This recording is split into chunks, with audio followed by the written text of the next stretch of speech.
This is the class awakening ceremony at Lijiang Academy. All the students have gathered here to receive the class that will determine their future. The students come out one by one and choose one of the 3 classes available to them. Some are luckier than others, while some are stuck with a useless class for life. But when it's our hero Yi's turn, something happens that shocks everyone. An angel appears and promises that with her power, no monster will ever be able to stop him, because she will now always be with him. She gives him a choice of 3 unique hidden classes: Light Mage, Sacred Priest, and Saint Knight. Our hero chooses the Saint Knight class because it is the most balanced and has no weaknesses. When the ceremony ends, Yi can barely make his way through the crowd of students who want to recruit him to their teams. Even one of the teachers has to push everyone aside to invite Yi to the principal's office the next day to discuss an important business proposal. But our MC is in no hurry to agree to anything. The most important thing is that with such a rare class, he can finally earn money to pay for his sister's medical treatment. Back in his room, the young fighter sits quietly before opening the system window. He notices unspent stat points and a significant boost in his attributes. Realizing he can only hunt monsters after becoming stronger, our protagonist decides that improving himself must be his top priority. Suddenly, the system announces that a unique mission has been activated.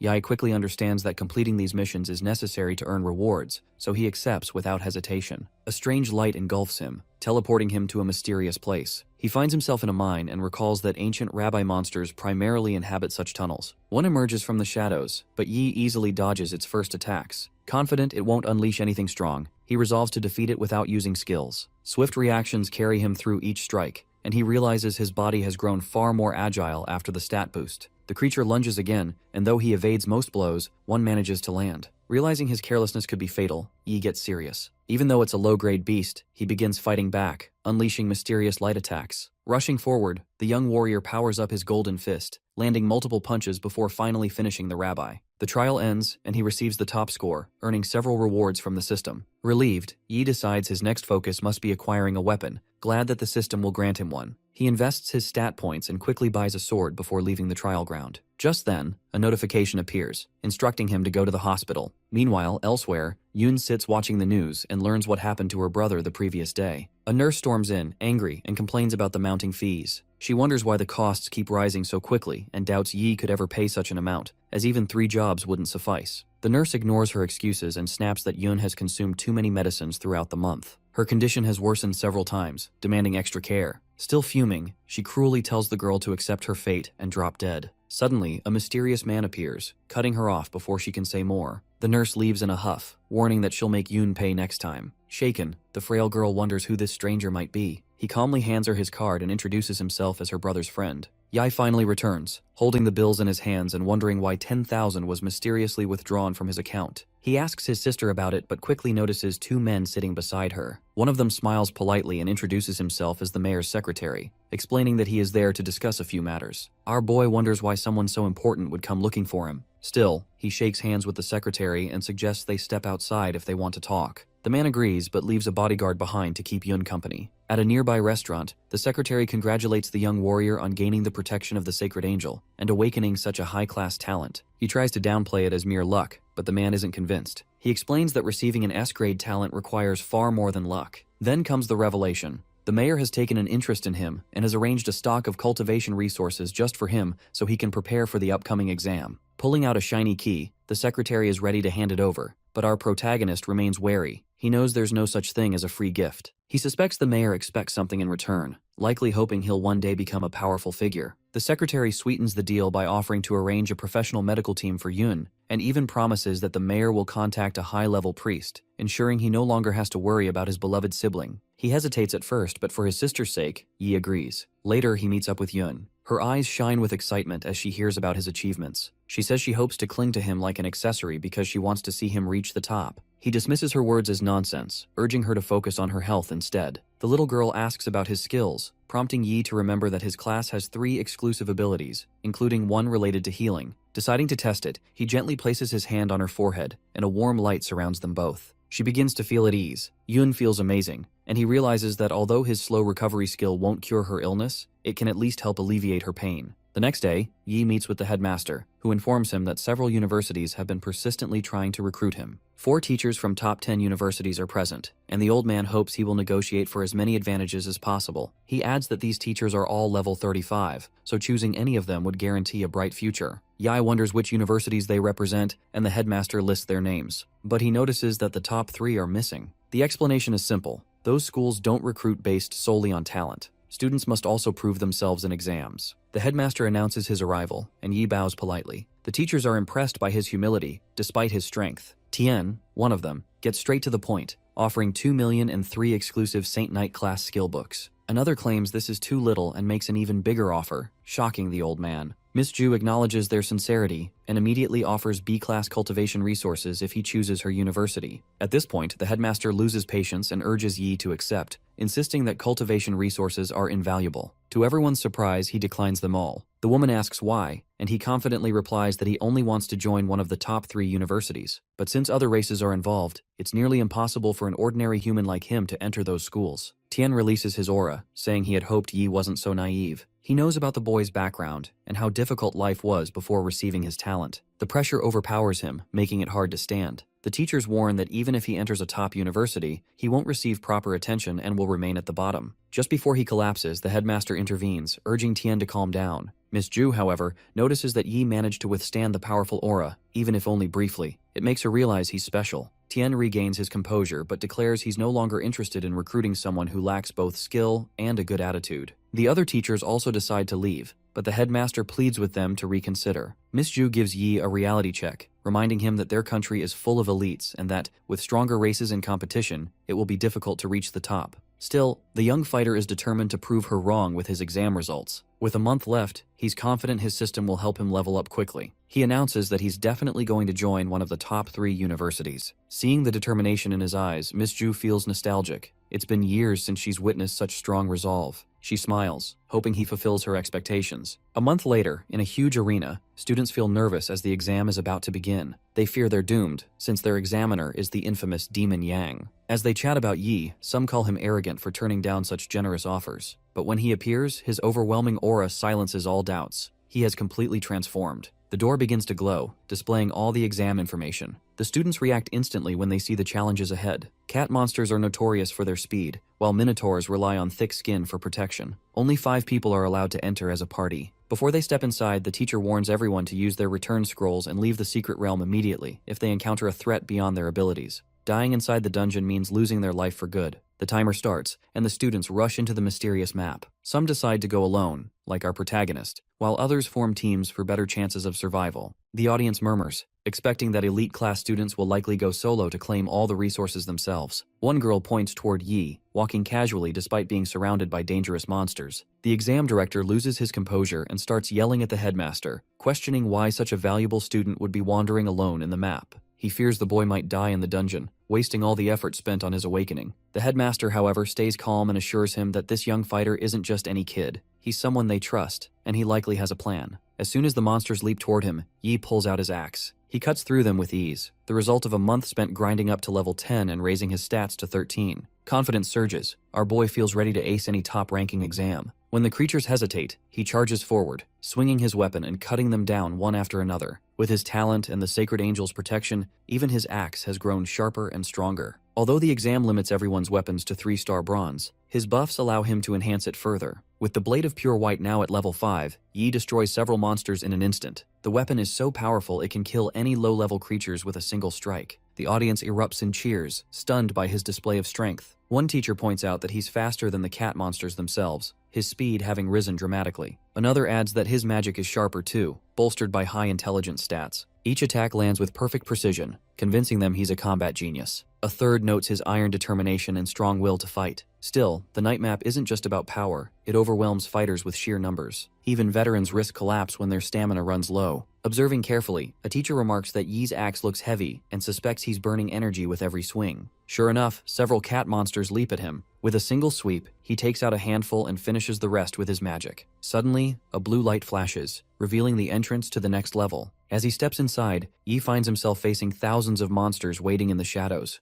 The host welcomes the audience to his stream and introduces the strongest, most blessed S-rank Shining Knight, Saint Yi. Gasps ripple through the crowd. Our protagonist completed the first trial in under 4 minutes. With unshakable confidence, he strides into the next stage, where a crowd of monsters lies in wait. He quickly sizes them up, mage, healer, and warrior cat monsters, with a minotaur mixed in. The first stage might have been easy, but this one is packed with highly trained foes, each presenting a real danger to his life. With a wild roar, the horde charges, intent on killing. Suddenly, mysterious dark magic coils around him. The cat mages have cursed him. Warriors rush in while the healers prepare to support them. Despite this, Yi only smiles and praises their teamwork. Drawing the cross of the sacred light, he unleashes divine energy, disintegrating almost all his enemies within seconds. His class teacher, who once thought the saint class existed only for support, watches in awe. The young knight proves otherwise. His abilities stand at B grade as well. The old man recalls how little government support this boy had received, making his achievement of a B-rank skill even more astonishing. Nodding in acknowledgement, he observes as our protagonist turns to face the final Minotaur. The beast activates Berserker mode, shattering the ground with its strength before lunging. He counters with Air Slash and Pure Light, pushing it to the brink of death. As the next door swings open, he guesses the boss fight is coming. A government official, wide-eyed, realizes this youth might truly be trustworthy. His progress in just a month is unbelievable. The Academy's last top student barely reached rank 721 in the district, but with Yi, their reputation could soar higher than ever. Suddenly, a nervous student points out that he has recklessly entered the boss room without resting. Panic sets in for the official, but the headmaster remains calm, suggesting that this young warrior surely has a plan. Now inside, our boy confronts the enraged boss monster. Channeling all his blessings, he transforms into his Saint Knight form, dodges the beast's opening strike, and soars forward to deliver his first blow. The huge monster blocks Yi's attack. He struggles to pierce its tough skin and quickly realizes this battle won't be as easy as he first thought. The beast, enraged, retaliates with a flurry of strikes and sends our protagonist flying. He survives only because of his Saint Knight armor. Without it, he would have been killed instantly. Now Yi understands what he needs to do. Drawing on his determination, he summons the spirits of victory and conjures multiple light spears. He throws everything he has at the monster, but it withstands the barrage easily. Our boy realizes he can't overpower such a strong creature by brute force alone. While he could wear it down slowly, he wants to finish the stage quickly to secure first place. Still, he's certain there's a way to win. Yi notices the creature is much slower than he is. If he keeps attacking from all directions, it won't be able to defend against every strike. As he lands a heavy blow, he makes another discovery. The Minotaur may have immense life points and endurance, but its resistance is lacking. The damage he's dealt is starting to add up. Determined to end the fight, Yi unleashes several high-damage abilities at once. He knows timing is crucial. If he runs out of mana, he risks disqualification. Although he hadn't planned to go all out, he uses everything he has. Finally, he brings the beast down. Yi achieves an SSS rank on his exam clearance, becoming the top student in the district. Even he is shocked by the result. Before arriving in this world, our protagonist faced tragedy. His mother died, and his sister fell ill with a terrible disease. Despite everything, he kept moving forward. The appearance of the system gave him a second chance to fix his life, and he refuses to waste it. As he leaves the map, the system displays all the rewards he earned from battle. People welcome him back, and a boy even calls him a god. Director Jean congratulates him, saying that solo clearing nightmare difficulty within 10 minutes is an unprecedented honor for the Second Academy. Based on his experience with the exams, Jean believes Yi has the potential to reach first place in Sukang District. Yi humbly replies that the praise is too much. Suddenly, a supercar arrives at the venue. The director informs him that the final results will be available in at least 3 days and promises to notify him immediately. Yi thanks the man, suggesting he rest and wait for the good news. Leaving the venue, our boy heads straight to the hospital. On the way in, he reflects on how, after their last conversation, Director John quickly kept his promise. Yoon was moved to a deluxe suite with a professional medical team monitoring her condition around the clock. At the hospital, Yi tells a nurse he's there to visit his sister and share some good news. He also notices an unusual chill coming from the air vents. When they reach the 26th floor and the elevator doors open, they are shocked. The doctors and nurses are frozen in place, and the walls and floors are covered in thick ice. Worried for Yoon, he sprints toward her room, leaving the nurse behind. Within seconds, she too is frozen. He smashes through the ice with his giant axe and enters the room. Inside, he sees a towering ice monster circling, while Sis Ching desperately tries to protect the fragile girl. Yi prepares to attack the ice monster with his magical fireball, but Sis Ching warns him not to. She is busy using her magic to protect Yoon. He asks what's happening, and Ching explains that if they attack carelessly, Yoon's heart might shatter. Our boy then asks about the presence of a dragon in the room. He notices his sister lying on her bed, covered in ice. Ching tells him that Yoon's cold disease flared up, freezing everyone into ice. She can only keep the cold from spreading beyond this floor, so she urges him to leave quickly. Yi, however, is worried about his sister. Ching admits that without a high-level priest, there's nothing more she can do. Our protagonist quickly assesses the situation and commands his system to use all his skill points to upgrade slow recovery. The system activates, informing him that slow recovery level 4 enhances slow regeneration level 10. This will gradually restore health and mana to teammates within a certain range for a set period. It also notes that it's using enhanced slow regeneration. Ching is surprised by the power of the Saint Knight's healing skill. It even surpasses the abilities of a level 23 priest like her. While completing the healing process, Yi tells her he will hold the situation here and instructs her to inform Secretary Zhao immediately, asking him to call a high-level priest as soon as possible. Qing explains that high-level priests have packed schedules. Secretary Zhao had only managed to book an appointment with her for next week, so even if they call now, the priest will not arrive in time. Yi insists she should still tell Zhao. If he can bring a high-level priest here, our boy promises to do anything for him in the future. Understanding, she quickly leaves. Yi reflects that Yun has endured this burst of cold every night for the past year, suffering intense pain because of the cold aura. He knew the cold had been getting worse, but didn't realize it was severe enough to affect the outside world. As he pushes himself, the freeze shatters the window and begins spilling outside. Yi is still holding back the cold when the ice dragon lunges at him. Suddenly, someone throws a fireball at the beast, hitting it on the head. The fireball ricochets around the room. He yells at the person to stop and not to touch his sister, but the attack accidentally hits him and knocks him away. A female saint appears, challenging the dragon. Wielding a magical spear, she attacks its head and commands it to leave. She increases her magical power, fights fiercely, and eventually defeats it. She then tells Yi that it's over. Asking if he is the one she has heard about, she drives her spear into the ground, releasing magical rays that thaw out the frozen doctors and nurses. She introduces herself as Cui Lie, a level 35 secondary awakened priest from Qingyun City. Lai expresses his gratitude. Cui explains that Director Zhan asked her to treat Yun in advance. She adds that if Zhan hadn't told her about Yi, she wouldn't have broken the rules and fought the cold for so long. It seems the director was truthful. When Yi asks about his sister's disease and whether it can be cured, Cui explains that the leaking cold energy solidifying into a form is a sign of bloodline awakening. He is shocked by this revelation. She elaborates. When the Eternal game first appeared, many players chose characters from other races, elves, giants, demons, and more. When the game merged with reality, those players gained the traits of their chosen bloodlines. For example, people with elven bloodlines have greener eyes and longer ears, while humans with giant bloodlines can grow up to 3 or 4 meters tall. Over the past 200 years, these players intermarried with humans, diluting the bloodlines. Over generations, most lost their special traits and powers,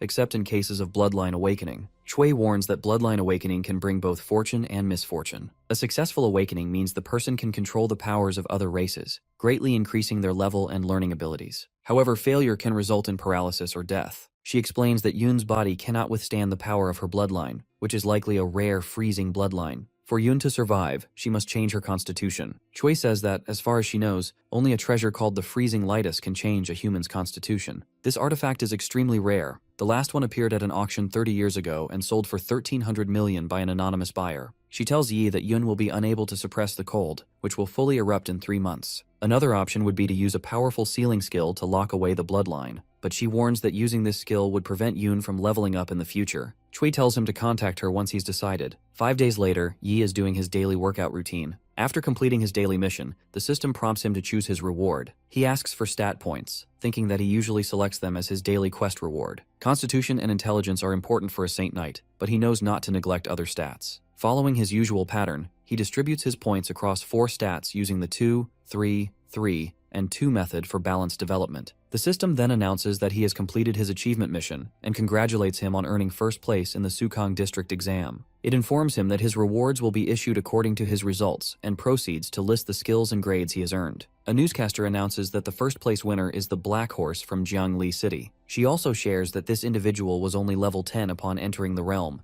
and that his class awakening ceremony triggered a divine phenomenon, a clear sign of his destiny as the top contender. Secretary Zhao informs the media that he always believed Yi would succeed after witnessing his awakening as a Saint Knight. That conviction led him to advise the government to increase their investment in the young fighter. Inside a bustling restaurant, people are abuzz with talk about the new champion. Some discuss whether a Saint Knight is a support class, while others express skepticism. One man argues that he doesn't like Yi, pointing out that it usually takes a long time for such a class to clear a realm alone, especially for someone who was only level 10 tackling a Nightmare Realm solo. A girl interrupts, revealing she has recordings that prove his abilities are genuine. She confirms that he is indeed powerful. People begin to wonder aloud why his holy cross appears even more formidable than high-tier magefire magic. They marvel at his weapon blessing, calling it a gift from the gods and a blessing of courage, and someone even asks how many buffs he has. Meanwhile, a red-haired man sits alone in his house, reflecting on Yi's most recent victory. He notes that the clearance time was 9 minutes and 24 seconds, 20 seconds faster than his own record. Frustrated by the loss of honor, he angrily shoots his servant robot, fuming that the boy dares to outshine him and vowing that Yi is courting death. On the other side of the city, our boy strolls through a park when he receives 2 messages from the Zhongli government on his phone. Each message details a very large sum of money, pending his confirmation. He immediately calls Secretary Zhao to ask if something is wrong. Jay reassures him that, in recognition of his brilliant exam performance, the government is awarding him 5 million in cash and a luxurious mansion. He asks if Yi has a preferred location for the mansion, but our protagonist replies that Zhao can choose it for him. Zhao then informs him that recruiters from the top 3 universities are on their way to meet him, offering to send a ride. I responds that there's no need, because the recruiters have already arrived. A young man approaches and introduces himself as a recruitment teacher from Rongyang University. As he greets Yi, another recruiter descends from a helicopter, loudly questioning why the Rongyang teacher is even here after criticizing him in the past. The Rongyang teacher warns the lad to be careful with his words, explaining that Tian, the newcomer, could not see the truth and has since been dismissed from his university. He then offers Yi a place at Rongyang University, along with a 4 million yuan incentive. Not to be outdone, Tian, representing Modu University, counters by promising to double whatever offer Rongyang University makes. He is confident that Modu will secure the enrollment and urges everyone else to leave. Suddenly, a woman with large wings appears beside Yi and, without warning, scoops him up and begins to fly away. She introduces herself as a representative from Qingjing University, boasting that the school offers nothing but the best cultivation resources, including grade A resources every year for 4 years. While soaring through the sky, another winged woman intercepts them, arguing that recruitment should depend on resources, history, and fame. She insists that Sukong University can match anything Qingjing offers and questions the need for kidnapping. She warns the first woman that unless she puts Yi down, she shouldn't be blamed for what happens next. Back on the ground, Tian ups the ante again, promising that Modu will provide not just grade A cultivation resources, but also a full set of golden grade equipment every year. The first winged woman then clarifies that she is not kidnapping him, and she urges Yi to make his own choice. The second woman introduces herself as Su Mie Er, recruitment teacher from Sukang University. She explains that Sukang values strength above all, and that students who reach the school's Earth or Heaven rank can earn grade S resources. She points out that Sukang has won first place in the past 4 freshman exchange contests, demonstrating their ability to cultivate top talent. The 2 women trade barbs, each defending their university's records and achievements, with Mei insisting that Sukang's wins should spur Qingjing to work harder. Amid their arguments, Yi considers his options. All the universities offer similar benefits, and any one of them could guarantee his bright future. But if he truly wants to become even stronger during his university years, he knows he must carefully choose the school that suits him best. As the recruitment teachers argue among themselves, our boy suddenly shouts his decision, causing all 3 to turn and stare at him. He informs Mei that he has chosen Sukang University. With a touch of magic, she conjures the university contract in front of him, explaining that it is Sukang's special recruitment contract. She encourages him to review it and sign if he finds no issues. Meanwhile, Miss Sun, concerned that Sukang has once again taken the lead, tells Yi that if he finds it difficult to adjust there, he is always welcome to visit Qingjing. Mei, showing little patience for her rival, calls Miss Sun a stubborn asshole. As Yi reads through the contract, he becomes curious about the mention of staffless casting, a skill typically reserved for high-tier mages. He asks Mei about Miss Su's level, and she replies that the mage is level 42, second awakened. She adds that the world is much larger than he realizes, and that upon entering Sukang, he will encounter even more young and powerful individuals. Feeling confident after acquiring the system, Yi believes that no one his age can rival him. He is eager to enter Sukang, face strong opponents, and grow even faster. Recognizing his burning desire to compete, Mei calls him an interesting boy. Once he signs the contract, it begins to emit magical lights. Mei swiftly takes it and tells Yi he will have a week to pack his belongings, as she will return to take him to Sukang then. He is surprised, wondering if the semester starts so early, but Mei whispers that special recruits will have access to the highest level of cultivation and training. Their strength will increase rapidly, preparing them for better performance in the upcoming National Freshman Exchange Contest. The next day, Yi, accompanied by his sister Yun and sister Qing, visits his new mansion. Secretary Zhao informs him that the mansion has been gifted by the city government. It boasts 3 floors, the second floor featuring a specialized training room, the third floor offering a spacious balcony and leisure area, and the total area measuring nearly 1,000 square meters. After showing them around, Zhao says he will leave them to rest, but before he can depart, Yi requests a favor. He explains that Yun is still not fully healed and remains physically weak, so even though Sister Qing will be staying with her, he hopes Zhao can also help look after Yun for a while. The secretary agrees gladly. Meanwhile, Mei waits for Yi in her car. She reminds him that Yun needs to take the pills from Priestess Cui every week, have Sister Qing check her health daily, and that Zhao will arrange for her to start school in a few days. Mei also tells Yi that Yun should listen to Zhao's instructions. Yun hugs her brother, assuring him she understands. As Yi and Mei drive away, She asks if this is his first time traveling a long distance, and he confirms it is. She tells him to be ready. Suddenly, their car lifts off and enters a portal, transporting them to a Ning city and then into a Ning University city. Mai explains that large-scale universities are generally under military control, and that Priestess Chue needed to request special permission from the city government to use a miniature teleportation magic array. Upon arrival, Mei points out that Sukang University works closely with the military, which allowed them to build a massive teleportation array near the campus, making travel safe and convenient. As Yi looks out, he sees the university perched on a mountain, with countless humans, monsters, and giants streaming through the school's gate. Yi listens as Mei instructs him to check in, but before he can respond, a sudden commotion catches his attention. Someone is thrown in front of him, and before he can react, an angry girl kicks the man, shouting that she already told him she didn't want to talk. She warns that the kick was just a taste. If he bothers her again, she won't be so lenient. The unfortunate boy is revealed to be young Master Zhen, while the fiery girl's name is Chili. Among the onlookers, a girl whispers that Zhen tries to flirt with the new juniors every semester. Our protagonist studies Chili closely, noticing that her magic patterns hint at a demonic bloodline. Miss Mei calmly explains that many students and teachers in University City carry different bloodlines, advising him not to be surprised in the future. He reassures her, saying she need not worry, regardless of race. As long as they stand with humanity, he won't be hostile,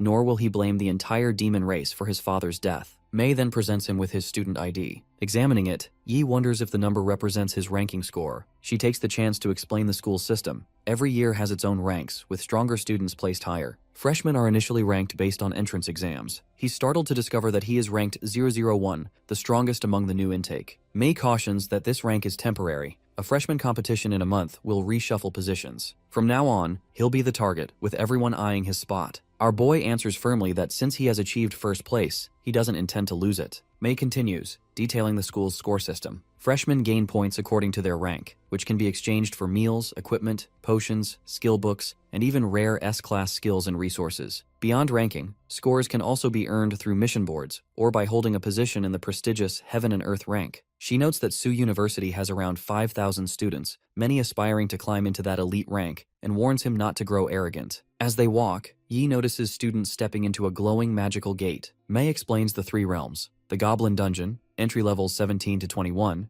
the Distorted Forest, levels 23 to 26, and Purgatory, levels 28 to 31. Apart from meeting level requirements, entering cost scores, she also mentions the training room, where students can spar against robots or real opponents to level up. Inside, our protagonist observes fights in progress, while Mei remarks that at Su University, only the strongest command authority and resources, an arrangement meant to ensure survival. Passing a group of students, some call out greetings to Miss Mei, who praises their work. Curious about Yi, one girl asks who he is, pointing out that it's rare for a teacher to personally escort someone. Another recalls that freshmen usually arrive in groups of 10 under senior supervision, wondering aloud if he received special treatment. Wang Li explains that special recruits are given teachers to help them adapt faster and, perhaps, to attract them into their houses. Meanwhile, Chili questions Su University's informant about Yi's background. On hearing that he's from Sukang District, a level 13 Saint Knight ranked first, students are stunned. They can't believe a support class could hold the top spot. One boy mentions that rank 002, Shenling Feng, is a level 14 berserker, and doubts that a heavy support role could surpass such power. Chili, confident in her information, insists her title as informant is no joke, and confirms Yi is indeed the top freshman. Suddenly, a boy declares that he believes Yi's rank is fake. He introduces himself as Liu Jing, a level 13 punishment knight ranked 038, and challenges the Saint Knight, claiming he doesn't deserve his number. Stepping forward, he's halted by a senior who rests a hand on his shoulder, reminding him that duels are private matters and warning not to waste everyone's time. The senior adds that the rank of 001 was decided unanimously by the headmaster and 5 house teachers. It's no mistake. Liu shrugs it off, insisting he can handle this and telling the senior not to interfere. Excitement spreads through the crowd as whispers fly that Liu is trying to use Yi as a stepping stone. Some argue it's natural, since the Saint Knight class isn't known for its strength. Our protagonist asks Liu what his true motive is. The challenger proposes a wager. If he wins, he'll demand nothing, but if he loses, Yi gets 100 scores. Considering his reputation and wanting to set an example, Yi raises the stakes, demanding 300 instead. Liu hesitates, knowing he only earned about 400 for his rank, and the crowd murmurs that he risks losing nearly everything. Yi turns his back, taunting that Liu can walk away if he lacks courage. Pressured, the punishment knight accepts the terms and tells him to step into the ring. Yi, however, dismisses the idea.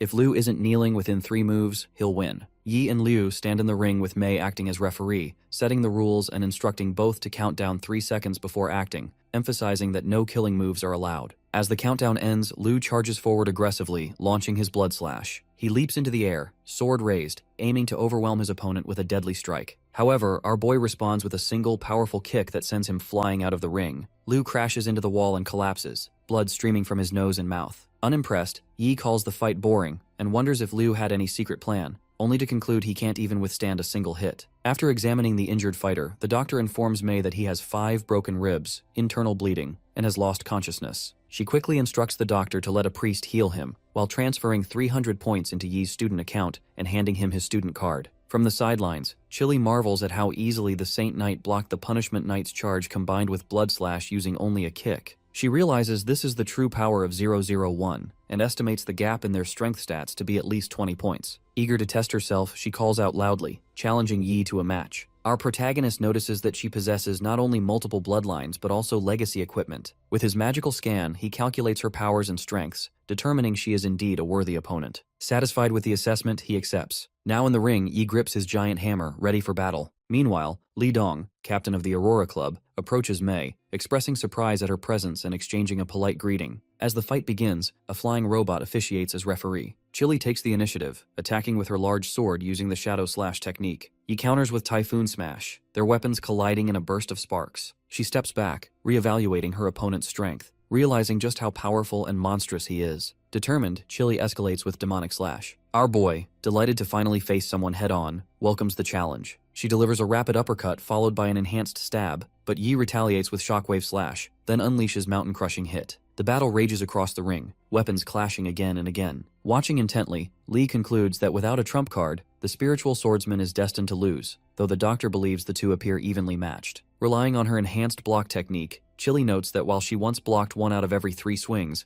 now it's 1 out of every 2. She reflects that most heavy weapon users conserve stamina by defending and retreating, waiting for an opening, yet Yi shows no sign of restraint or fatigue. She wonders if he is reckless or simply supremely confident. The weight of the Warhammer keeps forcing her to defend rather than attack, and concern grows. Deciding to escalate, Yi invokes the gift of God, the gift of courage, and wields the Spear of Victory. Chili braces with Phantom Slash, wondering when he will unleash his full power. Suddenly he launches a ferocious strike, overpowering her and slamming her to the ground. The Warhammer halts mere inches from her head as he asks if she wishes to continue. Admitting defeat, she concedes, acknowledging she cannot stand against such overwhelming force. Yi questions her, noting she did not go all out, refraining from using her swordsman skills or dark elemental powers. Surprised by his perception, Chili admits that since this is only a spar, she chose not to reveal her trump cards, and points out that he himself did not fight at full strength, referencing his exam video. With a smile, she asks him to add her on social media, hoping to spar again in the future. After the fight, Yi receives guidance from Miss Mei, who advises him to let go, and he accepts her advice. As they walk outside the school, she explains in detail that the freshman dormitory is located on a small mountain,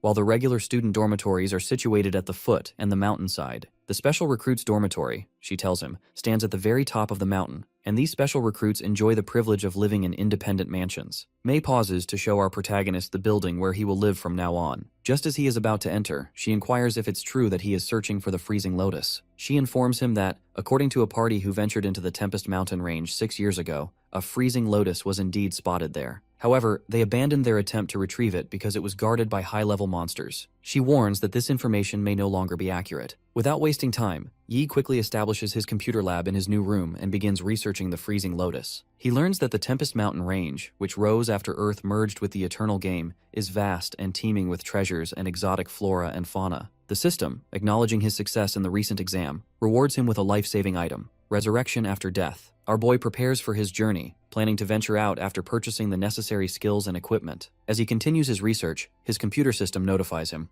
Rank 001 has been detected, and Saint Knight skills under Grade A can be studied for free. He wastes no time and acquires immunity to physical damage, a skill that does not require a weapon, and also picks up a long-range attack skill. Since all available skills are free for him, he buys many of them, but he still needs to spend points to collect the forest set he earned from the exam. That night, Yi enters the Tempest Mountain range. As he steps into the wild terrain, a massive explosion shakes the mountains. Clad in his forest set equipment, purchased with a considerable amount of points, our protagonist presses forward. Meanwhile, Chili is on the other side, holding her phone and reading Yi's message. She feels sad because she had invited him to work out together at the gym, but he declined, explaining that he would be outside the school. Her friend, noticing her mood, wonders what's troubling her. Chili admits that she met a boy. When asked what makes him special, she explains that she challenged him the day before, and even used some of her charm ability during their fight, but he remained completely unaffected. As Chili discusses this with her friend over a video call, she impulsively decides to go to the Tempest Mountain range as well. At the same time, a girl named Ju is driving a truck when a group of monsters suddenly blocks her path. Without hesitation, she throws tiny bombs at the monsters, causing explosions that kill most of them. When the second girl in the passenger seat unleashes spirit-summoning iciness magic, blasting a monster away. From the roof, Dan starts firing at the remaining enemies with her machine gun. The three girls coordinate their assault, thinning out the threat. Suddenly, Dan signals to a fourth girl, Leon, who leaps from the truck with her sword at the ready. Ju shouts in triumph, but Wen quickly warns everyone to move as she erects an ice wall to halt an oncoming monster. Just as the four fend off the beasts, something strikes their truck at lightning speed, flipping it and leaving it badly damaged.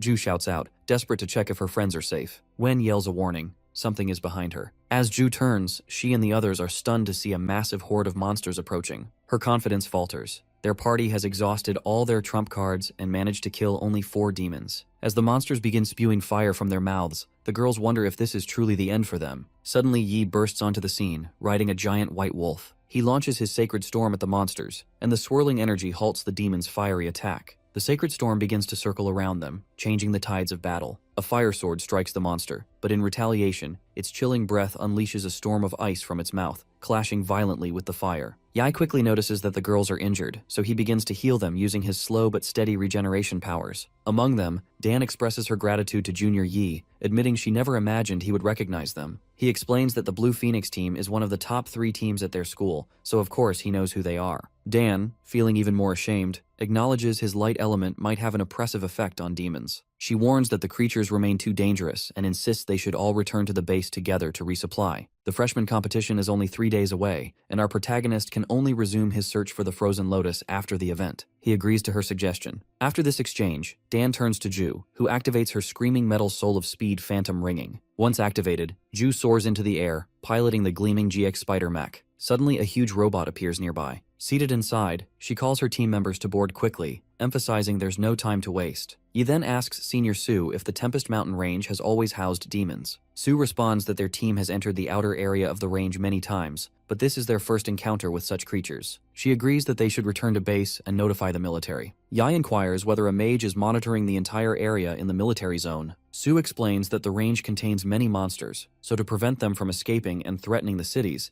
the military has established a resupply and trading base at the entrance. The army also protects the mage's tower, which monitors monster movements within the mountains. She adds that, while there is surveillance, the demons they encountered are considered low level. Our boy, however, finds it hard to believe that level 20 platinum demons can be classified as such. Sue clarifies that the mage tower mainly focuses on epic and legendary monsters deeper in the range, and anything below its minimum detection setting might go unnoticed. She then questions why, if there is a dimensional crack, only low-level demons are coming through. Sue reasons that the military would exterminate such foes immediately, and if the crack could let in level 30 demons, it could also let in those much stronger. Sending weak ones would only waste lives and expose the crack's location. Suddenly, more demons descend into the forest, illuminated by a powerful ray of light. Ye urges the girls to leave. He promises to catch up with them later. Sue, concerned for his safety, warns that they have no way of knowing how many demons are out there, and that it's too dangerous to go alone. Our protagonist mounts his wolf, and together they race toward the site of the demon landing. Meanwhile, a small group sits hidden in the woods, debating whether to help the lone fighter they see. Ultimately, they decide not to intervene, believing they are too trapped and powerless to protect even themselves. Not far away,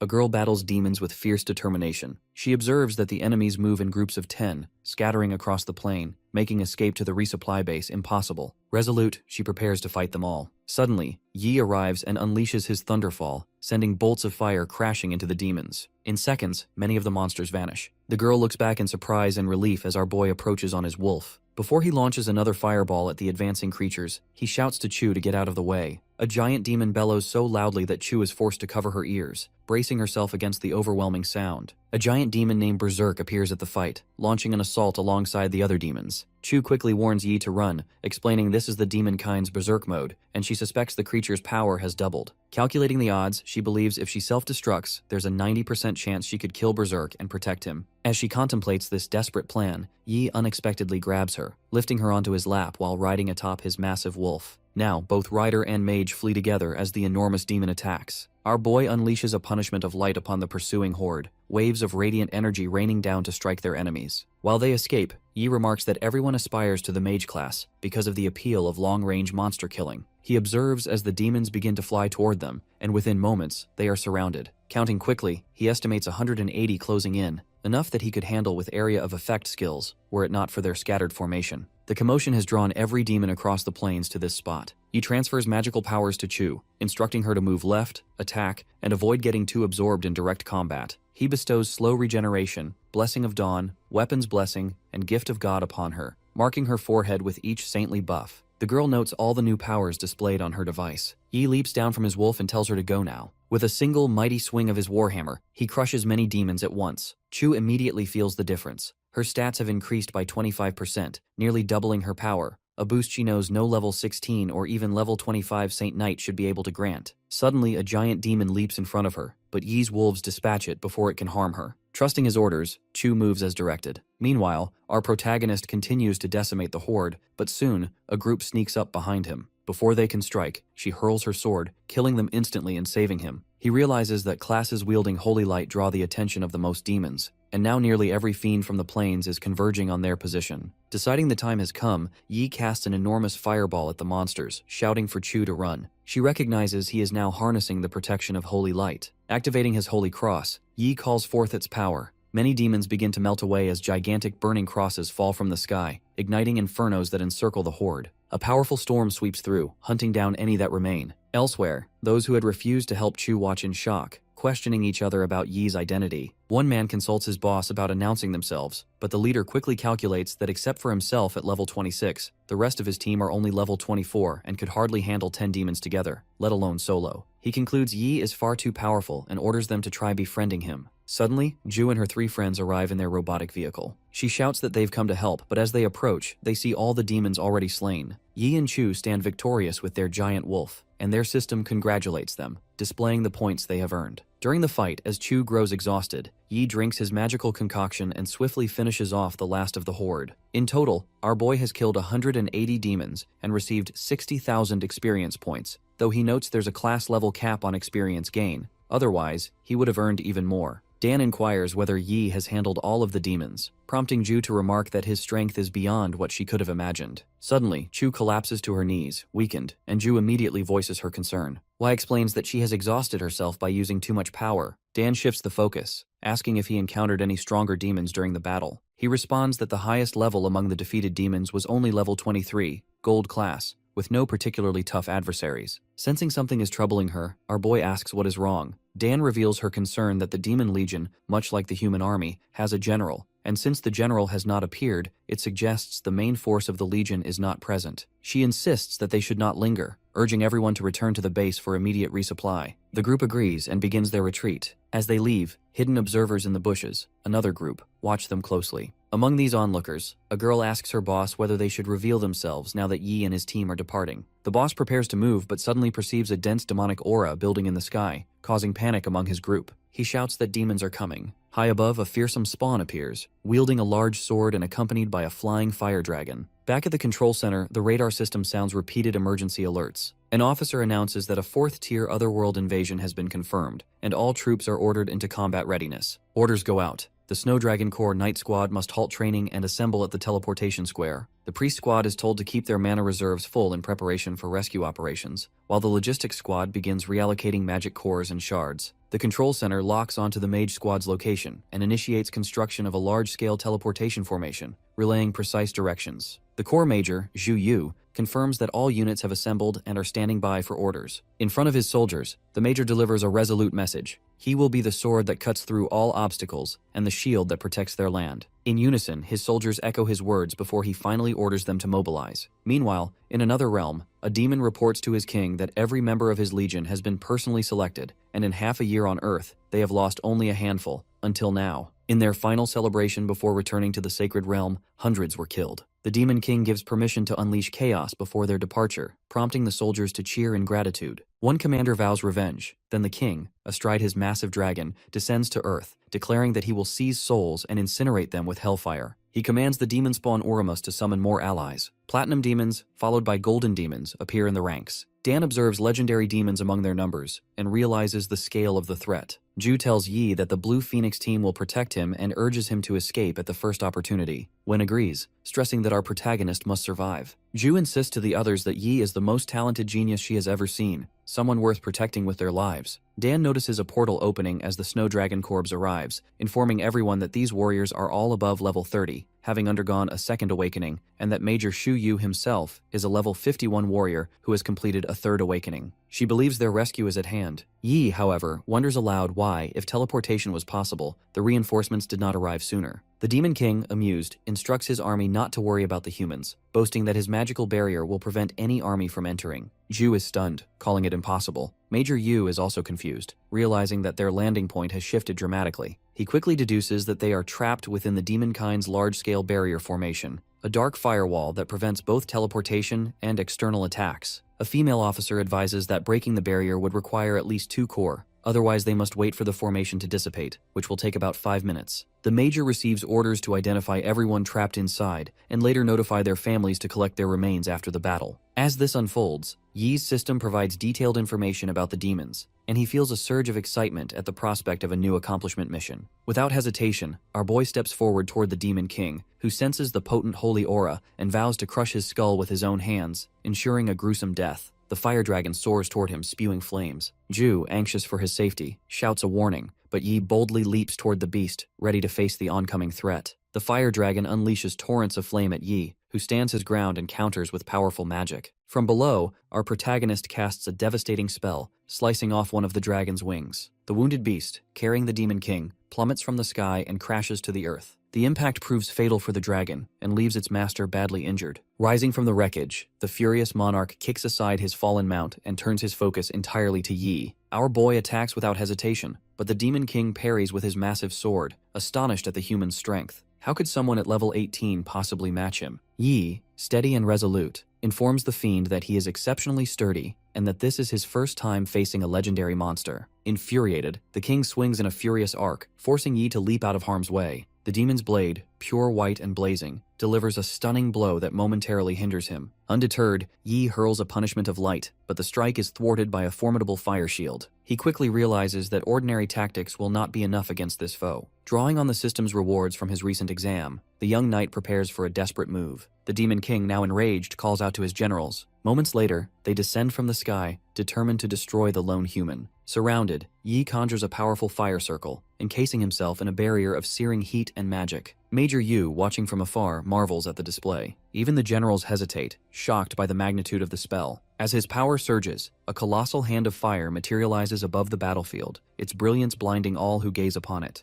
The Demon King shudders, sensing an overwhelming force descending. Shu, wrestling with her succubus bloodline, feels an unfamiliar pang of fear. Major Yu, recognizing the spell's might, murmurs to his assistant that it rivals advanced magic cannons. The assistant adds that the ones trapped inside are students from Sukang University, identifying Yi as this year's top recruit, the legendary Saint Knight. The Major, stunned, realizes that though only a first year, this boy's potential is terrifying. Given time, his skills alone might have been enough to wipe out the king's entire spawn. Meanwhile, blood seeping from shattered teeth, the demon monarch staggers and bellows for a last stand, summoning more generals. Demons swarm from the sky and surge from the ground, determined to overwhelm the lone knight. As demon doctors rush to tend their ruler, he reassures them that Yi is only a level 18 Saint Knight. One healer speculates that the youth must be out of mana after such exertion, and that sheer numbers will be enough. The king nods, convinced victory is within reach. But Yi knows the truth. The mighty god hand has drained him dry and his gear's recovery is too slow. Just then, the system delivers a message. A one-time secret skill from Saint Knight Hall requires no mana and ignores all passive skills. Upon activation, it channels the God of Light's power, dramatically boosting all 4 of his stats in proportion to his durability. Every divine and light-type skill surges, while health, stamina, and mana regeneration increase 20-fold. The effect will be short-lived, followed by crushing weakness, but its might is absolute. Suddenly, a massive ray of radiant light tears down from the heavens, striking the earth with unrelenting force. The Demon King stands frozen as the blinding column persists, terror gripping every creature present. At its heart, a female angel with immense wings descends. Her holy presence ignites the demons, and one by one they burst into flames, chaos erupting across the battlefield. The feathers of the eagle's wings brush against the demons, and instantly, they ignite in flames. A captain observes this spectacle, his eyes lingering on the radiant feathers. He wonders aloud if this could be a divine summoning technique, prompting his assistant to question him further about it. Calmly, the officer explains that this is an advanced skill possessed by all divine-type classes, allowing them to channel the might of the divinities they worship. Meanwhile, the Demon King, overwhelmed by disbelief, shouts that such a feat should be impossible. He knows this technique is a closely guarded secret and cannot fathom how someone with the humble rank of a level 18 Saint Knight could wield it. His doctor, ever loyal, informs him that once the divine summoning technique is set in motion, only another being infused with divine power can interrupt it. If the casting completes, their entire legion faces annihilation. Shock clouds the monarch's expression as he realizes this skill shifts seamlessly between offense and defense. Desperate, he turns to his doctor and demands to know how much longer the construction of the return formation in Dark Shadow Valley will take. The physician responds that only 1 minute remains. They need just a single minute for His Highness to escape. Recognizing the urgency, the ruler declares that the time has come to prove loyalty. He commands all flame demons to obey and sacrifice everything for the esteemed demonic son, Orimus, without delay. The demon doctor is the first to comply, offering his life by splitting himself in two and channeling all his energy to his master. Following this sacrifice, 3 more generals willingly give up their lives, each transferring their power to the king, who grows stronger with every passing moment. As this dark ritual unfolds, an angel bestows upon Yi the power of the divine. She tells him that God once said, "Let there be light,"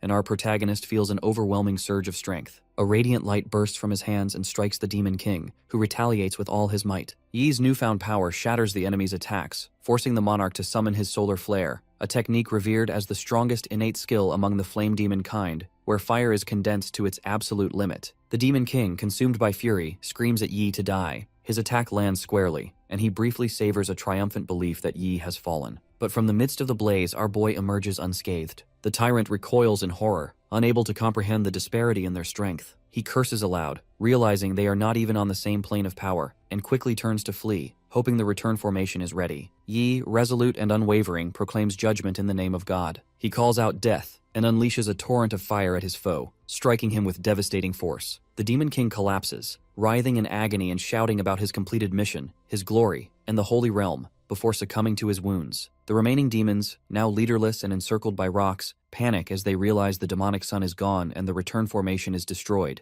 With no way back to the Holy Realm, despair sets in. From above, Yi falls from the sky exhausted. Chu immediately orders the priest to check on his condition. He collapses onto the ground, consciousness slipping away as he gazes at her. Soon the Major and his soldiers arrive. He directs Team 1 and Team 2 to search for survivors while the rest of the Legion follows him forward. Later, Yi awakens to find Chu standing before him. She gently informs him that he has finally regained consciousness after sleeping for 2 days, and she will go notify the others of his recovery. Before leaving, she moves closer, kisses him softly, and thanks him for saving her life. After she leaves the room to inform the others, Yi checks the system for his daily mission. He looks through the rewards from his previous missions, and the system notifies him of the benefits he has received. His body now resists death, and all his injuries heal much faster. Our protagonist feels a surge of happiness as he realizes he has acquired a talent that heals wounds, aware that many classes possess similar abilities, though their effects always differ. Curious, he takes his knife and makes a cut on his chest, then watches in astonishment as the wound heals within 2 seconds. As he stands there, one leg begins to tremble while he reviews the system's information. He lingers over a new ability, the Holy Flame Halo, and wonders about its potential. The system reveals that it is a divine skill, and Yi recalls that it had once informed him about the Sacred Angel's protection,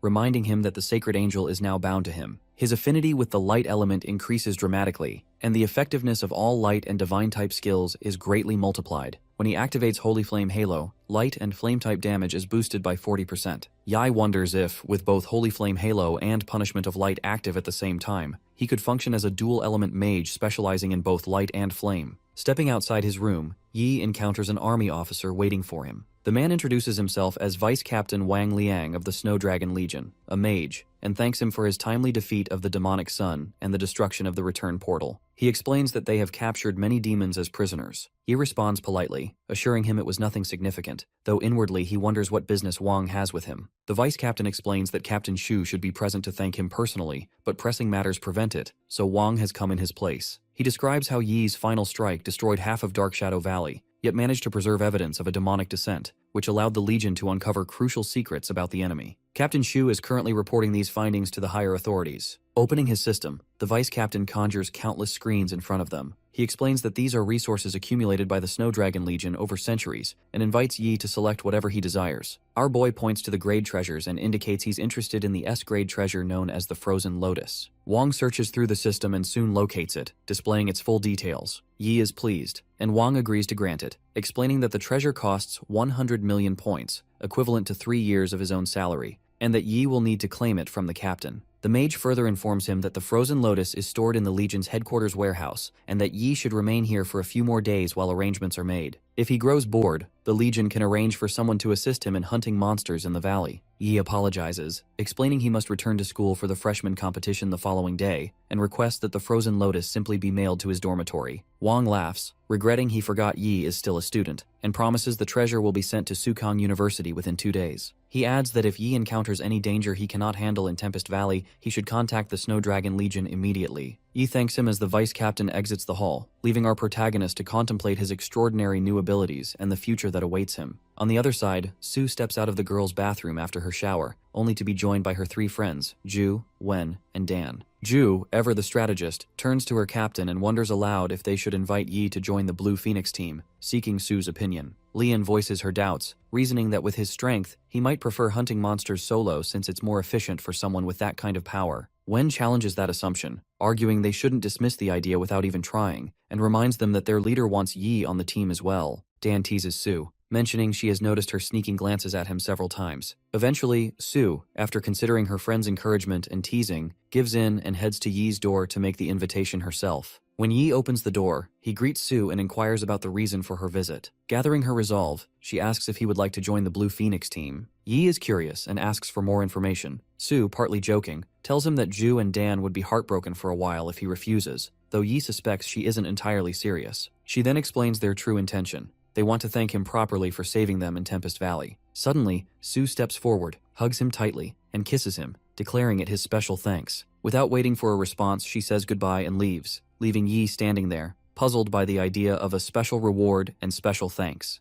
Meanwhile, inside the headquarters, the captain is making a detailed report. According to their investigation, the demons invaded half a year ago and have been hiding in Tempest Valley ever since. Their findings suggest that demons have learned to travel across worlds using medium-sized dimensional cracks. One officer questions the certainty of this information, realizing the implications. The captain explains that, until now, otherworldly creatures could only invade their planet through large dimensional cracks, which never lasted long, so the threat was manageable. However, with countless medium-sized cracks scattered across the planet, the situation changes dramatically if creatures can now traverse those as well, potentially threatening planetary extinction. Another officer confirms these results have been meticulously verified, but there is a fortunate limitation. Only monsters under level 30 can pass through medium-sized cracks. Hearing this, one officer insists they must act quickly, ordering Senator Yang to alert all major legions in the country and assign guards to every medium-sized crack without delay. He also directs Senator Zhang to attend an international meeting, share their findings, and observe other nations' responses. A female officer wonders if all this intelligence was gathered because of an 18-year-old. Captain Shu displays Yi's image, confirming that the boy responsible is indeed him, a new Saint Knight, top-ranked in the Sukang district, and a freshman at Sukang University. Shu further explains that Yi used a divine summoning technique in Tempest Valley to defeat the demonic sun, destroyed their returning formation, and made significant contributions to the operation. A male officer remarks on how rare it is for a Saint Knight to rank first, while another wonders aloud about his family name, speculating if he could be a descendant of the legendary Frozen Zhou family from Sukang district. The head officer orders Senator Wang to investigate further when she returns to the university. Headmaster Wang Hui agrees. Before concluding, the head officer instructs Chu not to keep all the promising students to himself and to report if Yi shows even greater potential. Back at Sukang University, a flying robot hovers above the campus, announcing to all students that the freshman competition will begin promptly at 10 o'clock in the morning. The announcement urges everyone to gather on the field in time, signaling the start of a new chapter for Yi and his classmates. All the students of the university gather in the hall, filling every seat as anticipation crackles in the air. On stage, the housemasters of the different houses stand in a row, prepared to address the student body. Wu Mang, the housemaster of Warhouse, steps forward and begins to speak. With a commanding presence, he announces that the freshman competition will take place in 2 phases. The first phase is the Secret Realm Challenge, where rankings will be determined by the difficulty level chosen and the speed at which it's cleared. The second phase is the Free Challenge, where everyone receives 3 opportunities to challenge someone ranked above them.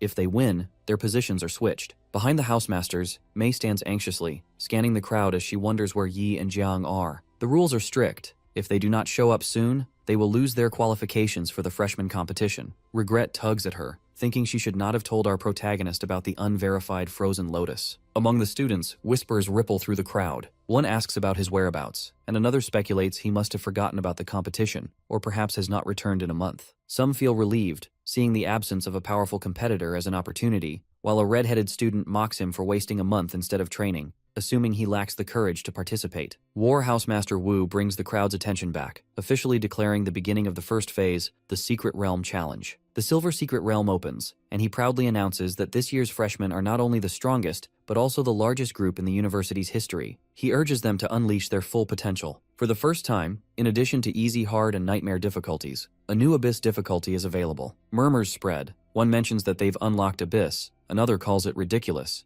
recalling that Abyss is dozens of times harder than Nightmare. A determined girl vows to sweep the Abyss clean, while another loads his gun in preparation. Wu signals the start, and the system projects the Bear Monster Nest Secret Realm, its levels, difficulties, and the names of students who manage to open each one. He then notices the absence of students numbered 001 and 003 and inquires about them. Mei steps forward, explaining that Yi and Jiang have gone to the Tempest Mountain Range for experience and haven't returned yet. Wu's face hardens with fury. He stresses to her that the freshman competition determines the direction and resources for future training, questioning how they could be late for such a pivotal event. He accuses them of taking things for granted due to their high ranking and youth. She tries to defend Yi, insisting he is not so careless, but Wu cuts her off, declaring that students like them need to be taught fortitude. Since they are absent, their ranks will be reversed. Suddenly, our boy appears on the field, carrying Jiang on his shoulders as he sprints at breakneck speed. Without hesitation, they immediately open the Abyss difficulty, drawing astonished looks from the crowd. Jiang beams with satisfaction. They've made it just in time. The system informs Yi that he has entered the Bear Monster Nest on Abyss difficulty, warning about the extreme violence of monsters and advising caution with the return scroll. He swiftly activates the Blessing of Dawn and Blessing of Courage. He follows up with the Blessing of God and Blessing of Protection, preparing for the challenge ahead. The system relays details of the Bear Warrior and the 3 types of bear monsters waiting for him. He charges forward, swinging his warhammer with force, slaying a bear monster in a single blow. The system updates Jiang, explaining the instant army-breaking slash, which rapidly swings the weapon to release continuous sword energy, as well as a technique to gather all her power for a devastating punch. Elsewhere, another student executes a Typhoon Heartbreaker kick, spinning into a powerful jumping strike that knocks his opponent away and leaves them stunned. He boasts that he has already defeated 16 bears at the start. The Bear Nest is notorious as one of the school's toughest challenges,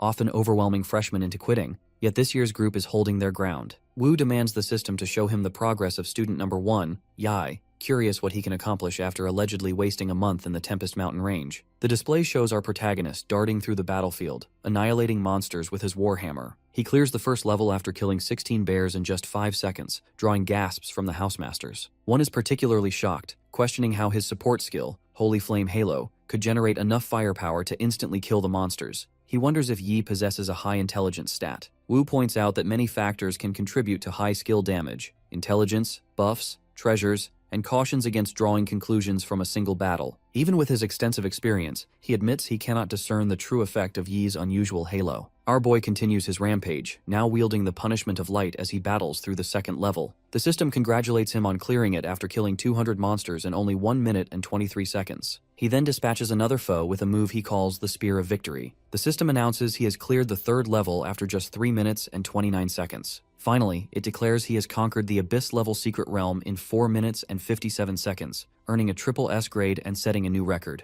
Rewards and points are listed in detail. The narrative reflects on the significance of talent to a class's strength, explaining that in the beginning, Yi relied on his S+ grade talent to awaken the rare Saint Knight class during the ceremony. He realizes that such generous rewards must be a privilege reserved for those who clear secret realms of silver grade and above, since he never received anything similar when he broke the record in the bronze secret realm. As he examines his new abilities, he quickly decides that strong protection is most suited for tanks and doesn't offer him much value. Rapid step seems useful, but focus halo immediately stands out as superior. In real combat, reaction time is crucial. After all, the stronger the enemy, the faster their attacks, and the more vital it becomes to respond accurately in the chaos of battle. Focus Halo not only reduces the risk of his skills being interrupted, but could even turn the tide of a fight if used at the right moment. The system notifies him that he has cleared the Abyss-level secret realm and asks if he would like to open additional levels. Meanwhile, the Housemasters continue to discuss his performance. A senior remarks on Yi's powerful combat style and flawless elemental control. Wu Mang adds that his quick thinking and adaptability made the most of Abyss difficulty. A younger one points out that Yi is remarkably well-rounded, excelling not only in magic attacks but also in buff skills and close combat prowess. However, a female housemaster notes that the Saint Knight class is so balanced that, as his level rises, he will need more points to maintain this versatility, which could eventually make his results seem ordinary. Wu agrees, mentioning that he plans to have a talk with our boy after the competition ends. Another young housemaster reminds him that Yi has yet to declare which house he will join, suggesting they let him choose before approaching. The old master concurs, noting his exceptional talent in elemental magic and his suitability for the elemental house, where recruitment has already begun. The headmaster, entering the conversation, observes that everyone seems eager to recruit him and laments that he missed the chance to witness the performance firsthand due to his late arrival. Now Yi finds himself entering a dark, ominous chamber. At the center, atop a mound of human bones, stands a throne, and on that throne sits a human skeleton. He recalls that the term evil gods does not simply refer to the god of darkness, but rather to deities that are mad and chaotic, fundamentally different in nature. Faith in the gods of light or darkness demands pure, unwavering devotion, while worship of evil gods requires the offering of fresh life and souls. He remembers the infamous Bloody Abyss incident from decades ago, where a tertiary awakened classholder, a secret follower of the evil gods, orchestrated the sacrifice of an entire city. Millions perished in an instant, and the perpetrator's power soared from level 54 to 89 before the Patrol Legion and army ultimately destroyed him. The souls consumed by the evil god could not be restored, and since then, the nation has enforced a strict ban on worshipping such beings. Those caught are executed without mercy. Still, the promise of rapid power tempts many down this forbidden path. The system now provides details on a terrifying new foe, the bear monster ghost. The ghost regards Yi with a chilling hunger, wondering aloud how long it has been since it last tasted fresh human flesh, savoring the anticipation of its next meal. Yi understands that he is facing an undead foe, completely immune to physical attacks, and knows that any martial artist would be astonished to see this final boss. Our protagonist boldly challenges the bear ghost monster, daring it to come at him. The enormous creature responds with contempt, telling him his efforts are useless before launching an attack. I remains calm, carefully observing its movements, analyzing every step and gesture. The monster admits that his holy light is powerful, but insists such power holds no meaning in the face of the immortality granted by the great lord of Exia. Noticing the intensity of that radiant glow, the bear ghost decides to reveal his trump card, warning that resistance is pointless, and taunting by questioning how much energy the boy has left after this display. The ghost boasts that upon his next resurrection, it will mark the time of Yi's defeat. Unfazed, our boy challenges the monster's confidence and unleashes enormous waves of magical fire, hurling them at the towering specter. The ghost catches fire yet defiantly screams that Yi cannot kill him. With deliberate, circular movements of his arms, the Saint Knight conjures an even greater blaze, directing the inferno toward the bear ghost. Overwhelmed and unable to withstand the fire, the monster wails, calling desperately for his lord Exia and lamenting that his powers are fading. Ultimately, the spectral foe vanishes, consumed by the flames. The system congratulates Yi on clearing the extra level, reporting that he completed it in 1 minute and 12 seconds, and then lists the rewards he has earned. He examines his prizes, feeling a sense of accomplishment as he prepares to return to his own world. Reflecting on the experience, Yi recalls sensing a faint, violent power when he first entered the space. The energy was not elemental, but it felt reminiscent of the strength he harnesses during divine summoning. He suspects it to be a remnant of some evil god's influence. When the bear monster resurrected for the first time, he noticed the sinister energy weaken slightly, leading him to deduce that there is a limit to its resurrection.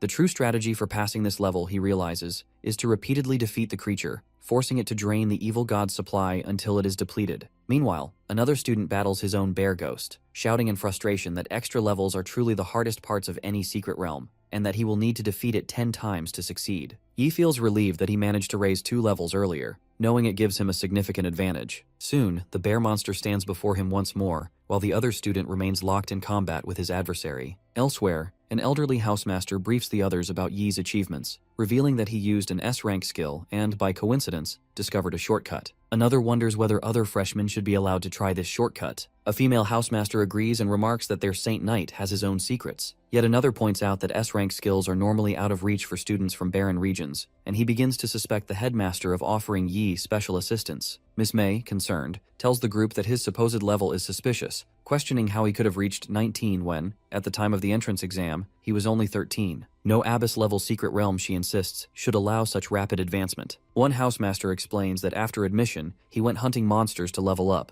and his trip to the Tempest yielded significant gains. He was already 18 before entering the realm. For someone capable of single-handedly annihilating the Flame Demon army, the freshman competition is trivial. If not for the competition's influence on resource allocation, Yi would not have participated at all. Suddenly, he notices a red-headed student standing nearby, who wonders how Yi could be present and whether he cleared the realm ahead of him. The redhead finds it inconceivable, believing he must have left earlier after failing the extra level. As someone carrying the reputation of one of Jiangning's 8 great families, Shen refuses to believe he could lose to someone from the barren north. At that moment, Yi catches sight of Chu falling from a height and rushes to save her. Grateful, she acknowledges that he finished even faster than she did. Playfully, she asks if he is a few months older, suggesting she should call him brother, and he agrees. Together, they notice many other students struggling against the monsters. Suddenly, Miss May arrives and urgently calls the medic team to administer first aid to the injured. An hour later, all the students have returned to the university, most of them wounded. The War Housemaster announces the official end of the first phase of the freshman competition and proceeds to reveal the rankings and clear times. The fiery redhead grows impatient, determined to see the results. As expected, Yi claims first place, with Shen taking second. The system announces the standings for the other students. Shen, frustrated, notes that he actually finished 15 minutes ahead. Suddenly, he climbs a tall pillar and yells at Yi, accusing him of taking first place in the entrance exams and now in the freshman competition. Shen vows that, regardless of how he did it, he will defeat him in the next phase and make sure to crush him. The War Housemaster then declares the beginning of the second phase of the freshman competition, the free challenge. He explains that each participant has 3 opportunities to challenge others, with a 5-minute rest period between bouts. Immediately, a student challenges rank 154, another targets rank 86, and then, amid the crowd, Shen steps forward and challenges Yi directly, inviting him to a battle to determine who truly is the strongest. Shen already waits for Yi in the flying fighting ring as Chu approaches, quietly explaining that the opponent is the second-ranked contender, a scion of a great family from Jiangning, blessed with a rare fire dragon bloodline. She shares that he harbors a grudge against Yi, whose sudden rise shattered his dream of taking first place in the Sukang district. Despite Shen's reputation, our boy calmly tells her that the berserker is much weaker than he appears, though the rival himself is oblivious to this fact. Without hesitation, Yi leaps onto the flying ring and addresses Shen directly, hoping that he will push him to the limit. Full of pride, the berserker challenges Yi, declaring that it will be Saint Knight versus Berserker, a true test of strength. The match begins in a flash. He wastes no time, launching a fire punch empowered by his blood berserk skill. The headmaster observes with keen interest, recognizing the signature technique and noting the urgency to finish the fight quickly. The buff amplifies the fiery strike, and he aims to prevent Yi from activating his own blessings. The headmaster remarks on such decisiveness, befitting a descendant of a prestigious family. However, the blow does not faze our protagonist. Shen notices the protection of the holy light shielding Yi and wonders when it was cast. He realizes too late that the B+ grade skill, Protection of the Holy Light, partially blocks physical damage, something he had not wanted Yi to employ. Calmly, the Saint Knight acknowledges the strategy, complimenting his speed, but reveals that activating the Holy Light requires only a 1/10 of a second. Drawing his warhammer, Yi tells him that he had hoped for a more challenging opponent and thus refrained from striking first. As the hammer descends, Yi apologizes, stating that Shen fails to interest him, and effortlessly shatters the fire shield. Stunned, the berserker cannot comprehend Yi's overwhelming power, and as a punch lands, he finds himself unable to dodge. Desperate and refusing to accept defeat, Shen transforms into his fire dragon form and launches a powerful attack. Unmoved, Yi stops the blow with his hand and lifts the warhammer high, calmly telling him that even with his bloodline awakened, he remains no true match. One strike sends Shen flying, only for Yi to realize the rival narrowly dodged at the last instant. Regaining his footing, the fire dragon asserts that his bloodline is not limited to close combat, and vows to show Yi the true power of his heritage. He unleashes a barrage of dragon breath, high-temperature flames that would incinerate most opponents. Yet our boy stands unharmed, shielded from harm. Spectators murmur in awe, recognizing the legendary skill of the fire dragon bloodline. I responds by summoning the holy flame Halo, which absorbs the fiery breath effortlessly. Watching his signature move dissipate, Shen is incredulous, comparing the scene to a minister kneeling before a king. Refusing to believe it, he unleashes even fiercer breaths, but Yi assures him it is pointless. The flames cannot escape his control. Deciding to end the match, Yi advances and strikes with his warhammer. Shen defiantly declares that the Saint Knight can only dream of defeating him with his own flames, vowing to reclaim control over his power. Yet as the redirected fire lashes back, The berserker is unable to defend himself and collapses to the ground. The housemaster announces his defeat and loss of consciousness. Yi is declared the victor. The housemaster notes that Shen, once a prideful and arrogant contender, was defeated without Yi even revealing his full strength. The implications of such hidden power are left to the imagination. Among the students, one remarks that given Yi's level and combat intellect, it's unsurprising the berserker was so thoroughly outmatched. Attention shifts as the war housemaster points out another district's first-place contender. A female student steps forward to challenge Yi. She introduces herself as Song Xiaolin, a level 17 spiritual Taoist priest, expressing her wish to learn from him. He responds, giving his name and stating he is a level 19 Saint Knight. Song asks why he did not use his full power in his previous fight, and requests that when their match begins, he show her the extent of his abilities. Watching from the sidelines, another student wonders how Yi reached level 19, realizing this explains why they could not use their examination skill on him. He stands 3 levels above them. They also speculate that Song might be the young lady from the Song family of the Yungui district. Yi agrees to her request, promising to go all out. The referee signals the beginning of the fight. This time, our protagonist immediately activates the Blessing of Dawn, Blessing of Courage, and Blessing of Protection. Song is shocked as his appearance transforms, and Yi calmly informs her that she is now witnessing his full power. As the fight starts, Yi attacks Song with the Hammer of Penance. She defends herself using Heaven's Call, the Star's Guide, the Spell Reveals, and Heed Her Command, blocking his initial attack. Our protagonist quickly throws a burst at her, and, in a sudden movement, appears from behind, warning that she cannot dodge his pursuit simply by changing position. He strikes her shield with his warhammer. Despite all her passive defensive gear activating, it can barely withstand the blow. Realizing the danger, Song decides to take a risk. She begins hurling fireballs while commanding Borrowing Qian Kun. Beans turn to soldiers and show their might and heed her command. Her fireballs transform into soldiers that now stand ready to fight for her. Yi immediately recognizes the Taoist bean soldier transmutation technique and understands her plan. Song directs the newly created soldiers to attack, filling the battlefield with chaos. He assesses the situation, noting that although these soldiers are not particularly difficult to fight, they possess recovery abilities similar to the bear monster Ghost, making them problematic if left unchecked. Our boy realizes that destroying them is not enough. He must cut off their source. So he focuses on quickly demolishing the summoned fighters with his warhammer, breaking through them in order to reach her directly. Once again, Yi maneuvers himself behind Song, this time catching her by complete surprise. As he prepares to strike with his warhammer, she suddenly shouts her surrender, and the system instantly announces his victory. After the fight, Yi wonders aloud why she didn't go all out. Song explains candidly that they are not even on the same level, and she accepts defeat without hesitation. She mentions that there is more than one free challenge match, and if she continues to push herself, she may end up like Shen. She tells him she will seek lessons from him again in the future. Now, with his warhammer in hand, Yi turns to address the students, swinging the weapon and announcing loudly that he's still here, ready and waiting for anyone else who wants to challenge him. Among the crowd, one asks another if Yi is that person they met when younger, revealing his own number, 156, and asking the other, number 172, if he is interested in a match. Meanwhile, the Warhouse Master observes that Phase 2 is nearly over and realizes it will soon be time for the houses to recruit the freshmen. He is certain that Yi, now recognized as an outstanding talent, will become the focus of every house's attention. Miss May looks toward Housemaster Wu, wondering how they can possibly recruit him. Wu reassures her not to worry, revealing that he is well prepared and determined to bring Yi into his house. Elsewhere, in another match, the system announces that Wang Li is the winner and his rank rises to 10, while Shen drops to 16. Wang congratulates Shen on a good match, while Shen, lying on the ground, mulls over how everyone is challenging him when he is severely weakened. He feels as if they all want to trample on him while he's down,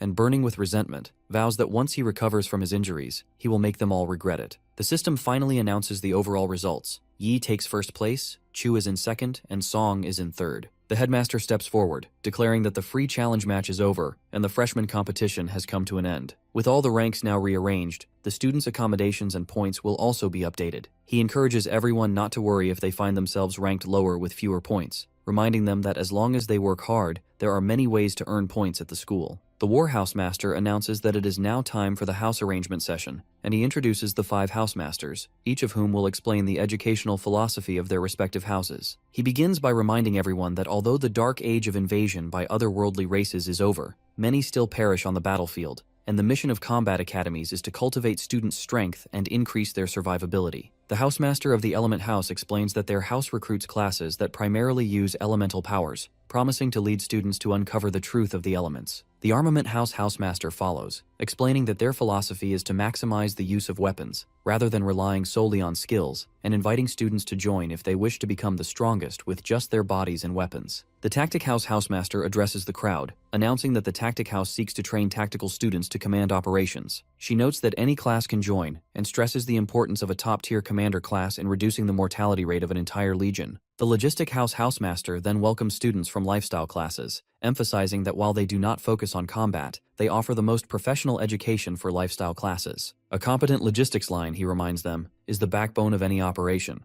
The War Housemaster concludes the introductions, announcing that all houses have now been explained, and inviting students to register with the system to choose their intended houses. Chu turns to Yi, asking which house he plans to choose. The War Housemaster quietly whispers an offer to be his personal mentor if he joins the War House. He explains that each mentor can personally select an elite student, and that the house's resources will favor that student. He adds that he has prepared special welcome gifts, 3 Grade A skill books and 1 Grade A resource exchange request. Not to be outdone, the Elemental Housemaster approaches, urging Yi to consider their house and promising a set of legendary equipment. The Armament Housemaster hurries over as well, telling him that anything that can increase his strength will be his to use if he joins their ranks. All the Housemasters begin to compete for Yi's attention, pushing forward with their offers. The War Housemaster jostles the others, insisting he arrived first, while the Armament Housemaster argues that sincerity is more important than order of arrival. Just as the tension rises, the headmaster shocks everyone by offering to take Yi as his personal disciple. All the housemasters are left speechless. The headmaster turns to him and explains that he will perform a bloodline forging technique if he accepts. When Yi asks what that means, the headmaster describes it as a forbidden grade spell that, when used in conjunction with the blood of another race, grants a special bloodline. This technique will drastically enhance his physical capabilities, and he will receive additional free points and skill points every time he levels up. One student is astounded, exclaiming that casting a forbidden grade spell immediately is outrageous and unprecedented. Another, more informed, explains that Headmaster Wang Hui's disciples stand at the very pinnacle of China's associations. The Tianyu Association's president himself is a disciple, and if Yi becomes Wang's disciple, he will gain the support of Wang's extensive network and rapidly rise to the top. Shen can only stew in frustration, thinking our protagonist is blessed with incredible fortune. If not for him, Shen would be in first place and could have received such powerful support from Headmaster Wang himself. Chu, meanwhile, observes quietly, convinced that with a new bloodline, Brother Yi will only become stronger. The old housemaster bursts out in laughter, never expecting our boy to be so exceptional that even the headmaster would personally vie for him. The headmaster, unfazed, tells everyone that there are plenty of surprises still in store regarding Yi, and reveals that this reward is actually something the Snow Dragon Legion's captain specifically requested he deliver. Shen's mind races as he spots the gold medal in the headmaster's hand, finding it hard to believe. Not even the Shen family of Ning'an's great 8 families possesses such a medal. Why does Yi receive an honor not even granted to them? Song, equally astonished, wonders if her eyes deceive her. Isn't that an honor medal? Chu clarifies for him that it is indeed a gold medal, recounting how her grandfather fought on the front lines for years and earned only a silver medal. She points out the inscription. It is awarded in respect to those who have made significant contributions to the civilization of China. Yi himself is baffled, unable to grasp how or when he contributed so greatly to his country. The headmaster addresses him directly, explaining that he is well aware of Yi's actions in Tempest Valley, which more than merit the Outstanding Achievement Gold Medal. Our protagonist is taken aback, thinking to himself that it's hard to believe a medal of such caliber could be awarded simply for defeating a demon legion. There must be a hidden reason behind it. Still, he thanks the headmaster sincerely. The old housemaster chides him for his stiffness, telling him to call the headmaster teacher. Yi accepts the offer, addressing the headmaster as his teacher and expressing his honor at becoming his student. The headmaster wastes no time, announcing that they should leave together at once. The War Housemaster wonders aloud if the headmaster is simply afraid they will snatch Yi away from him. In a flash of bright light, the headmaster disappears with our boy. The other housemasters immediately turn to Chu, offering her the same temptations promised to Yi if she will become their personal disciple. Housemaster Wu warns Old Song not to deliberately oppose him, while Old Song fires back that since Yi has already been recruited by the headmaster, there's no way he'll let Zhang Churan go to Wu. Meanwhile, the headmaster leads Yi to his private mansion, explaining that this place is mostly used for storing valuable items, and that our protagonist can always come here if he needs anything. Today, he will guide Yi in choosing the materials required for the bloodline forging technique. The headmaster lays out several diagrams and begins to explain that, while most are drawn to the forbidden grade spell itself, they overlook the real core of bloodline metamorphosis, the source blood. He tells Yi that a regular human's bloodline potential is extremely limited, and as one's level increases, the stat gains from each level up weaken. This is why, when most classes reach their limit and cannot level up further, they choose to merge with other race blood to enhance their power. The teacher notes that, naturally, with tertiary awakening, each level demands a tremendous amount of experience. He is currently level 64, a stage where most otherworld monsters are leader-level bosses, rarely defeated easily. The headmaster reveals that he has prepared 3 source bloods for Yi, each from a divine race: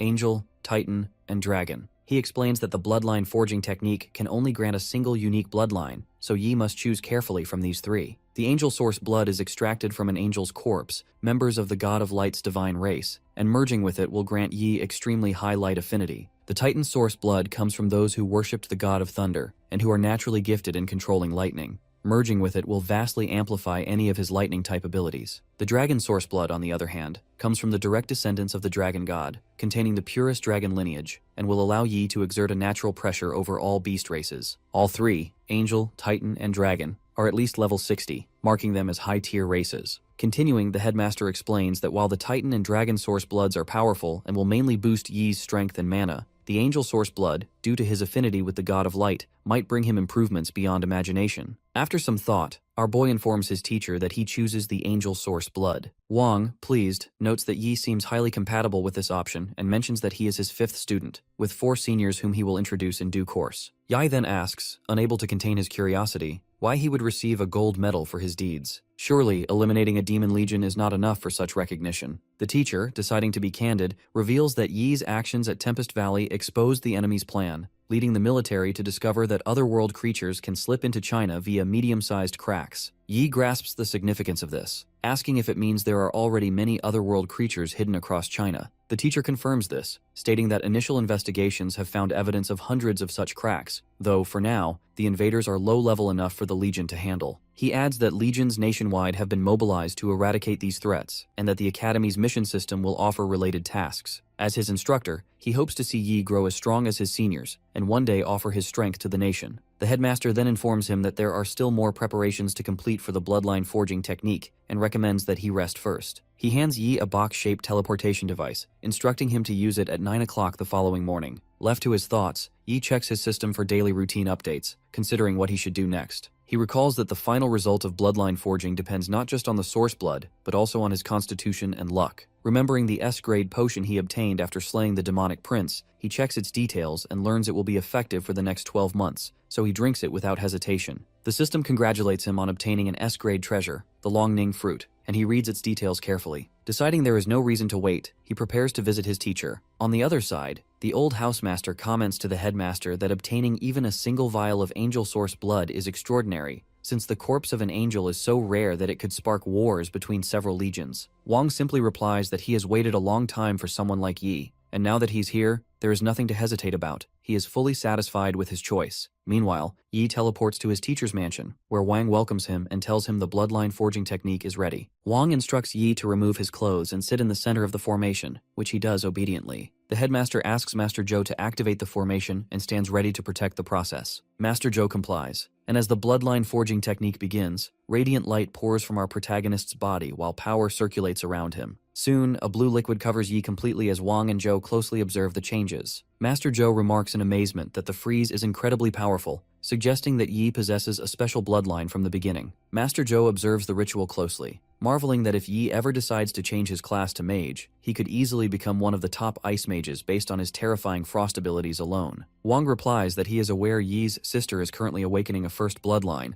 leading him to suspect the boy might share the same trait. For this reason, the headmaster was confident that the angel bloodline, being one of the top bloodlines, should be able to suppress any lesser bloodlines during the forging process. He hadn't expected complications, but now witnesses how the angel and frost bloodlines are locked in a struggle, countering and balancing each other with remarkable intensity. To possess such a high-quality frost bloodline, Wang contemplates, there must be more to Yi's lineage than meets the eye. The headmaster considers the origins of humanity's other race bloodlines, reasoning that most trace back to the earliest Eternal Game players. As reality merges with the Eternal Game, those with higher levels inherit more complete bloodline legacies. The sheer parity between Yi's frost power and the angel bloodline suggests that one of his ancestors was likely among the earliest high-level participants in the Eternal Game. Otherwise, a descendant like our protagonist could never manifest such a potent frost bloodline. Without this interference, the angel source blood would completely absorb into Yi's body. But now, the two powerful bloodlines are fiercely opposed. If the frost bloodline were eradicated, the angel source blood would likely be depleted as well.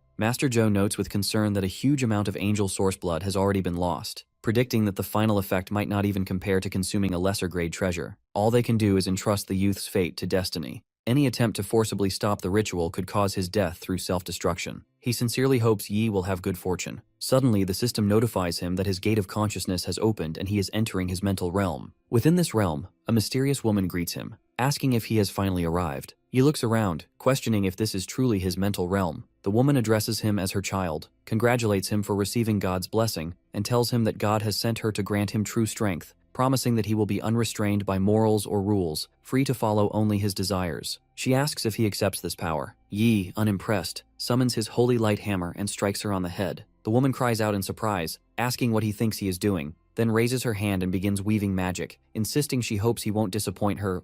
Angered by his defiance, she shouts that he dares offend the divinities, and that God will bring divine punishment upon him, leaving not a trace of his body behind. She commands Yi to kneel and beg for forgiveness, promising she may consider pardoning him on God's behalf. The young Saint Knight, resolute, tells her that there is no need for such submission, and points his hammer at her. She calls him an insolent brat and conjures magical chains to bind him. Yi sees an array of large red eyes staring at him, a sign of the consequences for disrespecting Master Exia. Now furious, our boy rebukes her, declaring that Exia is nothing more than an underling of an evil god. The woman, further enraged, calls him insolent and slaps him, reiterating that he has caught her master's attention and that she has been sent to baptize him. She claims he should rejoice, for Exia will lead him back to the righteous path. Yi summons all his power, struggling fiercely to break free, all the while sensing a corrupt, malicious energy gnawing at his thoughts. Red, powerful lights surge from his body. Meanwhile, Master Joe and Headmaster Wang anxiously monitor the situation. Wang wonders aloud why the angel source blood contains the power of an evil god.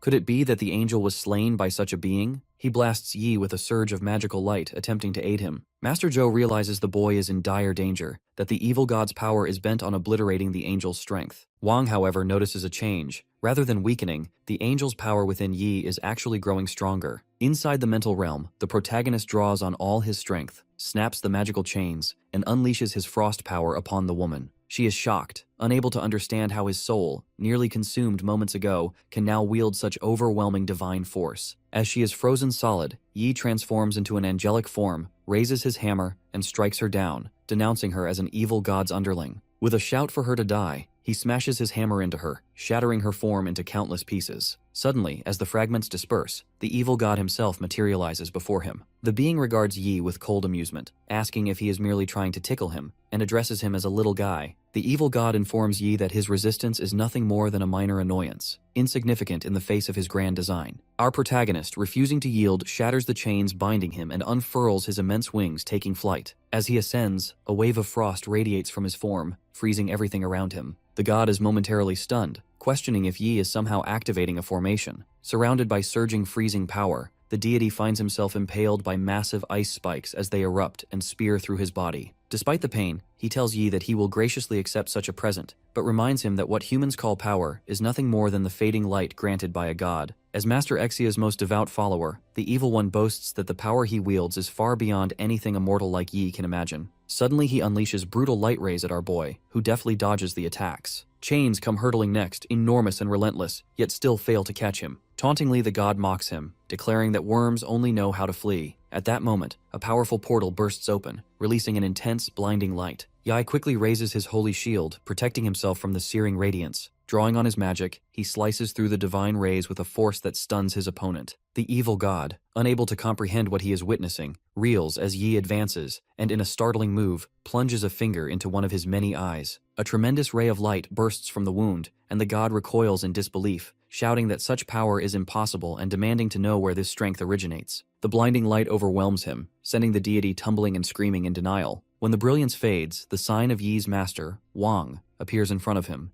and our protagonist returns to his original form, clutching the sign in his hands. Back at Headmaster Wang's villa, a brilliant yellow light swirls around Yi's body. Old Housemaster Joe marvels at the angelic power that has completely eradicated the corruption. Wang explains that the angel bloodline and frost bloodline within his disciple have fused in a way he has never seen before. Above Yi's head, an angel materializes, and holy protective circles orbit his body as a glowing holy sign appears on his chest. The angel gently lays her hand on him, channeling divine power into his form. He He opens his eyes, revealing the unmistakable sign of a holy cross shining within them. Zhou remarks to Wang that Yi is truly fortunate, having received the God of Light's blessing in his moment of crisis, and thereby averting disaster. Our boy stands, steady and transformed, as Wang moves closer and asks how he feels. Yi, feeling the surge within, replies that his power has undergone a dramatic, qualitative improvement. The system promptly informs him of his new special bloodline, the Six-Winged Angel. It lists the details of his inherited talents and all the new abilities at his disposal. He tells his master that he has gained the Six-Winged Angel bloodline and inherited 2 bloodline talents. Shu is astonished by this revelation, recognizing how rare and supreme the Six-Winged Angel truly is. Headmaster Wang, pleased, congratulates his disciple and points out that the forging has been a resounding success. He confirms that the Six-Winged Angel bloodline is the highest among all angels, and assures Yi that the talents he has just inherited will continue to evolve, reaching S+ grades as his level increases. Our protagonist then asks about a legendary bloodline technique, the S+ grade Angel Physique. The system responds instantly, presenting details about the Angel Physique Plus technique, its attributes, and unique powers. It also warns him that, until he reaches level 50 and fully absorbs the Angel bloodline, using this technique will leave him weakened each time he invokes it. Headmaster Wang instructs Yi to activate the secret technique now, eager to see firsthand how much his power has increased. The system immediately prompts the activation of the bloodline technique, Angel Physique S+, encouraging our protagonist to release the full potential of his bloodline. As a descendant of the Six-Winged Angel, the higher Yi's level becomes, the more power he can draw forth. He channels Angel Physique, and immediately his body becomes a vessel for the overwhelming power of angels. Elemental energy surges around him, and a radiant energy circle appears on his forehead, releasing torrents of elemental force. Master Zhou is astounded by the magnitude of the elemental energy waves. The headmaster watches with growing satisfaction, declaring it excellent, and estimates that, with this bloodline secret technique, Yi's strength has increased at least 5-fold. Wang inquires about his condition, and Yi reports that his body is brimming with unprecedented strength. The light and ice elements feel as if they are his most loyal companions, completely at his command. Suddenly, a nearby robot begins to sound a warning, alerting them to high-level elemental energy and activating level 3 defense protocols while streaming detailed data about the phenomenon. Unfazed, Wang muses that Six-Winged Angels truly are the darlings of elemental energy. He quickly tells our boy to deactivate the secret technique before the room's defense system reacts more aggressively. Yi complies, cooling down and ceasing the flow of energy. Zhou asks if something is wrong.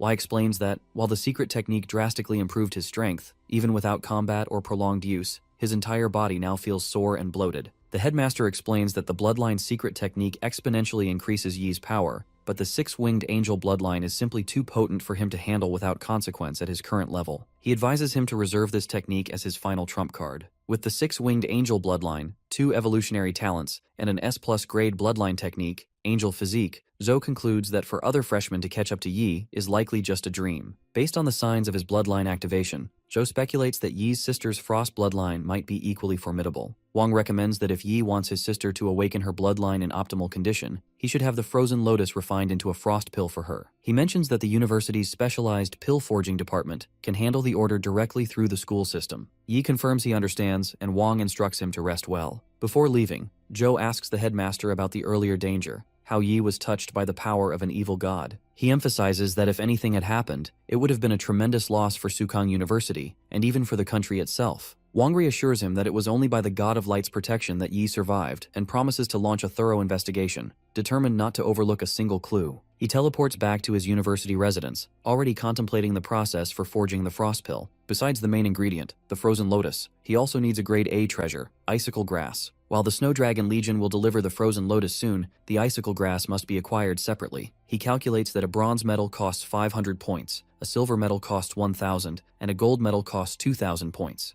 With his current balance, buying the icicle grass from the school market should be straightforward. Just then, a knock interrupts his thoughts. Opening the door, he finds Miss Su waiting outside. Yi asks if she has business with him, and she comments on his transformation, remarking that his newfound nobility isn't just from higher levels, but from a truly elevated bloodline. Miss Su explains that Housemaster Wu asked her to bring Yi the resources promised to him by the War House. He clarifies that he has already chosen Wang Hui as his teacher, so why would Wu send resources? She settles onto his sofa, explaining that while the headmaster is his personal mentor, his regular courses will still be at the War House. The resources she brings are distributed to all high-ranking students by the War House, not just him. Now understanding, Yi muses about Miss Su's role, curious if a mage can really teach at the warhouse. She answers his unspoken question, affirming that mages can indeed teach there, and urges him to review his resources. With a flick of magic, she displays a massive list of treasures for Yi to choose from. He is pleased to find exactly what he needs, crediting his luck potion as expected. With the frozen lotus soon to arrive and the right supplementary ingredients, he can begin forging the frost pill. He signs the contract without hesitation, thanking her for her help. Once business is concluded, Miss Su's demeanor shifts. She stands up, her tone stern. She scolds Yi for his recklessness in venturing deep into Tempest Valley. While training is important, entering the deeper zones without adequate strength is simply foolish, she warns. He must always ensure he is strong enough to protect himself before acting. Yi listens, unable to explain that the system's protection kept him safe and that he always had control over the situation in Tempest Valley. Her expression softens as she admits that, every year, many geniuses graduate from Sukang University, but only a small fraction become true elites. Many have fallen due to accidents or misfortune. She insists that her warnings are not nagging, but grounded in concern. It is always better to be careful. Yi promises that he understands and assures her he'll heed her advice. He then asks if she can recommend any safe training grounds for real combat experience, given his recent surge in strength. Miss Su brings Yi to the university's training ground, explaining that he can use the facility's robots for realistic combat training and set various difficulty levels. The bots can be programmed from level 1 to 10 combat forms, with the highest level able to match the strength of a level 20 class. She starts up the robots from the control room and informs him that his entire challenge will be recorded by the camera orbs, which will generate a detailed report on his performance. Reminding him that the robots are dangerous, she recommends beginning with lower difficulty settings. With her final instructions given, she excuses herself for class, urging Yi to measure his limits and avoid overexertion. Now alone, our boy prepares for the challenge, commanding the camera orb to initiate training at level 7 combat form.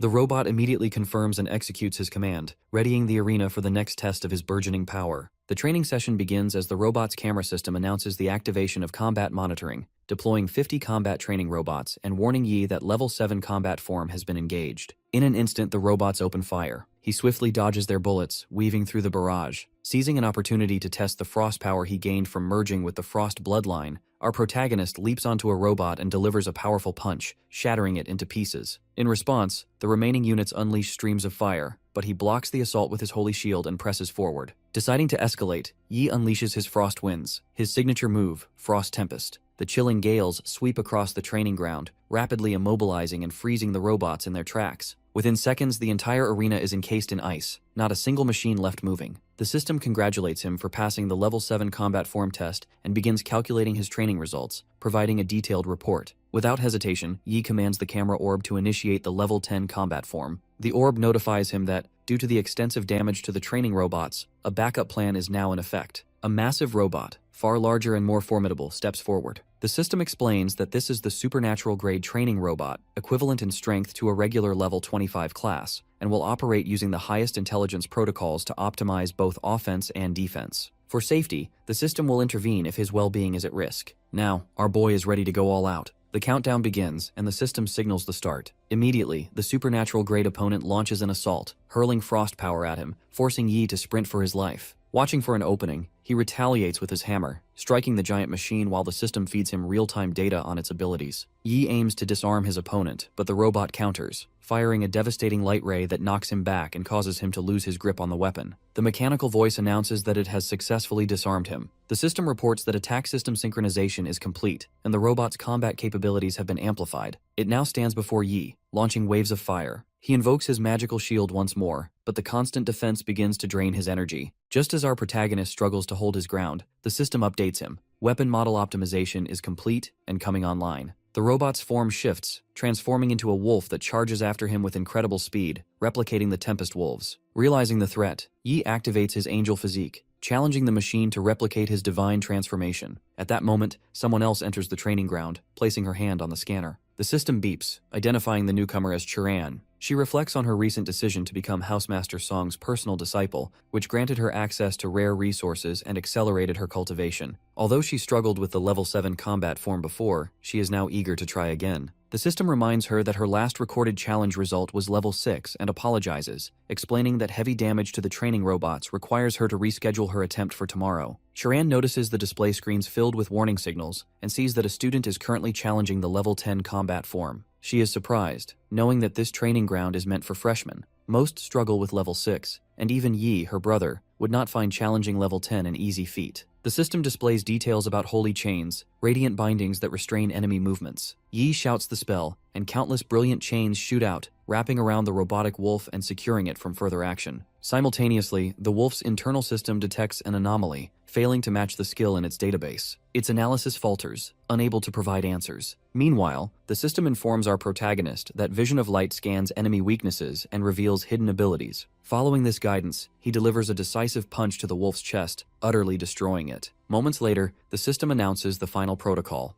The self-destruction sequence executes, signaling the end of the battle. Chiran enters the training ground, immediately noticing the thick smoke. The system declares that the level 10 combat form challenge has been cleared and that the entrance access has been reactivated. Because of the extensive damage within the training field, it suggests visiting again in a week for repairs. As she walks further in, the system congratulates Yi, announcing that he cleared the trial in 8 minutes and 32 seconds. It then provides him with a detailed summary of the points and powers he earned, advising that he now needs to contract a magic pet to strengthen his potential. Chiran soon finds him and asks if the bloodline forging is complete, amazed by how much stronger he has become in just one day. Yi confirms, explaining that he now possesses the rare six-winged angel bloodline. She expresses genuine admiration, remarking on how exceptional and precious such a divinity bloodline is compared to her own succubus one, which, though above average, is still common. He then asks if she can accompany him to the magic pet market. Chiran quickly agrees, reassuring him that the market is nearby. Together, they arrive at the bustling magic pet market in Fantasy Alley. The first shopkeeper presents a silver tier fire tiger cub, able to grow to level 20, priced at 110 points. Another introduces a level 19 adult dragonhorn rhino with a draconic bloodline for 210 points, stressing that it's first come, first served. Holding Yi's hand, Chiran asks if he already has a type of pet in mind. A third vendor offers a silver-tier golden-clawed green hawk egg at a bargain price. Yi shares that he once tamed a tempest wolf in Tempest Valley, but after defeating the demonic sun, he fell into a coma and lost the chance to contract it. Now he hopes to find a tempest wolf cub with wind elemental skills. A nearby shopkeeper responds immediately, revealing he has exactly that. Introducing himself as Liu Ju, a third-year logistics student and level 22 trainer, he proudly explains he raised the cub himself. Trainers like Liu, Chiran notes, belong to specialized skill classes, and their pets are often of higher quality. Yi agrees. Liu presents the cub, saying it is about 10 days old, its mother a silver-tier tempest wolf,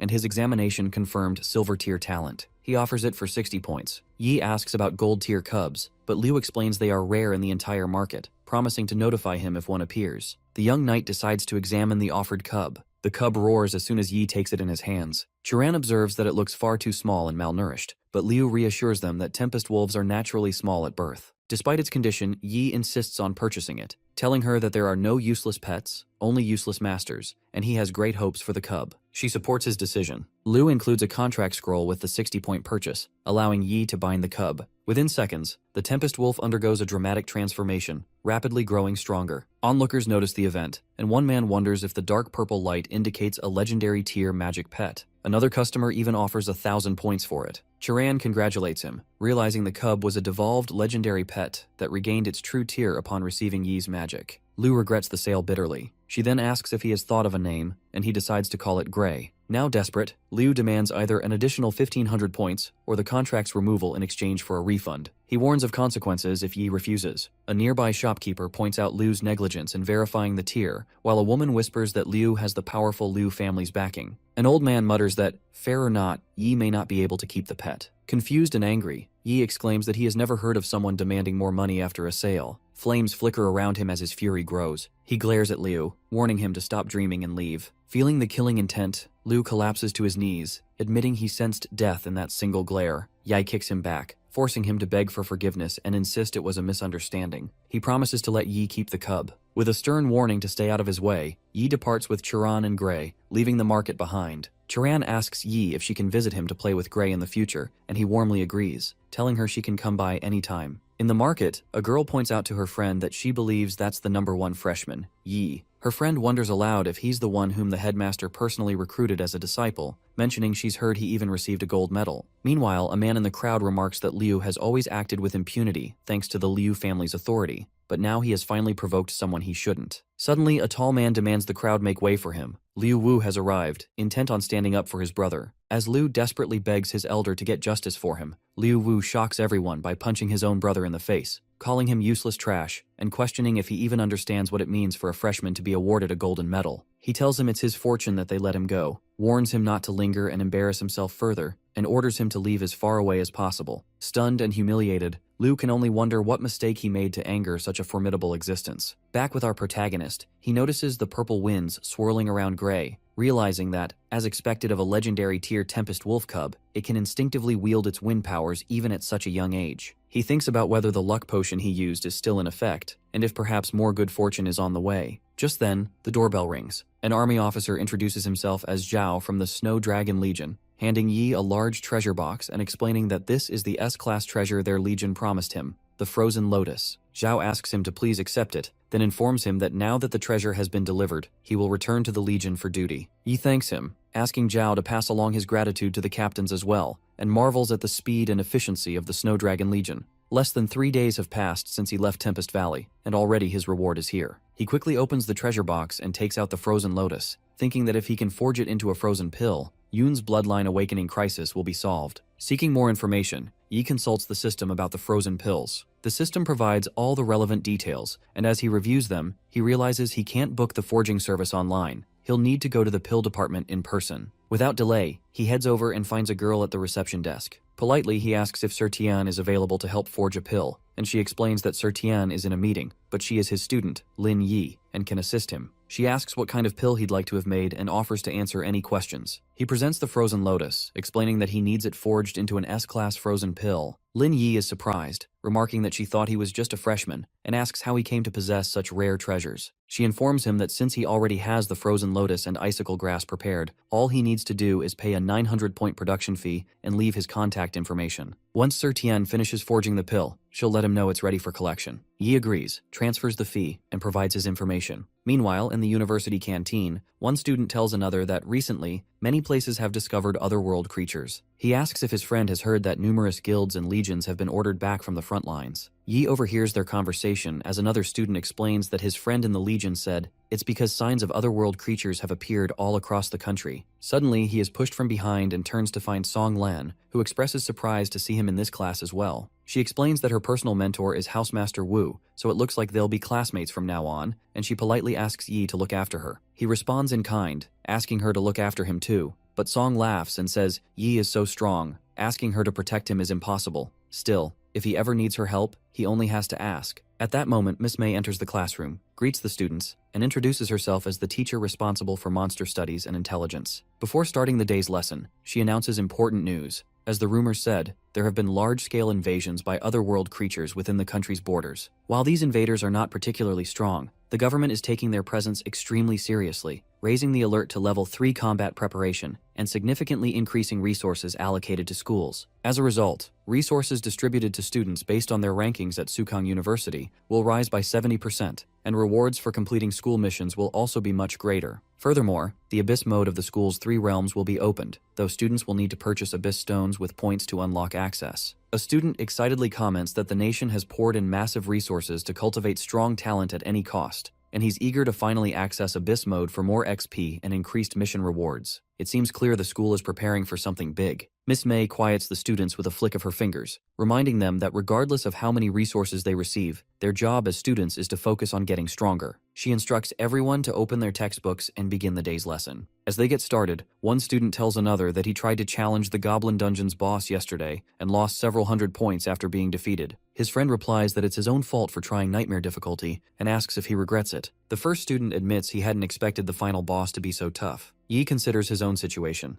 Now that he's level 19 and has the Frozen Lotus, there's no need for him to risk returning to Tempest Valley. Abyss-level Goblin Dungeon is the perfect spot for him to farm experience. After class, Yi finds Charan waiting for him outside. He asks what brings her here, and she admits she heard that the school's 3 realms have increased their rewards and wants to invite him to try them out together. He laughs, saying that's exactly what he was planning to do as well. The two of them head to the training ground, where Charan asks which difficulty level he intends to challenge. He tells her he's going for Abyss level, then asks about her choice. She says Abyss level is too difficult for her, as the gap in their strengths is simply too wide, and she can only attempt the hard difficulty for now. He reassures her by gently holding her hand, promising that once he clears Abyss level, he'll team up with her for another challenge. Charan makes him promise, then covers her eyes and says she'll challenge hard difficulty first, telling him to do his best. Wai reminds her to stay safe. Suddenly, a commotion erupts nearby as a student shouts at Shuming, demanding to know why he's there. He announces to the crowd that it's been ages since anyone from the Earth rank attempted a realm challenge, and asks if Shy doesn't know that breaking a dungeon record earns an achievement talent. Without special encounters, it's nearly impossible to earn one, so it's no wonder Shi hurried over. At that moment, the realm's door swings open and the system repeats Yi's earlier words, declaring that it's boring and he will go ahead and challenge the Abyss realm. The Goblin Dungeon's difficulty is set to Abyss level, with entry limited to those between levels 17 and 21. As a level 19 Saint Knight, Yi qualifies for entry. The other students whisper among themselves, wondering if he is truly the #1 freshman, while one laughs and mocks his arrogance, predicting he'll just waste his 400 points. She observes that the influx of resources seems to have made some students overconfident. The system informs Yi that he has selected Abyss level, the most challenging difficulty, and that 400 points will be automatically deducted from his account in exchange for an Abyss magic stone. It continues, notifying him that he has been teleported into a goblin dungeon and warning him that monsters in the Abyss realm are much more vicious due to the increased difficulty. If he feels overwhelmed, the system instructs him to smash the Abyss magic stone to exit the realm immediately. Our protagonist surveys his surroundings, wondering why the area looks like a ruin, and whether this devastation is the result of goblins conquering and destroying everything in their path. Suddenly, a goblin attacks from behind, but Yi senses the threat and counters with a powerful punch. He quickly observes that this dungeon is swarming with goblins, and as the system provides details about these monsters, he sees them all charging toward him. His excitement grows, thinking these powerful enemies are truly worth the challenge. As the goblins leap at him, he brings out his warhammer, smashing through the wave of attackers. More and more monsters appear, and he realizes the true difficulty of this realm lies in the endless goblin grunts launching suicide attacks, rapidly draining his mana. The young knight leaps into battle, determined to conserve as much mana as possible to unleash his most powerful skills against the boss. He employs his shining phantom slash, effortlessly cutting down goblins as the system congratulates him for defeating the horde and informs him of the points he has earned. Nonetheless, Yi notes that, as expected, leveling up has become much harder at his current stage. Despite having defeated so many goblins, he is still a long way from reaching level 20 and hopes that defeating the boss will yield enough rewards to help him advance. He pushes open a massive door, wondering where the final boss awaits, and suddenly the Goblin King appears before him. The system immediately provides details about this new foe, who challenges the intruder with a sneer, calling him a foolish human and welcoming him to the land of death he has prepared.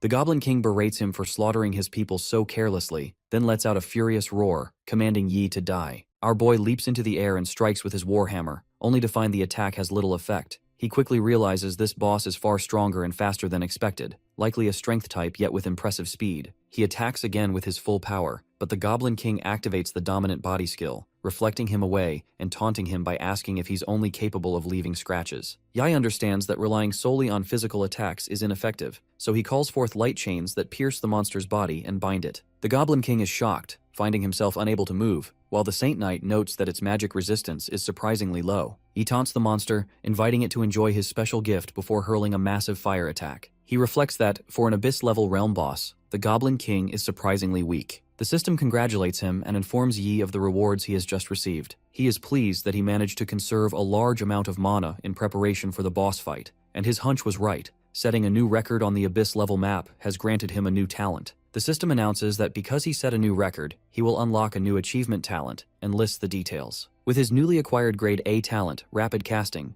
Yi is confident he will become even more powerful. He decides it's time to leave, though he regrets coming so close to level 20 without quite reaching it. Still, with plenty of points earned, he considers bringing Ran along to challenge the Abyss-level realm again. Back at the university, the scorecard displays the top 6 students and their respective points. One student mentions that no one has cleared the Abyss realm until now. It's simply too hard, as anyone who enters is instantly surrounded by hundreds of silver-tier goblins and would die if they didn't escape quickly enough. As expected, the Abyss level is brutally difficult. Another comments that only Earth rank elites like Ximing stand a chance. Charan, relieved that she chose the hard difficulty, passes without issue, and now hopes her brother Yi can succeed. Another says he heard the Abyss level realm was added to the freshman competition, and surprisingly, a lot of people passed. But his friend confirms that a level 19 Saint Knight named Yi got first place and set a new record. The crowd is astonished to hear the realm record was broken and someone finally cleared the Abyss difficulty. All eyes turn to the screen. A student wonders aloud if he's ever heard of Yi before, guessing he must be a senior. Another corrects him, saying he's actually the #1 freshman. Someone else protests that there's no way a level 19 could defeat the level 24 legendary Goblin King, no matter how strong he is, and insists he watched the freshman competition and can't believe how much the Saint Knight improved in just a few days. Another laughs, predicting that brother Xuan entered the realm after Yi, and, though his progress is slower, once Xuan's clear record comes out, he'll push him down in the rankings. Suddenly, brother Xuan returns in terrible condition, and his supporters are shocked to see him like this. He admits to his friend that the Abyss-level realm is too hard. He lost several pieces of golden grade equipment, and still failed. Xuan wonders what's happening among the students, and his friend tells him that Yi, the freshman who entered before him, spent only 10 minutes and 56 seconds to break the Abyss-level clear record. Xuan is stunned to learn Yi has taken first place. Students begin to shout as our protagonist emerges from the realm, and Xuan grows jealous, questioning how a level 19 freshman could possibly clear the Abyss realm and why he himself lost. He suspects cheating, since Yi only came out now, and decides to confront him with a fake smile, introducing himself. But the Saint Knight ignores him and continues walking, politely saying he has other business and bidding farewell. Xuan is left speechless by Yi's dismissive behavior. Chiran congratulates her brother on his success, admitting she could only barely clear the hard difficulty, and that it's getting harder to keep up with him. Wei reassures her, saying the Goblin King is actually pretty easy to fight and promises to teach her all of his best tips for clearing. With his surplus of points, he offers to take her along to try the Abyss-level realm together, determined to help her learn how to clear it. Xuan, watching, is shocked that Yi wants to go back in so soon, and wonders if he really is a freshman, since he treats the Abyss realm as casually as his own home. He realizes this is the gap between true elites and ordinary students. Xuan's friend tries to encourage him, saying he nearly cleared it and might succeed if he tries once more,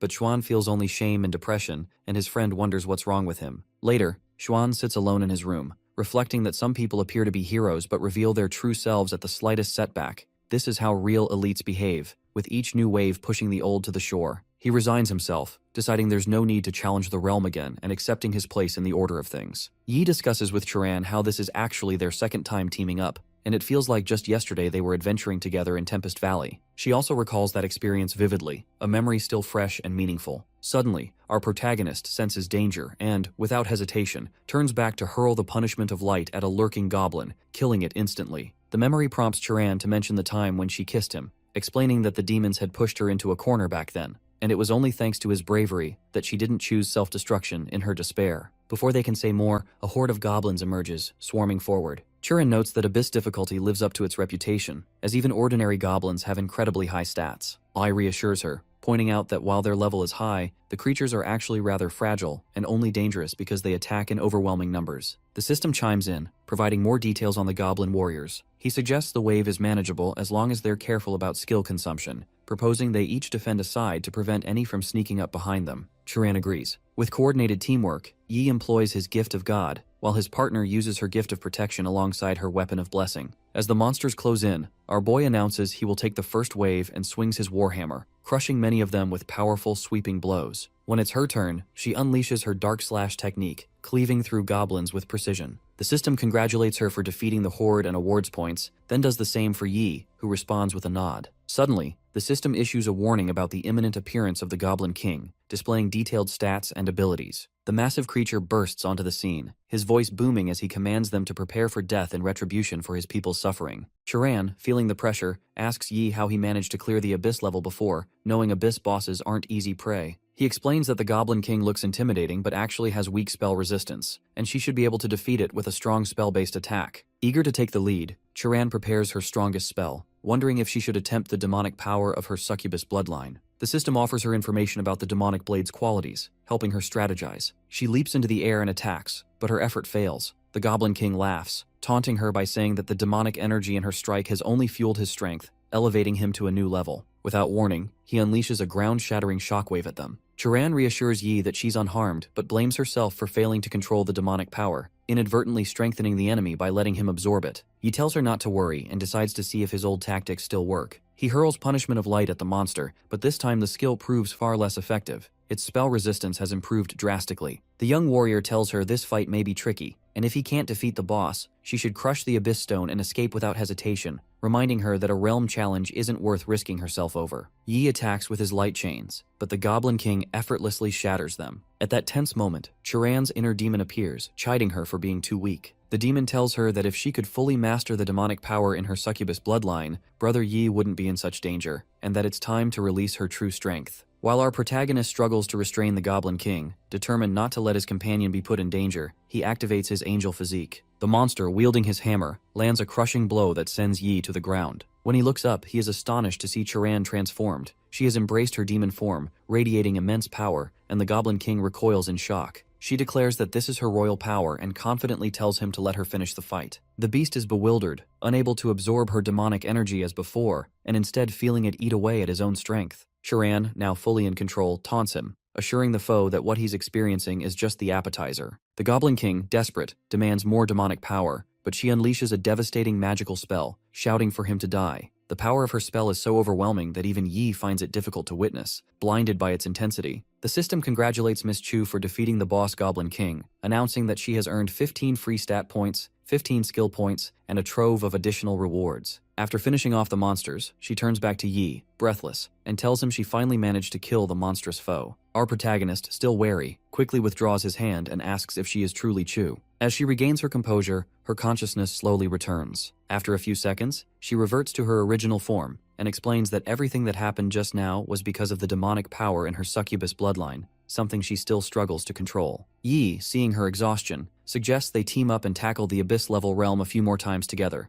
but she is tired and encourages him instead, saying she believes he will soon be able to solo the abyss-level realm, especially once he becomes more familiar with the demonic power. He jokes that the Goblin King has become something of an old friend, and he trusts the boss will understand, since students always need to consider so many things to maximize realm rewards. Meanwhile, at the university, a group of students discusses the abyss-level realm's extreme difficulty. One student wonders if Yi's success is just luck, while another argues that his strength is simply unrivaled and that anyone who doubts him is free to try it themselves. On the system screen in the university hall, Yi's name glows at the top of the leaderboard. Abyss level difficulty, progress 100%, clear time 9 minutes and 46 seconds, now confirmed as the fastest Abyss Goblin dungeon clear in school history. Students are stunned. Someone complains that Yi just won't give others a chance to clear in peace, while another points out that not only did he break his own record, but he even did it faster this time. They all agree that the true elites push themselves harder than anyone else. Their amazement only grows when another record flashes across the screen. Chu has cleared the Abyss level difficulty in 9 minutes and 23 seconds. The students are shocked to see that the freshman who previously could only challenge hard difficulty is now soloing Abyss. Another points out that she is the second strongest freshman, and it's not surprising she can fight above her level under Yi's guidance. The system provides a detailed listing of their achievements,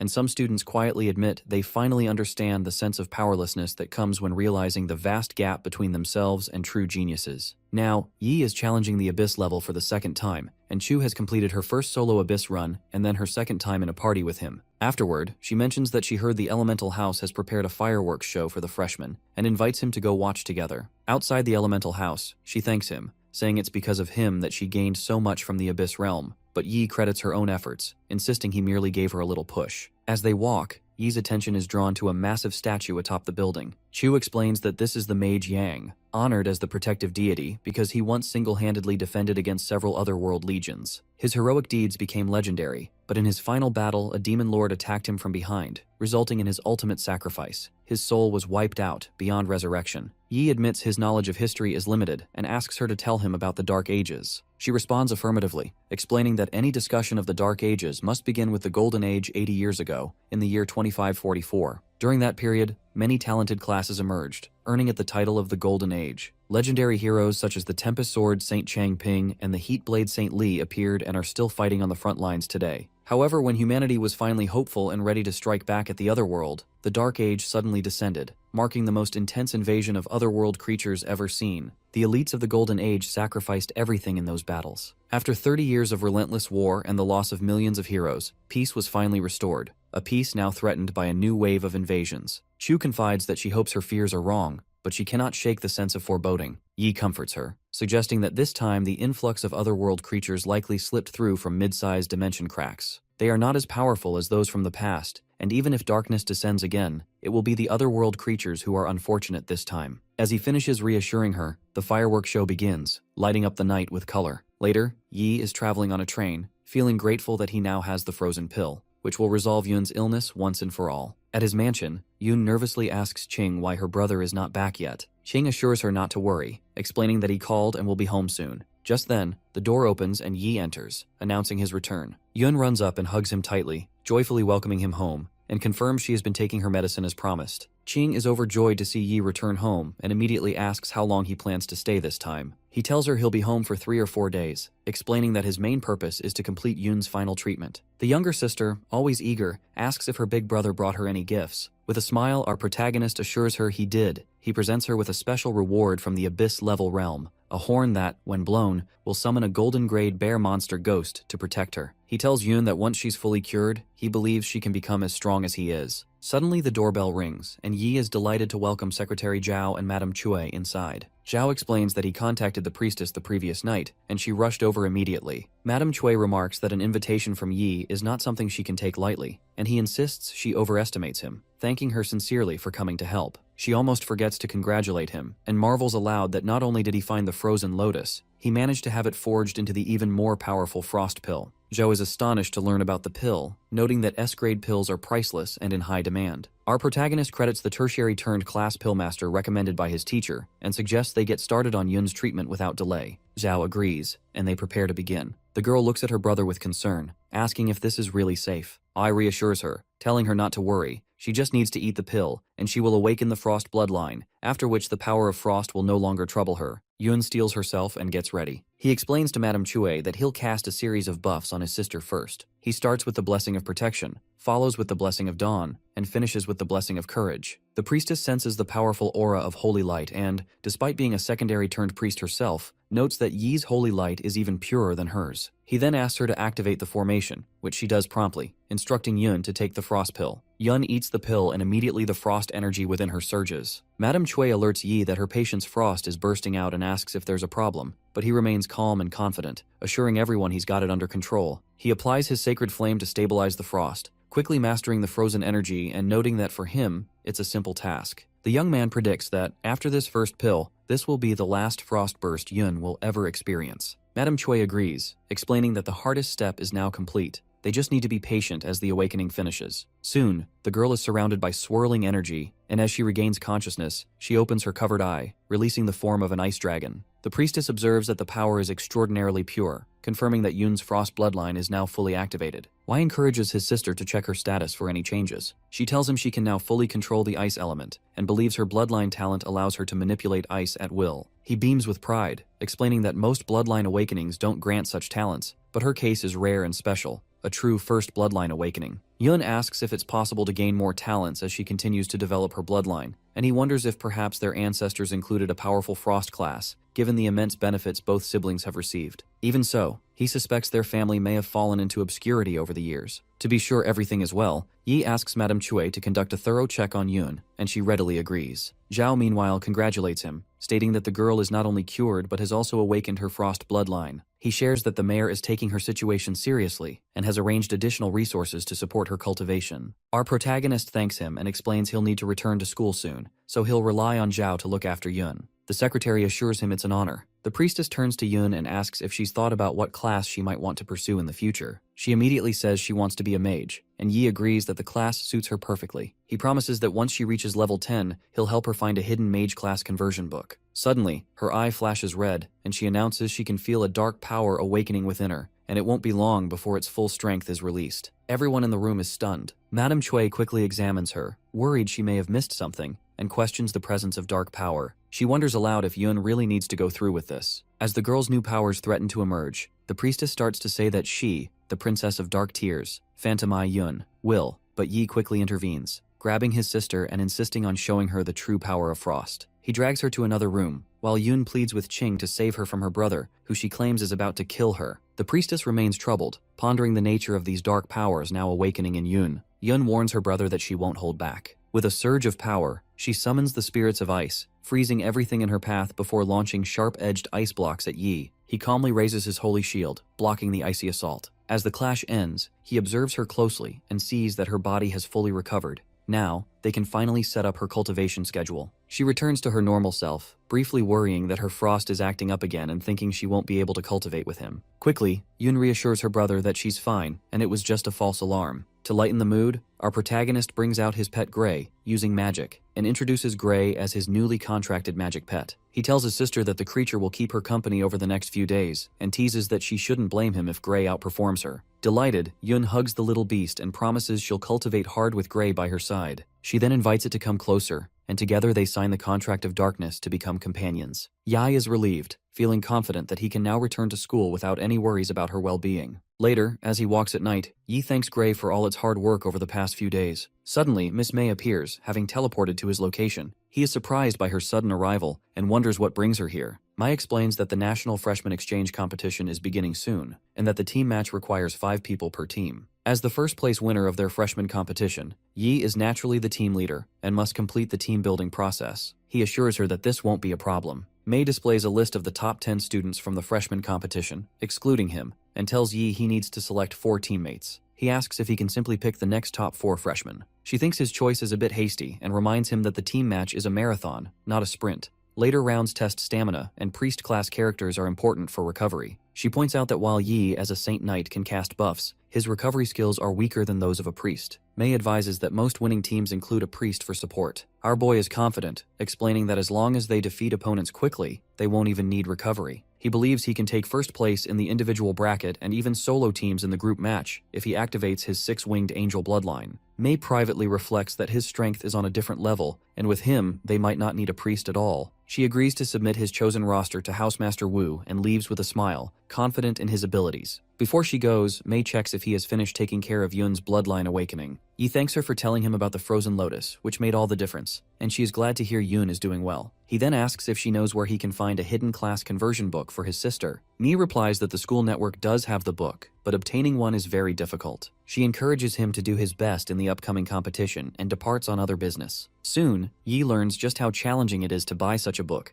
His research reveals even the cheapest hidden class conversion book costs 20,000 points. Though it may take time, he resolves to achieve this goal for Yun within the next 6 months. He checks his new system mission, thinking about how the rewards from his last 2 achievement missions have greatly strengthened him. Meanwhile, in the university meeting room, the Housemasters convene to discuss the team match. War Housemaster Wu presents Yi's team roster to the others, listing all the team members. An old housemaster questions why there isn't a priest on the team, and another worries that the lack of healing support makes the team too risky. However, an experienced elder argues that Yi's abilities more than compensate. After witnessing his bloodline forging, he's convinced that Yi alone can replace the role of a priest. He adds that the young knight provides buffs, has outstanding defense, and powerful attack skills, effectively covering 3 roles in one. A female housemaster voices no objections, noting that fully utilizing Yi's strengths is a sound tactic, while a younger master expresses hope that he will surprise everyone at the exchange competition. Wu concludes the discussion, agreeing to the plan and promising the lady housemaster that he will take care of their training. He notes that while the freshmen may be individually strong, they still need to develop teamwork and cooperation. Wu promises to have Miss May gather them at the Warhouse in 3 days for practice. Later, as Yi completes his workout, he receives a message from Mr. Wang, who has arranged a one-on-one class for him. Our protagonist looks forward to it, thinking this will be his first class since becoming a disciple and hoping to learn new skills. He chooses skill points as his reward for the day and reflects on how easy it is to stay ahead of others with the system.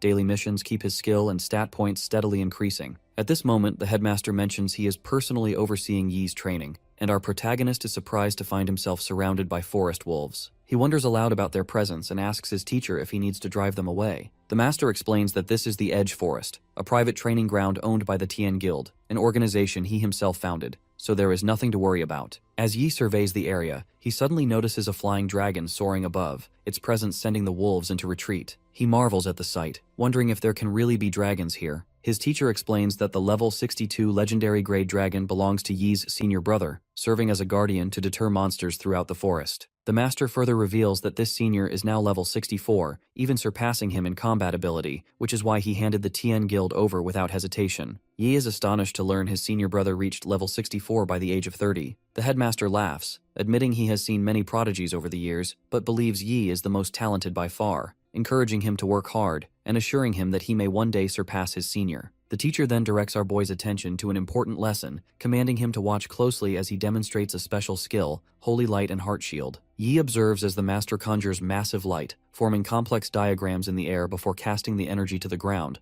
utterly obliterating everything in its path. The headmaster declares that this is the first skill he will teach him, Holy Light Heart Shield. He instructs Yi to link his consciousness to the skill book and spend skill points to learn it. Following the instruction, the young knight connects, and the system provides all the details about the A+ grade Holy Light Heart Shield. As he reads, Yi realizes this is a Saint Knight legacy skill and wonders how his teacher came to master Saint Knight techniques as well. The headmaster explains that the Holy Light Heart Shield was created by Yi's grandmaster, who was a tertiary turned Saint Knight. He inherited the skill from his own master and now passes it on to him. The teacher tells Yi he has now learned the skill and asks for a demonstration. Our protagonist nods, focusing on the technique. He gathers his energy and successfully manifests the Holy Light Heart Shield. The master is impressed, noting that achieving this with just a level 1 Holy Light Heart Shield is remarkable. He explains that the skill is especially valuable in team matches, allowing Yi to partition the battlefield and restrict enemy movement. Suddenly, a massive dragon appears nearby. The teacher announces it's time for practical combat and instructs Glalong, the dragon, to command the surrounding monsters to attack. The amount of experience Yi gains now will depend on his own ability. Glalong roars, summoning a chorus of responding dragons, and soon, countless beasts fill the area. Yi immediately arms himself with the Blessing of God, Blessing of Dawn, and Blessing of Courage, preparing for battle. He leaps into the air, launching sharp ice crystals at a particularly large dragon and killing it instantly. Without pause, he swings his massive warhammer at another, striking it on the head and hurling it away. In a matter of minutes, Yi defeats every dragon in sight, but the effort leaves him utterly exhausted. The headmaster observes his student, surprised that he went all out and used up all his stamina and mana. He asks if Yi isn't worried about more monsters appearing. The resourceful youth opens a magical space and produces a mana potion, reassuring his teacher that he has it covered. The system congratulates Yi for reaching level 22, awarding him 20 stat points and 20 skill points. He immediately considers upgrading his Holy Light Heart Shield with the new skill points and watches as the system displays the improved attributes. He realizes the shield's power has reached a new peak. The headmaster, watching all of this, remarks that Yi's performance far exceeded his expectations. He anticipated Yi might defeat 100 monsters, but the lad managed to take down nearly 400. The teacher reminds him that since he plans to compete in the exchange competition without a priest, he must remain cool and never falter at crucial moments. Yi assures his master there is no need for concern.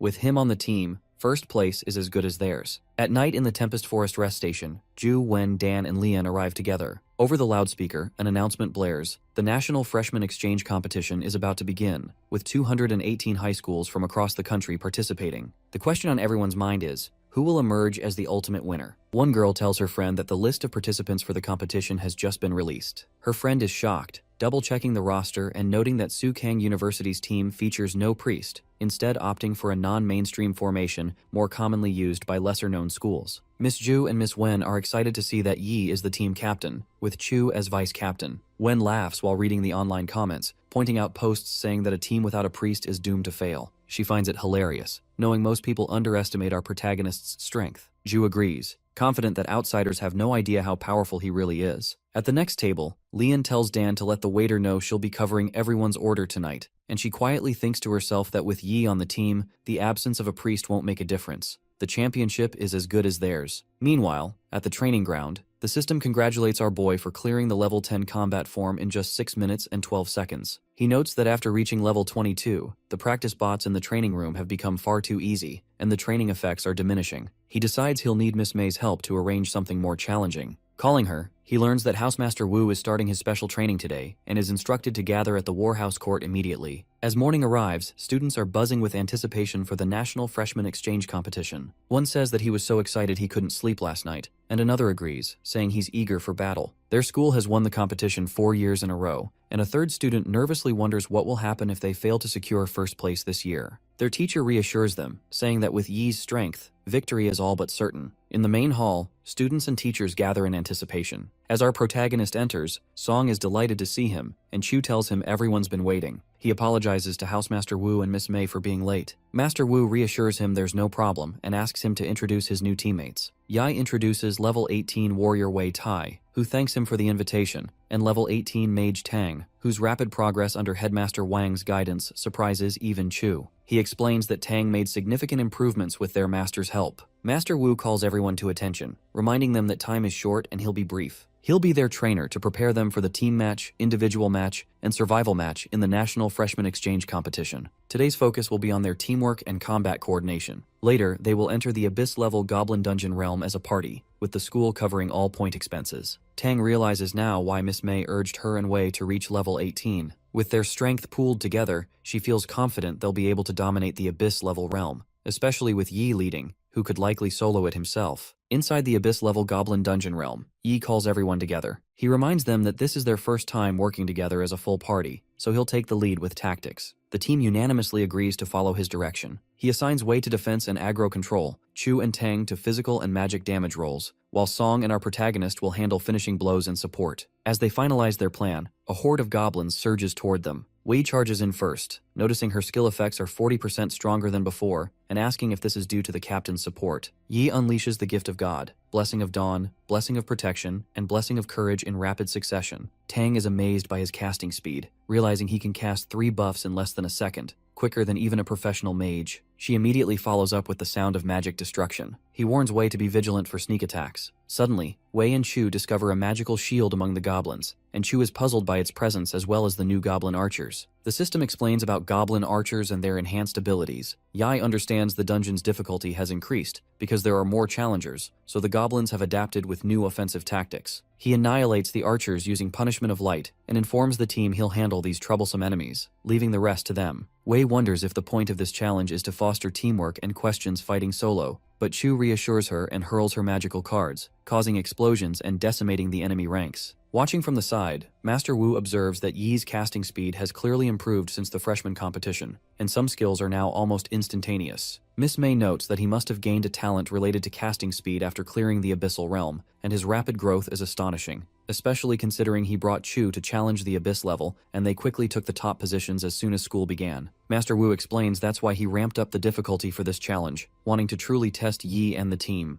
Chu goes ahead with her Shadow Slash, and her companions fight with their own techniques. Teishi, thanks to Yi's buff which doubles her power, and in no time, they manage to defeat all the goblins. Our boy reminds them it was just a warm-up and now they'll face something real, the boss battle. They all praise Yi while he stands there, thinking they're putting up the flags. They reach the gate where Yi feels something is off, but they enter anyway. Inside, the legendary grade level 22 boss welcomes them with mockery. The boss admits he was expecting them and casts a fireball in no time. Tang watches in awe, almost getting hurt, but her companion protects her in time. Teishi's shield breaks. Even after her power was doubled, she couldn't hold on. The boss admits he was preparing for this moment long ago, but Yi steps ahead with the power of frost this time. The others ask him to be careful, as he admits the boss's strength is greater than the one he defeated before. Song steps ahead to lead, but her attacks fail, leaving her staring in awe. They all charge at once in their own ways, but nothing works on the enemy. The boss declares he will end it all as he attacks with a purple beam of light. He steps forward and scatters it. When his team asks to try again, he informs them that the boss is too much for them to handle. He asks them to leave the rest to him as he activates the Eye of True Sight. Yai instantly analyzes the enemy and decides to use his S+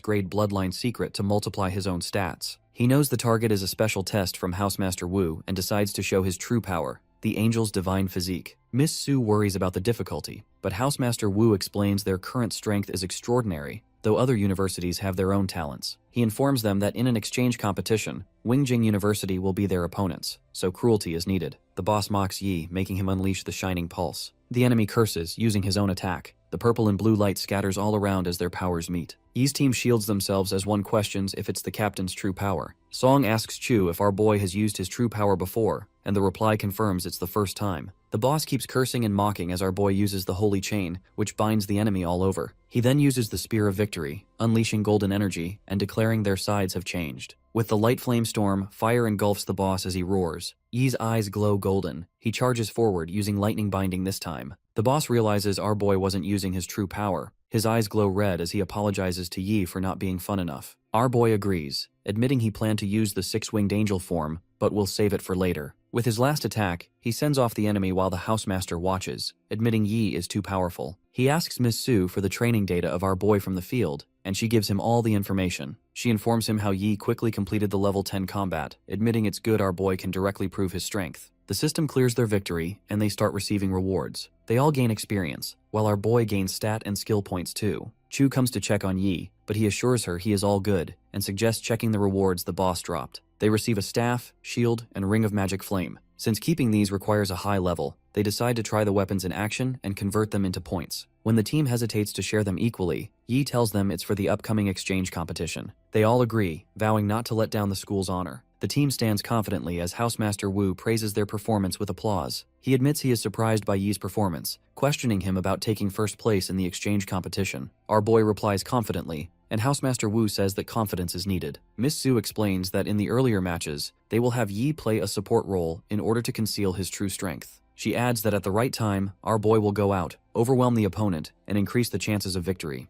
Housemaster Wu says that they still need more practice, and Miss Su agrees, saying their teamwork needs improvement. They decide to begin specialized training for their weaknesses starting tomorrow and ask the team to rest. They mention disciplinary measures, but refuse to talk about them for now and leave. Yi tells his team that they'll train hard for the exchange competition, and they cheerfully agree. Outside, some guys chatter about the Nightmare Goblin, admitting how hard it is to defeat. Tang and Taishi pass by talking about the Abyss level challenge. The guys overhear their conversation as Tang asks about the captain's manageable buffs. Yi walks with his companions as one guy questions who they are for turning the Abyss into a speedrunning game. He is shocked to hear that they're the ones representing the school in the exchange competition. The guy also learns that Yi is the one who took first place in the clearing ranking. The team enters the realm only to be attacked by the boss, but Taishi manages to block his attack. She has enough strength to defend against the attack, but the boss mocks her with harsh words. Yi steps ahead, disarming the enemy with a single punch. He praises Taishi for blocking the attack on her own, while the other companions step ahead to fight. They have all gained more power and strength. The team leans forward, attacking in their own ways, and the last slash from Chu cuts off the enemy's head. Wu confirms they managed to break the 9-minute mark this time, and also informs them that the date of the exchange match is out. He declares he will take them to Qingjing University, the venue of the competition. All of them cheer up at the thought of the match finally starting. Housemaster Wu declares that they'll take everyone through the exclusive teleportation point of the school to ensure their safety. He says they'll head directly to the exchange competition at Qingjing University. As they arrive, the headmaster and others are already present. The headmaster thanks Wu for his hard work and says he's hoping for a 5th consecutive win after winning 4 times in a row. Yi's team stands nearby as the headmaster tells Zhou to activate the teleportation formation. The teleportation activates, blue energy scattering everywhere, and in no time, they all reach Qingjing University. Miss Su thanks Zhou for his casting since traveling over 2 million kilometers would have taken them several days. Chung Yong-chun, a tertiary awakened mechanist, steps forward. Chung welcomes them all to the university, saying it's an honor to see them here. Wu and Chung exchange some words about their students and declare they will test their mettle in the competition. Wu reminds the team that the opening ceremony of the competition is on the 10th, and shortly after, the competition will begin. He tells them their training is good enough and gives them time to relax for a few days. Wu also tells them to take care of their safety since demons and other races are expected to target human geniuses. At the university apartment, Yi realizes he has a long way to go to reach level 24. In Secondary Awakening, he'll be able to learn B+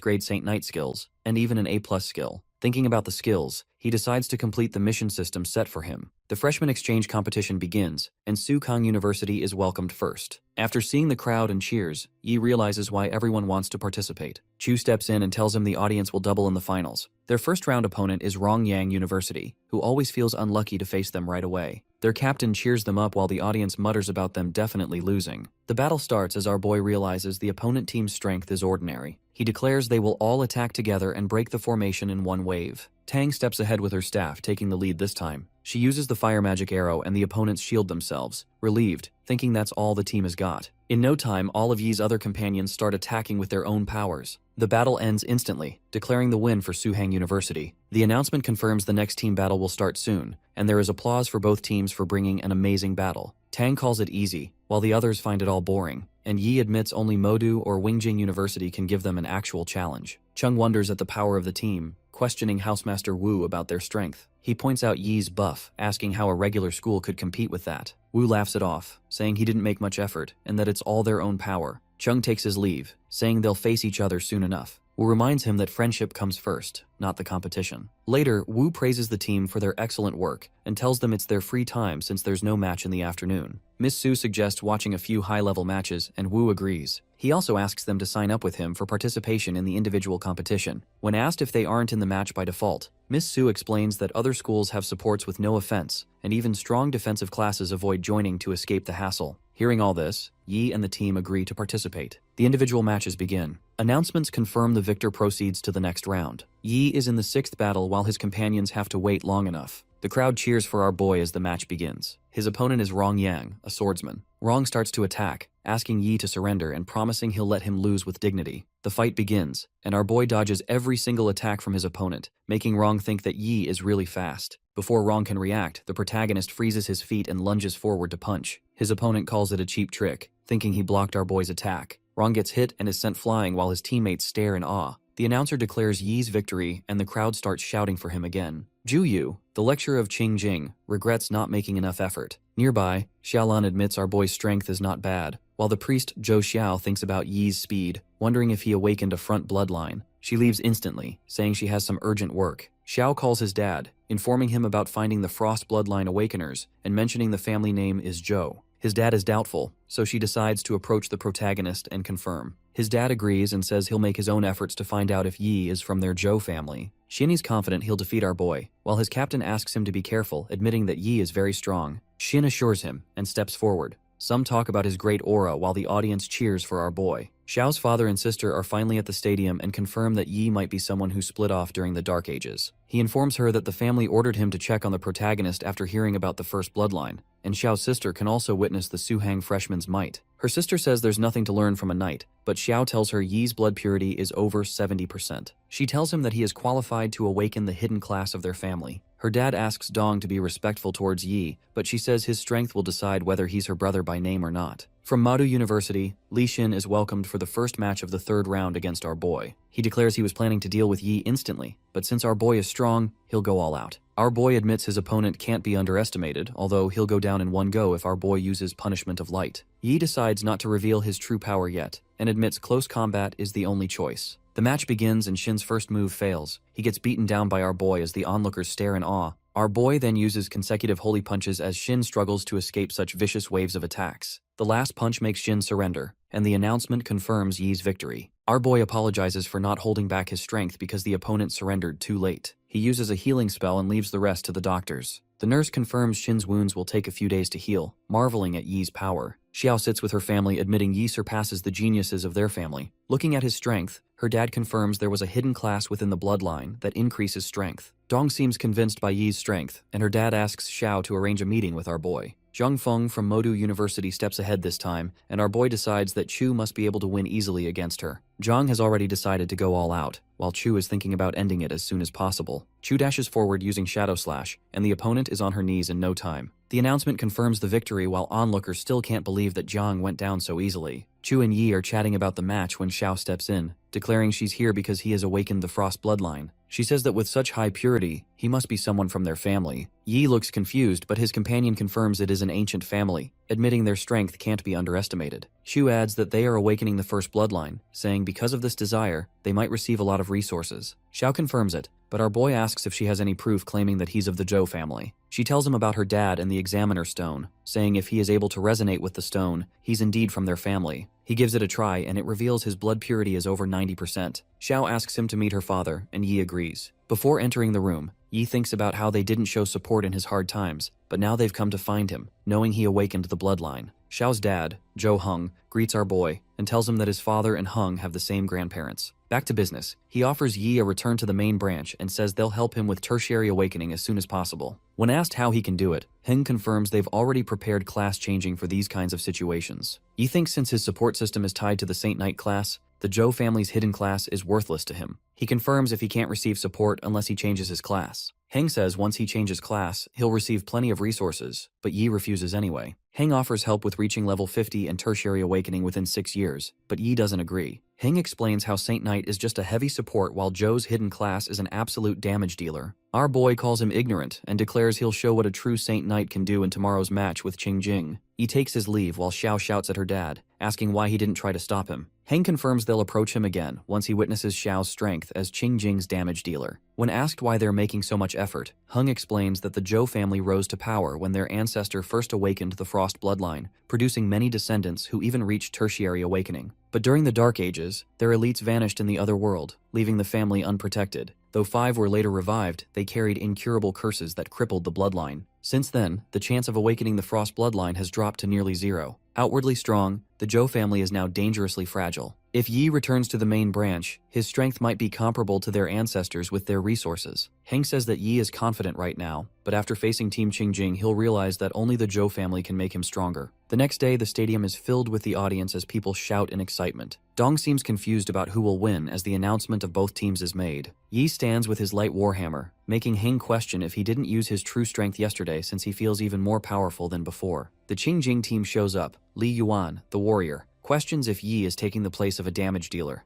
Xiaolin the archer and Xiao stand there, not surprised by Yi's decision. The mage Lu Zhou and Wang Xuan, the mechanist, chat together about how our boy's strength isn't enough for a captain. Lai remembers their defeat last year and asks his team to go all out, even if it means wounding or crippling their opponents. Chung questions, Yi juggling both damage dealer and support roles, but Wu shows confidence in our boy. Chung wonders if Yi still has some aces up his sleeve, since freshmen usually have limited skills. The protagonist tells the team to do it just like they're training in school. He'll attack and they'll follow behind to act. The team is carefree, but Yi asks them to be cautious and orders them to come to him for healing spells if anyone gets wounded. Yi dashes forward with his power as the crowd shouts for him, claiming he's really confident. The opponents prepare their fiercest long-range attack. Lan launches his arrow attack, but Yi dodges them effortlessly and even crushes one with his bare hand. Lan stands in awe, questioning how he did that. The captain claims that defense is all Yi has, and he won't be able to stop it once Lu finishes his casting. The mage unleashes his strongest attack, Fire Phoenix, and a giant fire eagle is summoned, throwing fireballs. Seeing that Yi doesn't move at all, Lu thinks he'll take his head off. The audience watches in horror, unable to understand how our boy will withstand such a powerful attack, while Ju says he has to retreat to his team for defense. Miss Su laughs from behind. They both argue over Yi's power, while Heng says that Yi's holy flame light wheel was bestowed upon him by the god of light personally. Heng says that since the Zhou family held the first frost bloodline, many devoutly followed the frost goddess through them, but after the curse, her blessing vanished as well. Now only god-blessed classes hold true potential, making their offers seem insignificant to Yi. His younger daughter says they are here for nothing, but Heng says there's still hope. The mage stares in awe when fire doesn't damage Yi at all. The captain cheers up Lu and asks him to use other elemental magics. Yuan asks Lan to continue using long-range attacks, declaring they can't let Yi front them easily. Lan does her work while the mage creates a stone shield in front of them. Wei easily defends against the attack, making the attacker believe that he has excellent defense skills. Our boy admits that their trick broke his rhythm, and now he has to use a long-range spell to break the formation. He unleashes the Holy Flame Storm, breaking through the stone shield as the captain of the opponents shouts for a retreat. They dodge and admit that this level of attack could easily eliminate them all immediately. The captain notices that the mage isn't there, realizing he got stuck in the storm. Lu struggles as Yi notices the fire isn't hot enough and declares he has his Fire Phoenix. He attacks again, and the mage gets wounded badly. The captain shouts to heal Lu, declaring he'll handle our boy. The protagonist dashes forward, attacking again while Yuan faces him. He thinks he can block the attack, but his shield goes flying and he gets damaged, realizing Yi's strength is actually terrifying. Yuan admits he's not weak either and uses his Rage Slash, but Yi blocks that easily, leaving him startled. Yuan still rushes forward, refusing to hold back until he proves himself. As they fight, our boy admits Yuan is the first one directly contesting him in strength. Mocking him, Yi charges again and almost hurts the opponent, but suddenly a robot appears. It even breaks the light projection in a single stab, but Yi manages to shatter the robot anyway. The captain thanks Wang for saving him, and Wang replies that he has to step ahead. He asks Yuan to handle the rest and leave Yi to him. Wang charges with the model GX100BE and other robots of levels 21 and 22. Yi notices that Wang himself is level 19, but the robots are higher levels. Wu sits next to Chung, who informs him that Wang possesses the S+ grade talent Mechanical Heart, allowing him to create machines higher than his own level. Wu admits that the victor of this match depends on those two. Yi stands with his weapon, ready to test the strength of the swarm tactic. Wang charges forward with his robot army, attacking all at once, but Yi manages to block the attack. He then uses the Holy Cross. The golden energy scatters all around, breaking apart the robots. The opponent stares as his robots break into pieces, even after using the fireproof body. He merges all his remaining robots, convinced that Yi's mana will run out. The protagonist's companions comment as well, admitting the opponents will never know our boy is specialized in fighting swarms. Yi unleashes the Holy Storm again, making Wang shout for a retreat. The system informs 74 robot connections are lost. Wang has lost a third of his robots. He admits that the swarm can't do anything and decides to use his final trump card, HX Judgment. He asks it to combine as its field size limit detects and defense emergency increases. The onlookers stare in awe as the giant robot of level 23 shows up. A woman appears with the captain, admitting the new freshmen are all monsters. When Yuan says they'll lose, Chu dashes forward with her sword, declaring they'll win. Wang shouts to Yi to witness the judgment's power as countless missiles are launched. Our boy dodges every single one while the opponent shouts there's nowhere to go. Our boy slashes, but the impact cracks the ground, leaving the robot untouched. Our boy dodges the oncoming attacks while Wang mocks him, questioning if running is all he knows. Yi finally decides to fight head-on while Wang still mocks him in his head, calling him weak. In no time, our boy charges forward, golden energy spreading as he uses God Hand. The robot system hypes up. The shield's energy is being absorbed, initiating emergency backup. Each match monitor drone is powered by a powerful light magic stone, which they can use to repair the shield. Chu is with her companions when she suddenly notices something and shouts for a retreat. The mage chases her, but Yuan stops him, saying something is wrong and the power is abnormal. A giant golden hand tears through the sky, terrifying the onlookers and Wang. He recognizes the presence that only S-Class can project,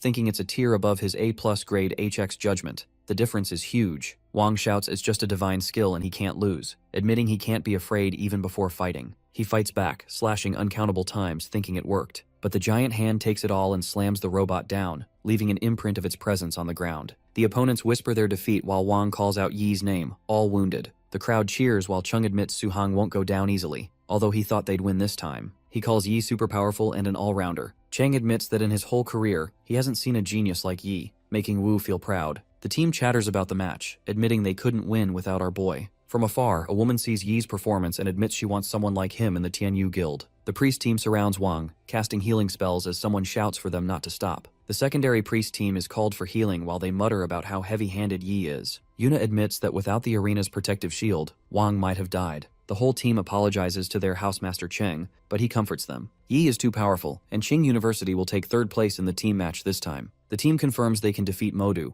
but all the robots have been destroyed and Wang is badly wounded. In that case, Qing Jing no longer has the members to fight against Modu. Wang lays wounded, admitting Yi is powerful, but says that next time he'll obtain victory. Elsewhere, Heng apologizes to our boy, admitting the Saint Knight is indeed a powerful support and damage dealer. He keeps praising our boy, but Yi brushes it all aside, asking him to get to the point. Heng informs him that if he returns, the head of the family and elders will cultivate him with the power of the entire family. Within the Zhou family, yearly distribution of resources depends on individual ability. The family is divided into factions, the largest led by the elders and the family head. Though usually opposed, both sides have united regarding Yi. Our boy admits that this way he won't need to deal with tiring side matters if he returns to the main Zhou family line. But with his headmaster, he can still level up without the Zhou family's help. He admits he's afraid of disappointing them, and he has no plans to change class, though inside, he thinks that he still has the system. Heng goes all depressed, thinking there's no home for his family to rise. But our boy says he knows someone who can consider the Zhou family's hidden class. Heng informs him it also requires a specific purity level. Regular frost bloodline isn't enough. Our boy confirms that his sister's purity is 3 times higher than Heng himself. Hearing this, Heng brightens up and says that she can pick any of the 3 hidden frost classes. Yi asks him not to get all excited, as he needs to ask his sister first. He thinks that he can't get much profit from the Zhou family, but his sister is different, and it'll be great if she gets the family's full focus. Later on a video call, Yun gets all excited, saying her brother's performance was amazing.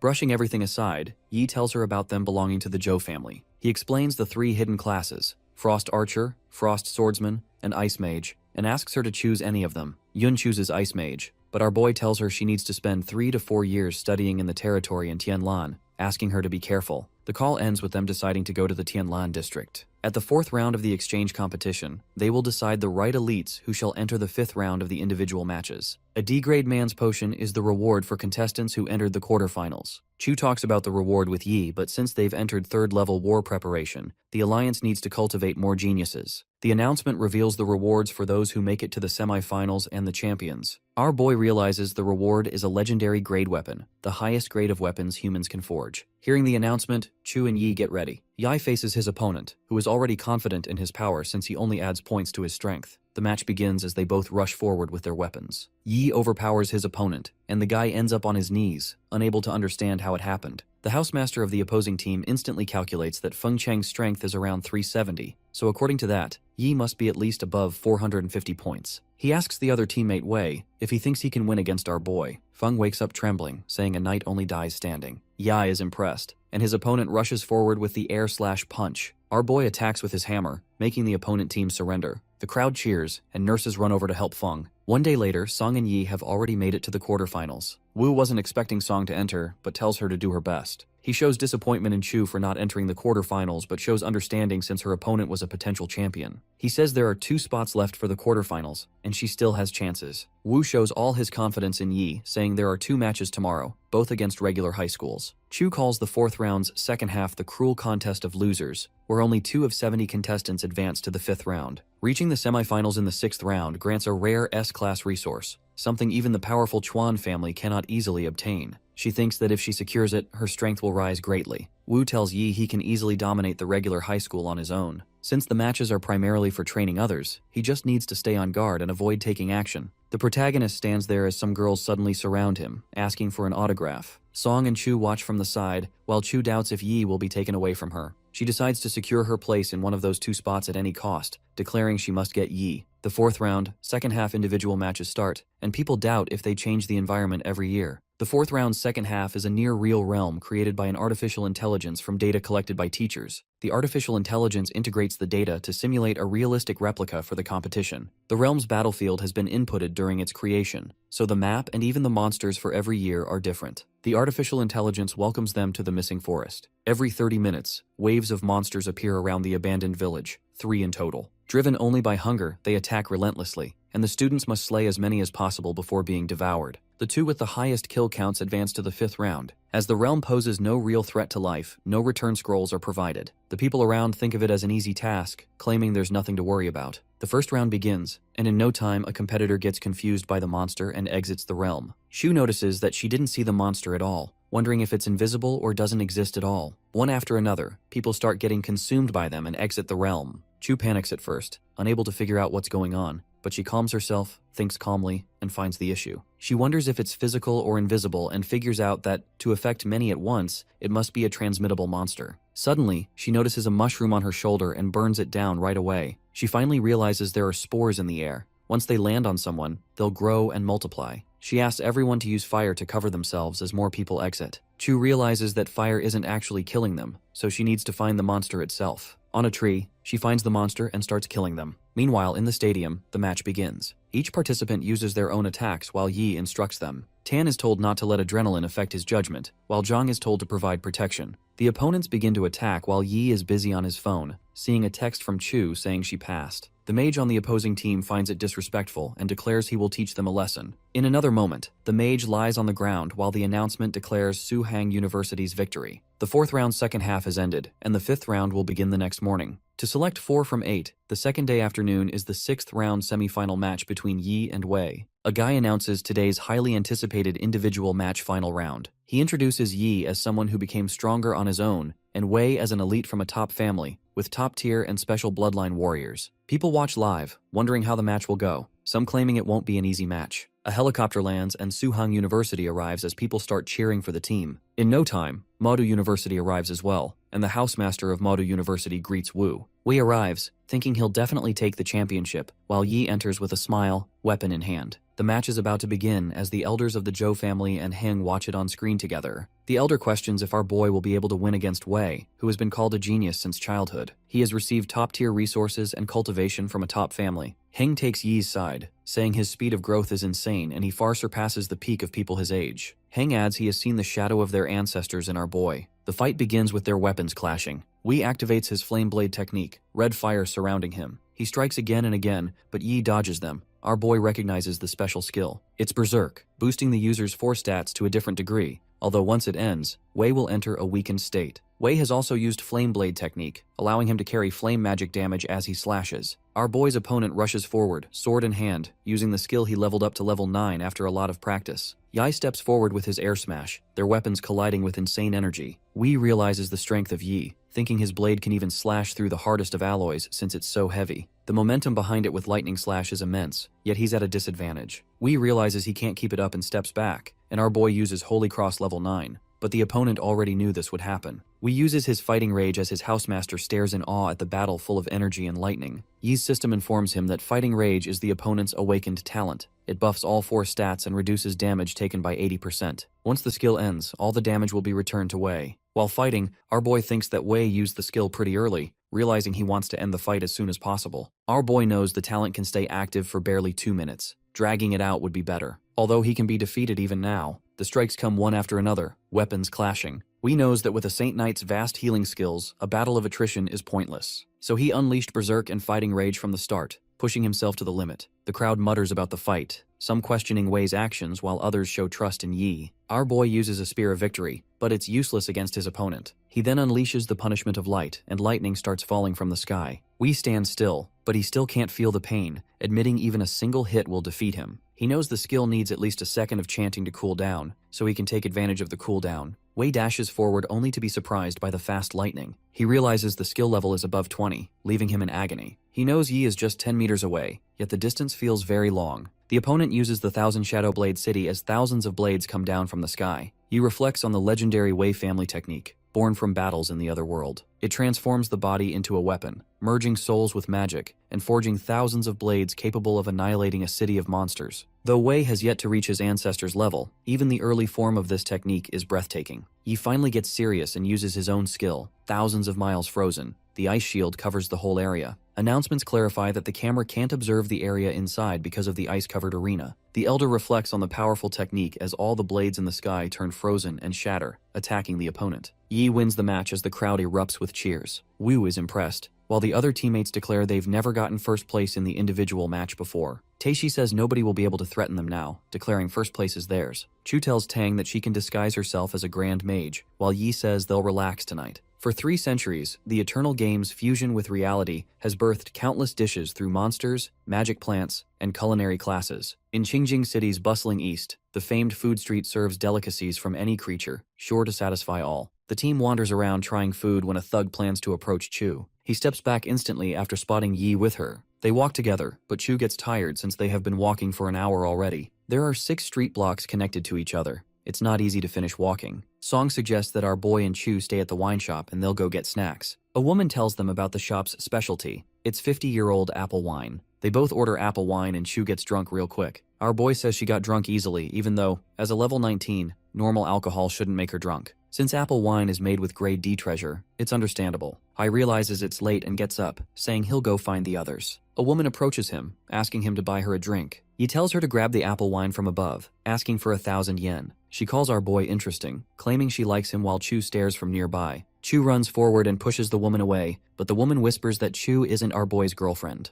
The woman knows that the world thinks these 2 strongest freshmen are in a relationship, but the reality is they still need time to develop their relationship. She admits it's her time to make Yi fall in love and take all his resources. Chu gets frustrated, but our boy suddenly holds her hand, saying he doesn't mind her blocking his luck with love. As they walk, Chu finally confesses her feelings and dozes off right away. From afar, the other teammates witness it all and smile. The next day, Chu wakes up, confused if what happened was a dream or reality. Everyone behaves normally because last night, Yi asked them to forget about it all. When asked why, he explained that the Zhang family from Chuan district is an ancient family that has existed since before the Eternal Game. They became one of the top families in the country over the centuries. He admitted he has so much that is fake, but it only looks fine on the surface. He doesn't want to trouble Chu. When he has absolute power, they'll face no issues. Back in the present, Wu says 10 high schools compete in the National Freshman Exchange Finals, each facing the other 9 for a total of 45 matches. Rankings are decided by victories. Today is their 9th match, and one more win secures the championship.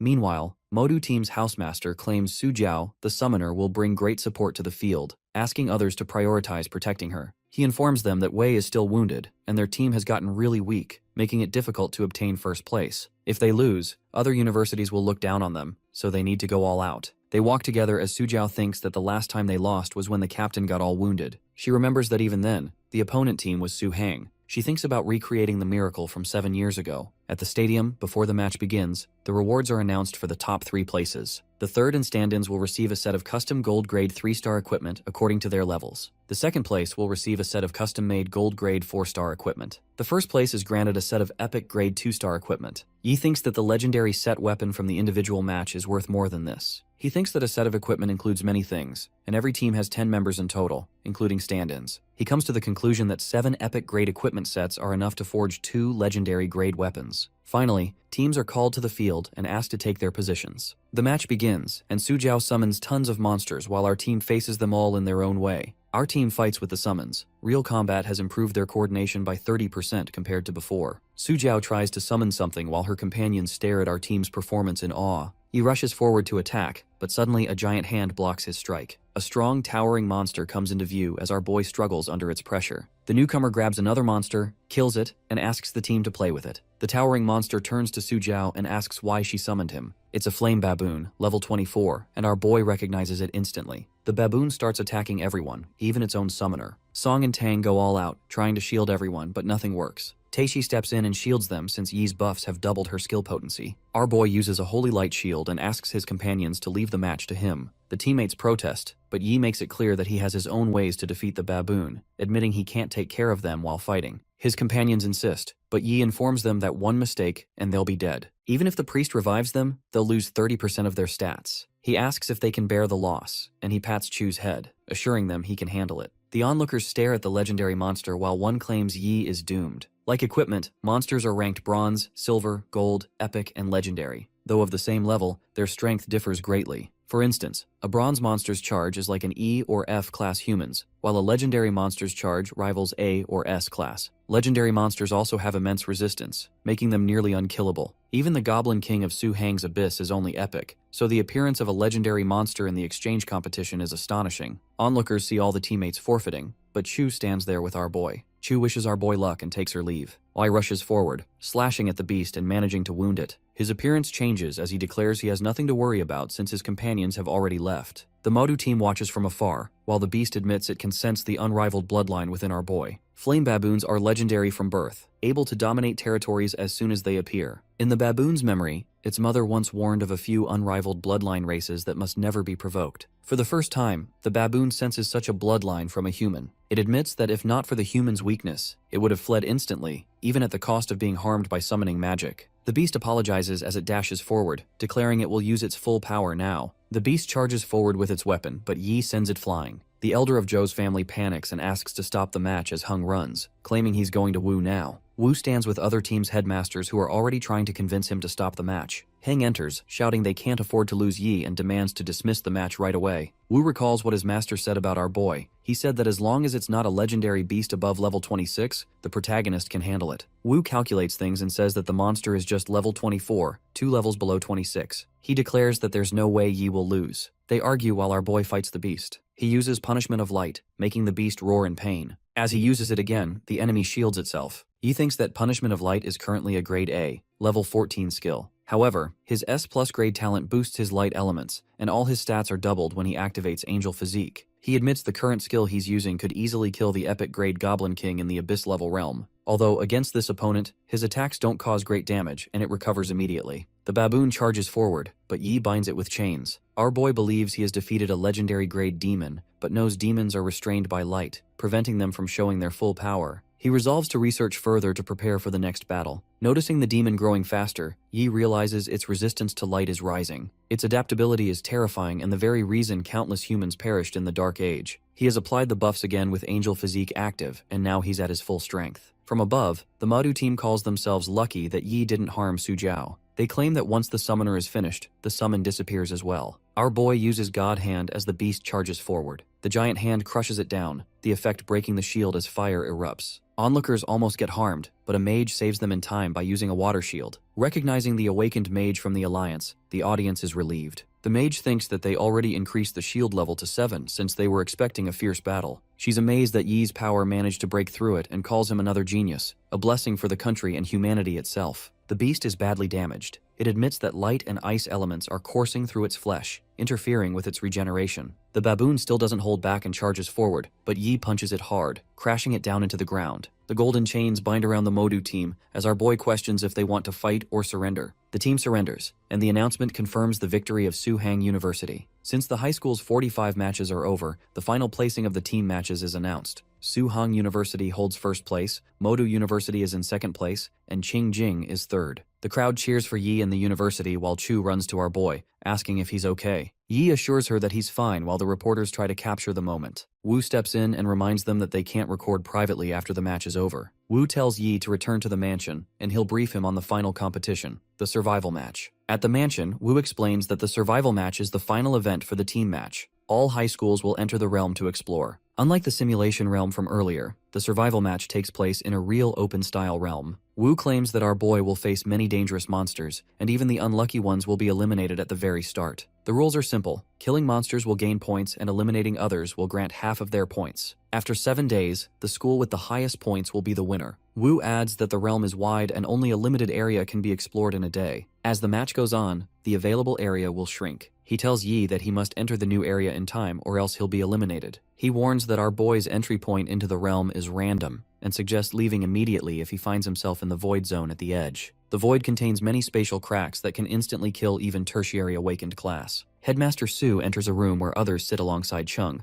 When asked why he has gathered all the mentors except Su Hang, he says that if there's no accident, Su Hang will take first place again. Chung questions if Housemaster Su really wants that. The announcement declares that the final event match will start soon. The match will last for 7 days and will be live streamed on every platform. The realm is no ordinary one. It's a historic site of the Beast War, known as the Ruins of Million Beast Shu. The freshmen chatter about the realm as the announcement clarifies that every inch, group, and rock could hide relics or treasure. Only those with brain and brawn will be able to uncover them. When others talk about finding the treasure, a guy thinks that since they can explore the realm, the military would have already searched it thoroughly. They are told to grab their weapons and get ready to face the challenges. The freshmen start to teleport while Yi and Chu stand together. The protagonist and Wei teleport to the same place, making our boy doubt the situation since, even being physically together, it shouldn't have been possible. He decides to take some time searching for them. Wei stops our boy and uses 1,000 steps, running away immediately. Yi calls him stupid since he has 0 points and there's no point in fighting him. Lan feels the presence of a male and attacks instantly, thinking it could be Yi. Wei shouts as he dodges the attack. When asked why he was in such a hurry, he hides the fact that he got nervous and used teleportation skills. He asks if she met anyone from Suhang, but she refuses and says she can scan up to a 10-kilometer radius, only in areas with plants. She admits Wei was the only one to enter her sense range. People watch the live stream, some wondering why Lan and Wei are moving together while others call it a smart move. They know that by the 7th day, the instrument contestants are wearing will reveal everyone's location, and then the real game will begin. Inside the realm, our boy kills tons of monsters one after another, gaining insane amounts of points in seconds. He decides to check his score and finds himself in first position, while Wang is in second. He thinks that mechanists are particularly like an army. They can split up the hunt by using scout robots to avoid high-level monsters and kill low-level ones. He checks Xiaoran, Xiaolan, Taixin, and Tang's ranks,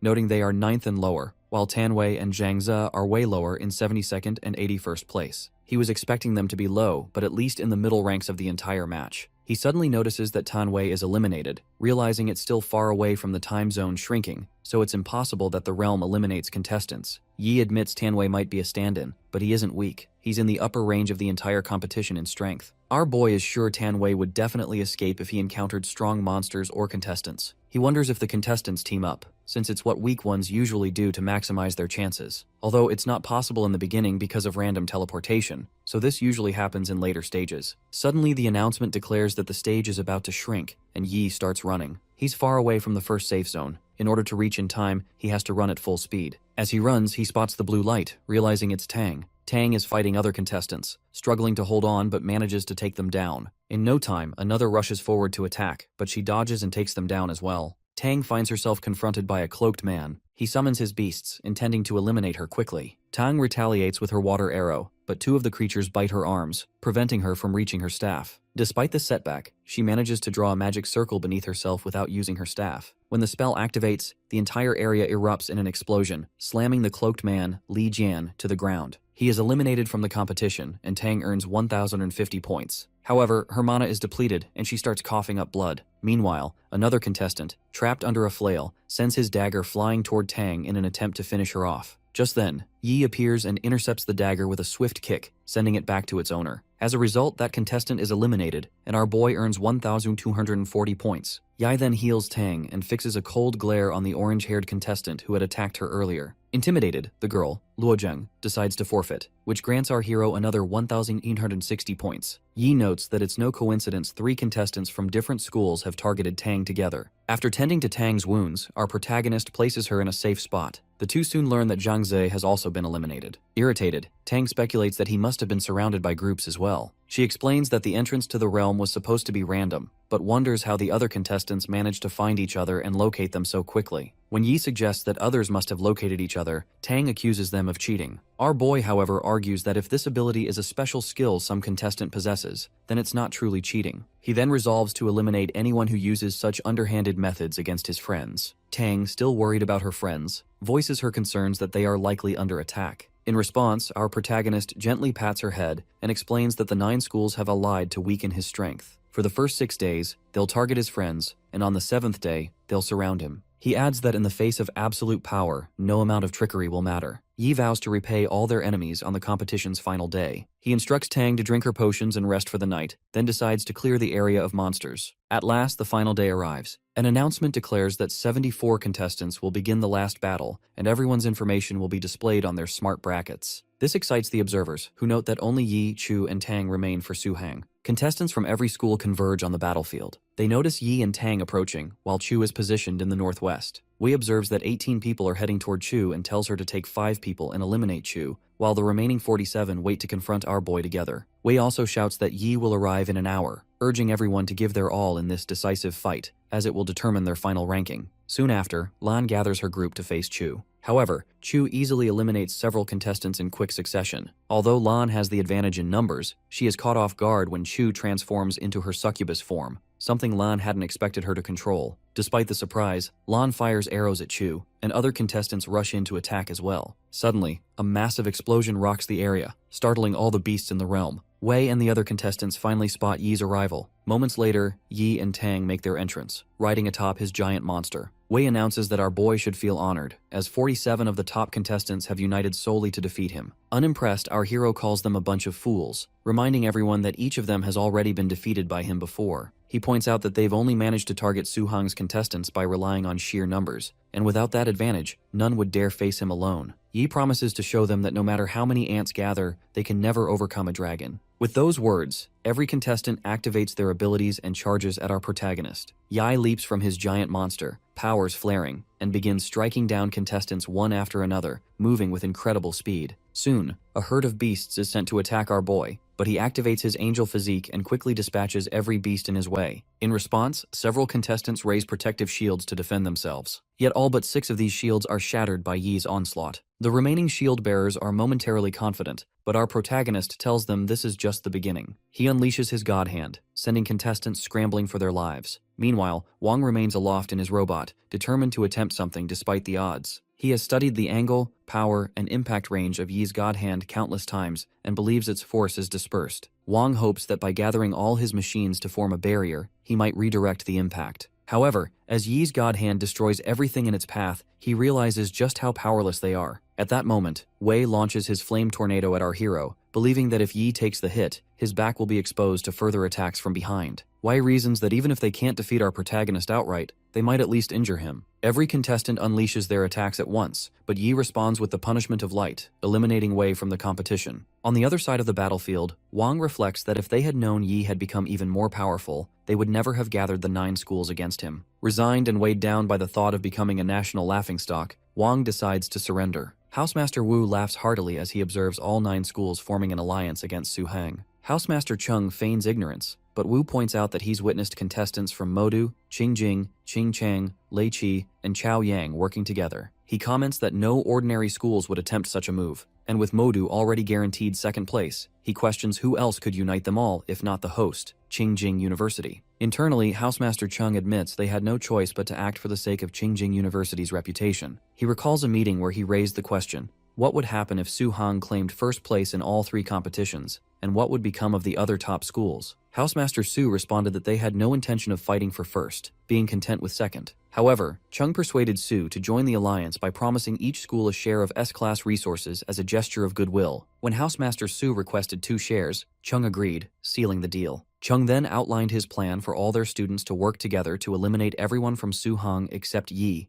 leaving only our protagonist for the final day's confrontation. Back in the present, Wu asks why the esteemed guests have fallen silent. Addressing Housemaster Feng He, Wu warns that this will damage his reputation, but Feng He calmly replies that cooperation is a standard tactic in competitions of this nature. Wu remarks that schemes like these won't hinder Yi because the truly powerful never fear a challenge. Within the realm, when Wang presses the surrender button, the system notifies him that teleportation is disabled. He's not alone. None of the other contestants can teleport out either. Suddenly, a portal opens behind our boy, and from it emerges a gigantic monster. Watching the screen, Wu wonders aloud why such a creature has appeared. The realm's entrance becomes stuck, and the spatial mage finds herself unable to use magic. Observers begin to panic, worrying that the students inside represent the nation's future, and fearing ridicule if other countries witness this on the broadcast. Suddenly, the livestream cuts out, causing further panic among the spectators. Meanwhile, inside the realm, Wang warns our hero to watch his back. I reacts swiftly, attacking behind himself and narrowly avoiding injury. When he swings his hammer, the monster suddenly vanishes. Yi asks Wang if he recognizes the beast, and Wang explains that it's a void beast, an entity said to have been sealed within the secret realm for ages, existing only in ancient tales. Catching one is nearly impossible, as it can move freely through space and shift between real and imaginary forms, even tearing open space to create temporal turbulence. Our protagonist wonders how the void beast could have broken free from its seal. Suddenly, a scream echoes as someone is devoured by the creature. Yi immediately launches a golden beam at the monster, but it retaliates, poisoning his legs. The beast then retreats back through the portal, but our boy quickly attacks the portal with another golden beam. Unfortunately, the monster reappears behind him, and thinking fast, Yi unleashes his holy fist. As soon as the monster lunges at Yi, Chu rushes in and pulls him away. Both tumble to the ground. Meanwhile, Lan instructs Wei He and the others to attack the monster together. Exhausted, our boy asks Chu why she's there. She explains that, after realizing no one could leave the realm, she hurried over as quickly as possible. When Yi spots the monster moving toward Lan, he leaps into action, attacking her to push her out of harm's way. He then reveals that he's been poisoned and tells Chu to focus on protecting the others. Following his orders, Chu shields a student from the monster's assault and uses the voice of seduction to distract the creature. Wei tries to confront the beast, all the while wondering out loud where it could have come from. The monster, meanwhile, mocks their efforts, claiming they are defying the god of time. Our protagonist, working to heal himself, observes that as soon as anyone draws near, the creature instantly opens a spatial rift. Even ranged attacks are quickly sensed and countered by the monster. It rampages through the area, attacking everything in its path. Chu manages to rescue another student and hands her off to Tang. Tang seals the student's wound, but the girl begins to panic, crying that they're all doomed. Tang tries to calm her, but the student insists this was never supposed to happen. Pushing for answers, Tang demands to know what she means. Finally, the student reveals the truth just as the others continue battling the monster. Tang is stunned by what she hears, but then she spots Chu trapped in the monster's mouth. Wei reacts instantly, launching an attack at the beast. Unfortunately, the monster retreats into its rift, disappearing along with Chu. Tang explains that the housemaster of Qingchang placed eggs from the space attraction butterfly on the students. When connected to the mother bug, these eggs can track a person over thousands of kilometers, which explains how the contestants found each other so quickly. Wang, however, tries to dismiss it as a mere coincidence. Tang adds that space attraction butterflies are closely linked to the void beast, which is why it appeared, mistaking them for thieves who had stolen its companions. Determined, our hero decides to locate every egg and mother bug, offering himself as bait. He swears to rescue Chu, even if it means destroying the entire realm. Suddenly, a student steps forward, claiming she knows how to defeat the void beast. She explains that the Sun family possesses a powerful sealing technique, but using it drains all of the user's life force.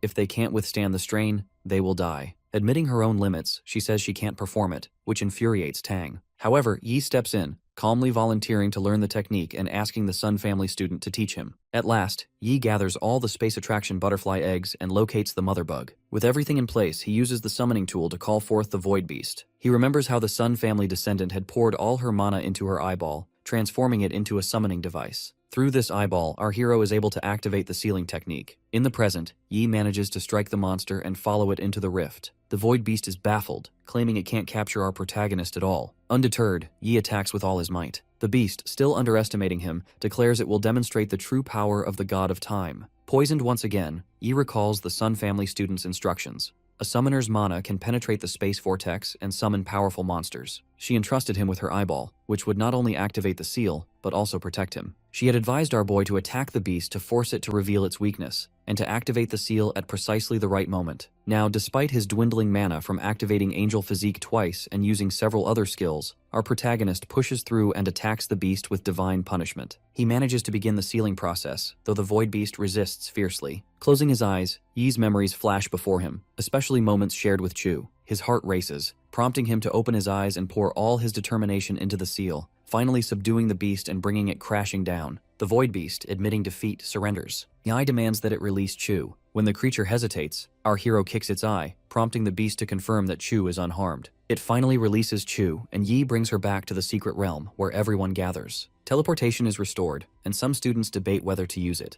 Yi hands Chu over to Tang and summons his hammer, leaving everyone puzzled about his intentions. He explains that the competition is not yet finished. Announcing that they have a choice, our boy tells the others to either surrender or face him in battle. Seeing no other option, everyone reluctantly chooses to surrender and teleports out. Yi collapses to the ground, severely injured, while Tang rushes to his side, alarmed by his wounds. Our hero mutters that his mana is completely depleted, then notices they've made it into the top 3, with Su Hong securing first place. He feels a wave of relief at having led his team to victory as captain. Soon after, the announcer declares the results. Su Hong has taken first place, Qing Jing is second, and Modu claims third. The announcer continues, noting that the National Freshman Exchange Competition has been held 183 times, producing many geniuses who are now the backbone of the country. Team Su Hong is finally able to relax after 20 days of relentless fighting. Meanwhile, our protagonist receives extraordinary rewards. divine grade talent, a divine treasure, and a divine skill. He reflects that the exchange competition lasted 20 days and required him to claim first place in every event to complete his mission. Internally, Yi admits this was even more challenging than the entrance exam where he had to defeat the Demon Prince. He's especially pleased to have obtained an S+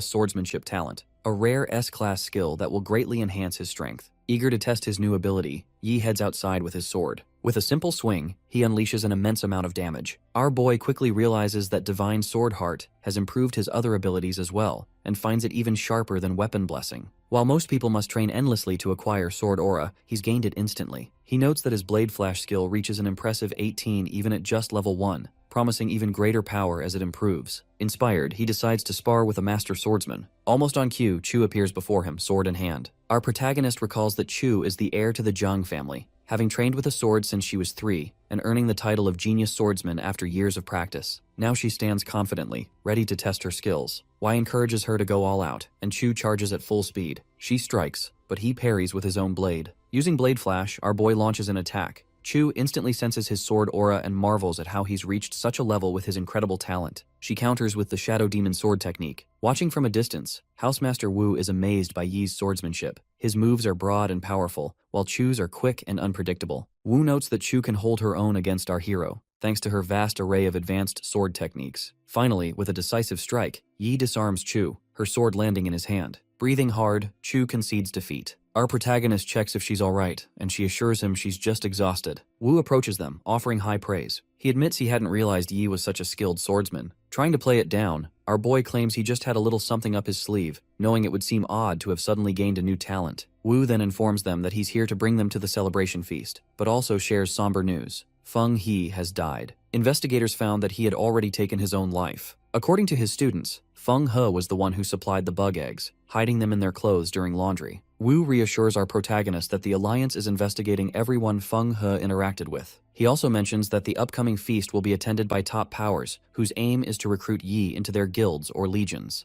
Housemaster Wu leads his students to the celebratory feast, explaining along the way that many people there will try to recruit them by offering money, women, power, and resources. Once anyone accepts, they'll be bound to those groups. Wu doesn't object to the idea of joining, but advises everyone to make their decisions carefully and with clarity. Soon after, Feng Hao from Xiaoyan steps forward and announces that the top 10 students from the competition are present. Each will receive a reward from the Xiaoyan Class Alliance. She distributes bank cards loaded with 20 million in currency to the students, and explains that their authorization levels will be upgraded to elite external members within the Alliance. This status grants them an 80% discount on any potions or equipment purchased at any supply base in the nation. She also invites them to join the Alliance through her. Our protagonist notes how generous this gesture is. Giving 20 million to each of the top 100 contestants is a direct display of power. Feng Hao then announces that the rewards for the top 3 in the solo, team, and survival matches will be revealed the next day. As the feast begins, Wu raises his glass to congratulate Su Hong on their first-place victory. Xing remarks that none of it would have been possible without Yi. Several of his female comrades and other students request a toast, but our hero brushes it off with a modest shrug. Wei approaches to thank him for saving his life,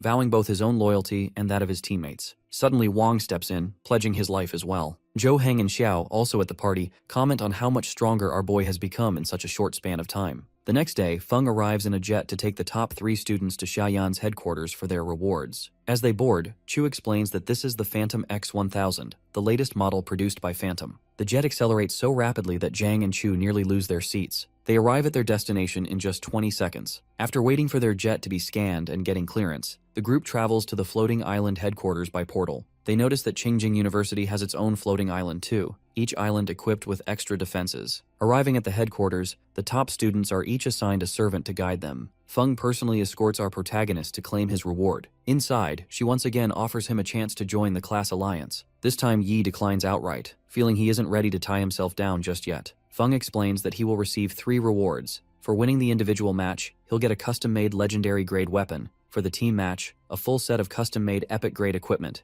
And for the survival match, he will have the freedom to choose any item from the Alliance's vault. She then leads him to Master Qijun's forging room, where the heat is palpable. Feng introduces Yi to Qijun, and our hero greets the Master Smith respectfully. Qijun explains he will forge a level 25 legendary grade item for him. Y expresses his interest in a longsword that can enhance both his strength and wisdom. Feng is astonished to see Yi standing before Qijun without breaking a sweat. Qijun's unique vision technique is so overwhelming that most people can barely speak in its presence. Meanwhile, our boy requests a sword tailored for his Saint Knight class, emphasizing that it must possess lethal power. He recalls that golden grade weapons provide 2 stat buffs, while legendary grade weapons enhance all 4 stats. As a Saint Knight who both fights and grants buffs, Yi decides to prioritize strength and wisdom. After reviewing footage of our hero's fighting style, Qijun comes up with an idea. He summons a Sunlight Holy Stone, a rare jewel that only occasionally drops from holy ruins. This stone is said to have formed from the sun's core. A weapon crafted from it can purify creatures of darkness with light. From the lava, Qijun brings forth additional rare materials, merging them together. Using magma blast melting, he causes a volcanic eruption and burns away demonic souls. Then, wielding a divine hammer, he strikes the molten mass to shatter any impurities. Once the metal is liquefied, it's poured into a mold. Qijun then carefully etches spells into the blade as he forges it. For the final step, the sword is placed in lava to finish the forging process. During this intense moment, Feng draws a shield to protect herself and our protagonist from the flying embers and heat. Finally, the Holy Light Sword,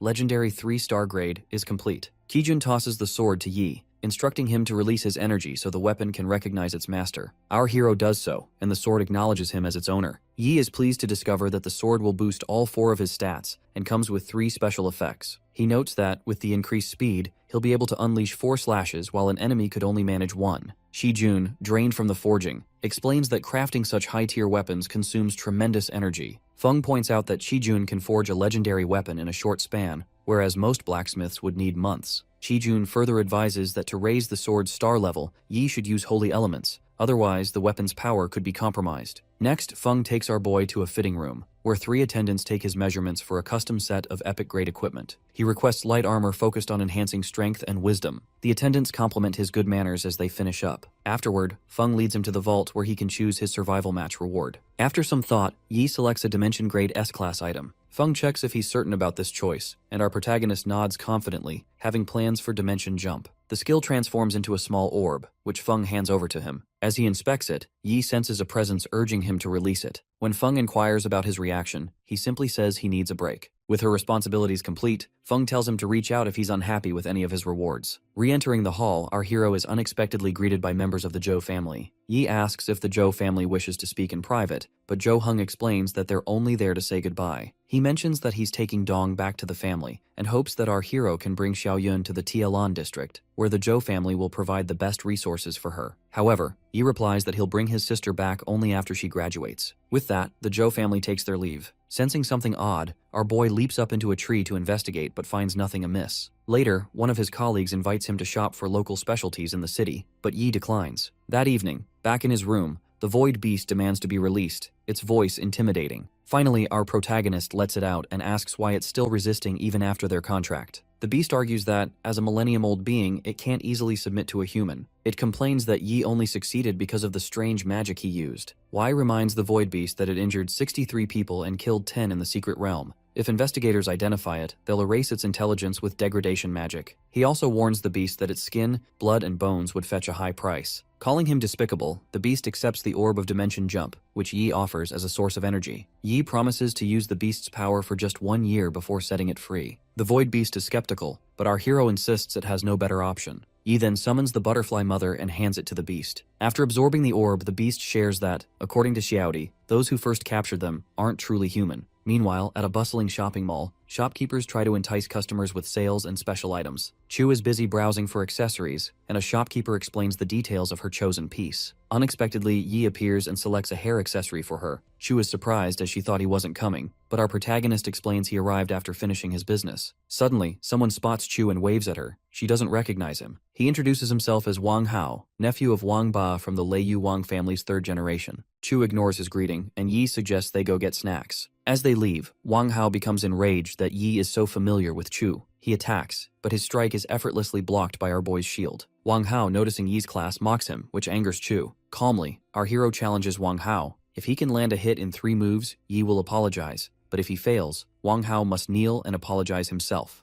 Fired up, Wang Hao unleashes a thunder strike, but Yi's shield holds firm. Next, Wang Hao uses his ultimate technique, Thunder Leopard. Yi responds with Salvation Cross and Falling Star, easily intercepting the attack, leaving Wang Hao with just one move remaining. Wang Hao unleashes Thunder Slash, but our hero intercepts it with his Holy Cross. Wang Hao is left sprawled on the floor, clearly defeated. As he lies there, he overhears the clerks discussing that our boy is actually the champion of the exchange competition. With that, Yi and Chu leave, while Wang Hao mutters to himself that his brother will deal with Yi later, and that he won't forgive Chu for playing with the Wang family. Later, the Su Hang team prepares for departure. Housemaster Wu thanks the staff of Qingjing University, though Housemaster Chung comments that Su Hang stole all the spotlight this time. Wu, however, insists that friendship comes before results. As the transportation formation activates, everyone bids farewell to their rivals. Soon, the Su Hang group arrives back on campus. The headmaster, along with Housemasters Song and Zhou, greets them warmly. The headmaster explains that the exchange match is about more than just competition, and proceeds to reward Tanwei, Zhangzhe, Xuqiang, Hengbin, and Zhaoqing with 5,000 points each for their strong performances. They compare this to the 500 points earned from clearing the Abyss-level Goblin realm, finding the difference staggering. Meanwhile, Chu, Xia, Tai Xin, and Tang each receive 20,000 points, but everyone is stunned when our protagonist is awarded 100,000 points. As captain, he defeated Wang and Wei in the individual matches, saved his friends against the combined assault from 9 schools, and secured first place. The crowd buzzes with excitement, noting that his points are equivalent to 3 billion in currency and could be exchanged for S-class techniques from the school's resources. Yi, for his part, is relieved. He'd nearly run out of points, but now has nothing to worry about. Afterward, the headmaster instructs everyone to take a well-deserved rest. As the others leave, our hero remains behind to ask the headmaster a question. The headmaster guesses it concerns Housemaster Feng He, and Yi nods. The headmaster hesitates, not wanting him involved, but Yi insists, revealing that he has tamed the Void Beast, who claims it was not humans who captured it. Seeing this, Headmaster Su decides to share the truth. He reveals that Feng He is an inhuman, a demi-human monster created by the evil god, the Master of Chaos. Such beings look human but possess the heart of a demon and serve evil gods. Feng He orchestrated the Void Beast attacks as a show of loyalty to the evil god, whose only desire is death and chaos. Su confirms that Feng He didn't die. Instead, he shed his skin to become a servant of the evil god and escaped. The headmaster asks Yi why Feng He would act during the exchange competition. Our protagonist suggests that the event gathered the brightest freshmen, and a disaster then would be catastrophic. The headmaster continues, explaining that the ruins of 1,000,000 beasts sit atop a weak point in an evil god's seal. Thousands of years ago, there was a war in the realm due to the Master of Chaos's descent, and the beast-kind civilization gave everything to seal him. Su suspects that Feng He used the Void Beast to search for cracks in that seal. If Feng He learns that Yi has tamed the beast, he will come after him. To prepare, the headmaster decides to give our hero an angel skill book obtained long ago by the Tianyu Guild. He teleports with Yi to the Tian Guild headquarter resource vault, protected by multiple layers of security and 2 level 60 monsters. At the entrance stands the Vault Guardian, who will be rotated tomorrow. Our boy notes that the Guardian is tertiary awakened. Meanwhile, the headmaster mentions that Zhou Yi, stationed at the entrance, is an old companion, so Yi can call him Uncle Yang. Zhou Yi tells him he's watched his matches and that the title of hero truly suits him. When retrieving the skill book, Uncle Yang advises our protagonist to act tough, or else others might try to cause him trouble. After obtaining the skill book, Uncle Yang hands it over, and our hero uses his points to absorb its power. Yi acquires the skill Holy Thunder, form of Apocalypse S, which boosts his anomaly status and increases his thunder resistance by 50%. Along with it, he gains Blade of Punishment and Chains of Heavens. Our boy is stunned to have unlocked 3 divine-grade skills from a single skill book. The headmaster remarks that he's lucky to achieve such a feat. Uncle Yang adds that among the divine races, there are even S+ or higher-grade skill books. S+ represents the highest grade attainable for humans, but divine races are able to wield skills that surpass even that level. Next, the headmaster summons Deacon Wei, Weining Xin, one of the 3 deacons of the Tianyu Guild. She greets Yi and mentions that she visited Qingjing University to meet him, but he had already left by the time she arrived. The headmaster explains that she is also in charge of recruitment for the guild. Uncle Yang tells her to take our protagonist with her, as he and the headmaster have matters to discuss. Soon after, Deacon Wei escorts our hero to a Tianyu Guild base in a jet. She explains that the guild was founded 45 years ago, and this base, originally the first headquarters, has since grown into a city. Standing on high ground, Yi is awestruck by the sight of the legendary Eastern Dragon on the distant mountain, a creature he'd only seen on television before. Deacon Wei explains that this guardian beast has protected the guild for 32 years. Below, guild members hurry into the guild's realm, which is split into 3 zones: Golden, Epic, and Legendary. Unexpectedly, she offers her guild card to our boy, and he exchanges 10,000 points for it. Shortly afterward, Yi enters the nightmare-level Sighing Plague realm. In the first stage, he faces a wave of zombies, regular ones at level 20 and mid-level zombies at level 22. Our protagonist cuts through the horde using Form of Apocalypse, temporarily raising his power by 1 level. He's pleased to sustain the skill for 14 seconds during combat, cycling through several uses. As a result, he clears the first level by taking down 200 zombies in just 35 seconds. The next level, Mutant Village, greets him with the stench of rotting corpses. Yi admits that it's even worse than the mist at Tempest Valley and decides it's time to draw his legendary weapon. All the while, he hears the constant murmurs of monsters plotting his demise. Suddenly, a pack of zombie hounds appears, and he strikes them down. Next, zombie butchers emerge, and our boy dispatches them with his blade of punishment, which scorches the earth with every swing. He observes that these monsters are much tougher than the previous zombies. As even more undead pour in, their roaring emboldens their companions. But when they charge to attack, Yi swiftly strikes them down, showing no hesitation. A zombie hound lunges at Yi, which my guy cuts instantly. Then a plague spreader approaches. Its breath can infect anyone nearby, eventually leading to death. Unfazed, our protagonist swiftly strikes it down with his blade and relies on his death resistance to recover quickly. He soon realizes that while his warhammer delivers more powerful swings, it's too slow for close combat situations. Deciding a blade is the better choice for speed, Yi switches weapons. He's only managed to eliminate 20 zombies in a minute and doesn't want to waste his blade of punishment on weaker foes. Instead, he unleashes the Holy Storm, obliterating every zombie in the vicinity. In just 1 minute and 50 seconds, our hero takes down 2,100 zombies. Advancing to the next level, Yi enters the Forbidden Church, where a level 45 zombie bishop is delivering a sermon. The bishop proclaims his faith in an ancient god who governs life and death and invites Yi to embrace this deity, promising freedom from mortality and the gift of immortality. He extends his hand, urging Yi to accept. Caught in a brief hallucination, our boy still manages to strike the bishop and declares that he'd rather embrace death than immortality. Angered, the bishop commands his zombie nuns to attack. Without hesitation, Yi activates his blade of punishment. When the nuns rush him, he vanishes, only to reappear and strike from different angles. One nun screams in rage, but he dispatches her with ease. Moving fluidly, our hero cuts down every zombie nun that dares approach. Despite the carnage, the bishop remains unfazed, claiming that the louder the nuns sing, the deeper the ritual roots itself into the magma of hell. As Yi moves closer, a red aura spreads throughout the church, forming a sigil beneath his feet. He instantly realizes that the bishop used his nuns as a distraction in order to set this trap. Suddenly, a hand from the formation grabs Yi's leg and begins to pull him downward. Yi feels his body growing heavy as his strength ebbs away. It's as if something is relentlessly dragging him down. He realizes he's been ensnared by the Touch of Withering, a special group casting skill that weakens its target and inflicts curses or poison. Fortunately, our boy's death resistance and magic immunity allow him to shrug off most of the curse. Drawing on his skills, he breaks free from the dark vines binding him. Outside the formation, the bishop urges Yi to accept his faith. Refusing, our hero calls upon Holy Flame, boosting his stats and incinerating the nuns, pulling him down. He then attacks the bishop with his Spear of Victory, but the bishop raises a dark shield to defend himself. Not giving up, Yi follows up with Blade Flash, battering the shield. Growing anxious, the bishop cries out for Exia to unleash her rage upon Yi. At the mention of Exia's name, our protagonist's eyes widen. He's heard it before, even from the bear monster.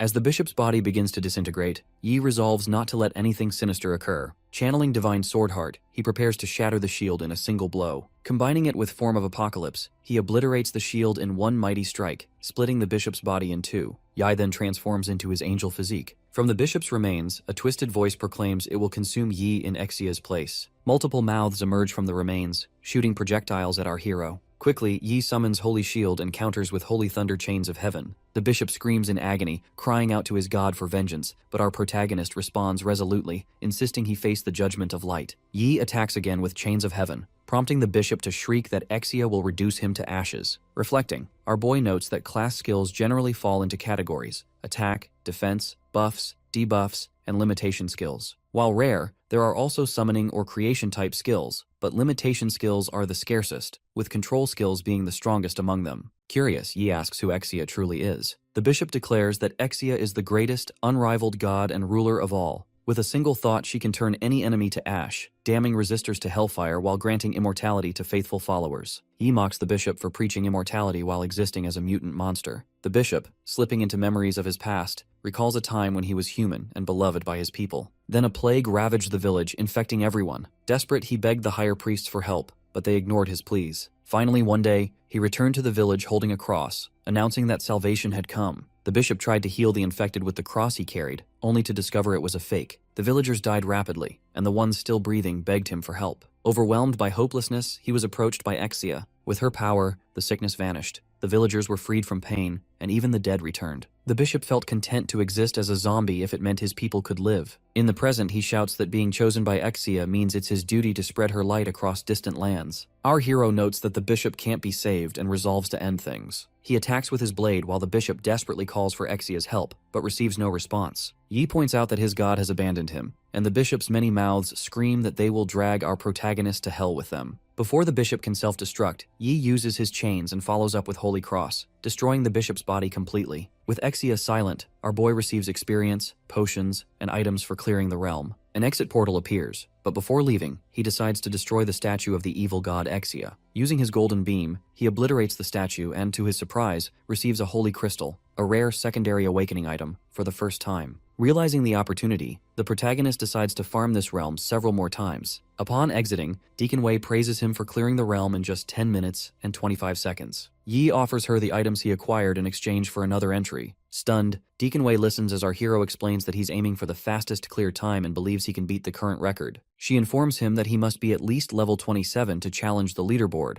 but grants him permission and tells him to keep his rewards. Just then, her nephew Wei Ming appears, having spent 2 months in the realm due to the difficulty of defeating the Overlord creature. As our protagonist listens, he remembers that back in Tempest Valley, he discovered low-level Overlord creatures could slip through medium-sized dimensional gaps. In the past, the nation entered a level 3 wartime state and sent legions to eliminate Overlord creatures near those breaches. Deacon Wei asks her nephew about his ordeal, and he shares that 4 teammates died. Without the support of legions, he wouldn't have survived. She asks if he's called his mother, but Wei Ming confesses he kept the mission secret and now expects to be scolded. He tries to get his aunt to intervene on his behalf, but she refuses. Then she turns to Yi and asks why he's not in the realm, only for him to reveal that he just came out. When Deacon Wei checks the leaderboard, she's shocked to see our hero's name at the top, having cleared the realm in only 1 minute and 59 seconds. Yi then expresses interest in challenging the Abyss difficulty realms. She agrees, giving him her card so he can farm as much as he likes. After 2 months, our protagonist holds the first place record for the Sighing Plague realm in Abyss difficulty, clearing it in just 1 minute and 29 seconds. People marvel that he even broke the Nightmare difficulty record, finishing it in 59 seconds. As our boy exits another realm, he recalls that Master Wang Hui gave him a card after learning he was farming so diligently. Yi has spent 2 months at the Tianyu Guild, reaching level 29 and preparing for his class awakening mission. He decides to consult his master about where to find a Holy Knight class book. Suddenly, he receives a message from Master Wang, summoning him. Later, Yi greets the headmaster, who praises him for gaining 6 levels in just 2 months. The headmaster asks if Yi knows why he never took him deeper into the wilds for faster leveling. Our protagonist calmly observes that tertiary awakened classes often end up empty,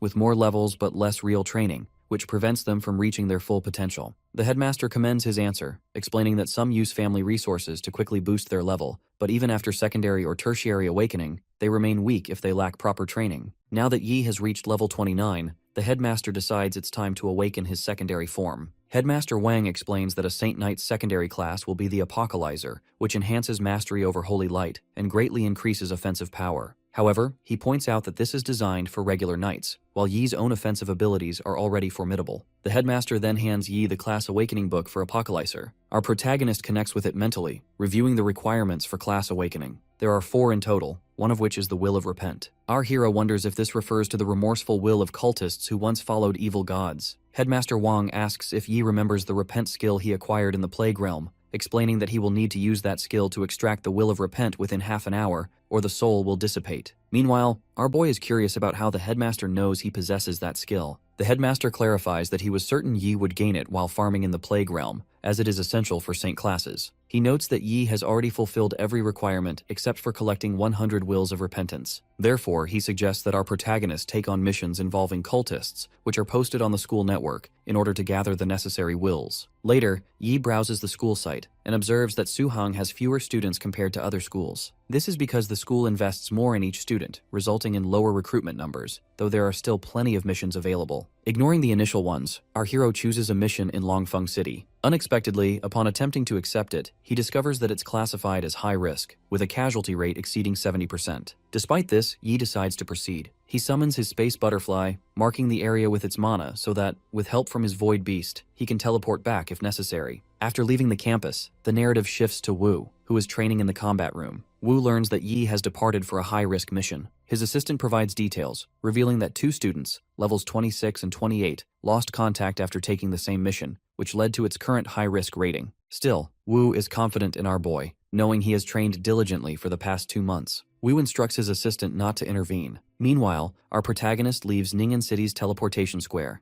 taking 12 teleportations and 7 high-speed rail trips to reach Chanshan District. Now tired, Yi notes he still has 2 hours left to travel. A girl sitting nearby notices his phone accessory and guesses he's from Ning'an City. He confirms, and she mentions she visits during summer vacations before asking about his journey's purpose. Hai replies that it's for business. The girl introduces herself as Bai Na and says her friend's name is Liu Jie. Both are headed to Longfeng City for the hot springs. She assumes our hero is a combat class and asks for his contact information, noting that she and her friend are pharmacists. Upon arrival, Bai Na and her friend depart. Suddenly, they bump into a man who hands her a pamphlet about a special event to showcase their god's blessing. When our boy sees the pamphlet, he glares coldly, prompting the man to snatch it back immediately. Meanwhile, Bai Na tells her friend to throw it away, explaining that the religion began about a year ago in Longfeng City. While followers seem to gain benefits, their personalities change drastically. She mentions that her brother's classmate, once a gentle person, became frightening after joining the religion. Afterwards, Yi recalls his experience with the god of light at Tempest Valley,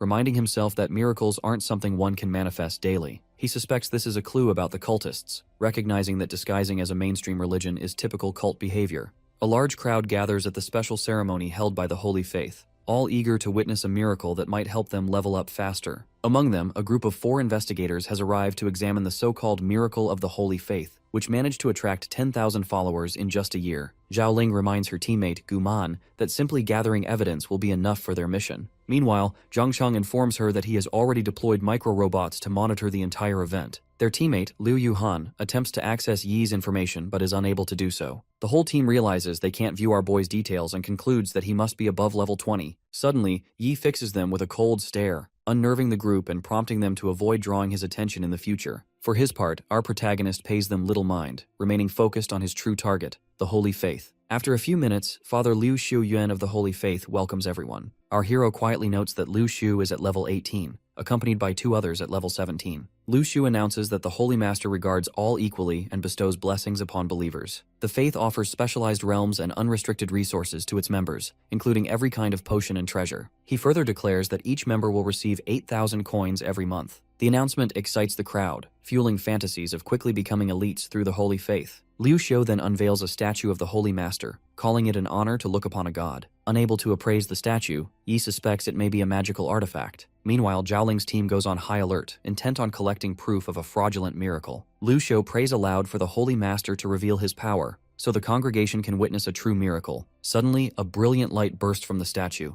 and a massive, transparent figure of the Holy Master stretches its hand over the crowd. The crowd is quickly convinced they are witnessing a miracle, as the figure begins to mutter incomprehensible words. Liu Yu raises a shield to protect herself, but her teammates fall under the spell, convinced they have grown stronger and richer. Recognizing the effect as a high-level hypnotic spell, Liu Yu relies on a special necklace for immunity against mental manipulation. Unfortunately, the necklace needs time to cool down before she can use it to awaken her friends. Across the hall, our boy also realizes he is witnessing a hypnotic spell. Moments later, Liu Xiu signals for the ritual to begin by ringing a bell. Using dark magic, a group of people, including a bishop, teleports into the hall. Immediately, Yi senses that these newcomers are cultists. The bishop, uneasy with Liu Xiu for wasting time on the audience, warns him not to repeat the mistake and informs him that after this sacrificial ritual, Liu Xiu will officially join the Holy Faith and receive the Holy Master's blessing. As a Saint Knight, our protagonist detects a deep malice emanating from the bishop and his followers. The bishop, only level 27, makes Yi suspect there must be someone even more powerful behind the scenes. He chooses to wait a bit longer, seeking more information. Meanwhile, the bishop and his men begin chanting, proclaiming the Holy Master to be eternal and indestructible. The statue begins to act, drawing out the souls of the gathered people, who soon echo the bishop's chant in unison.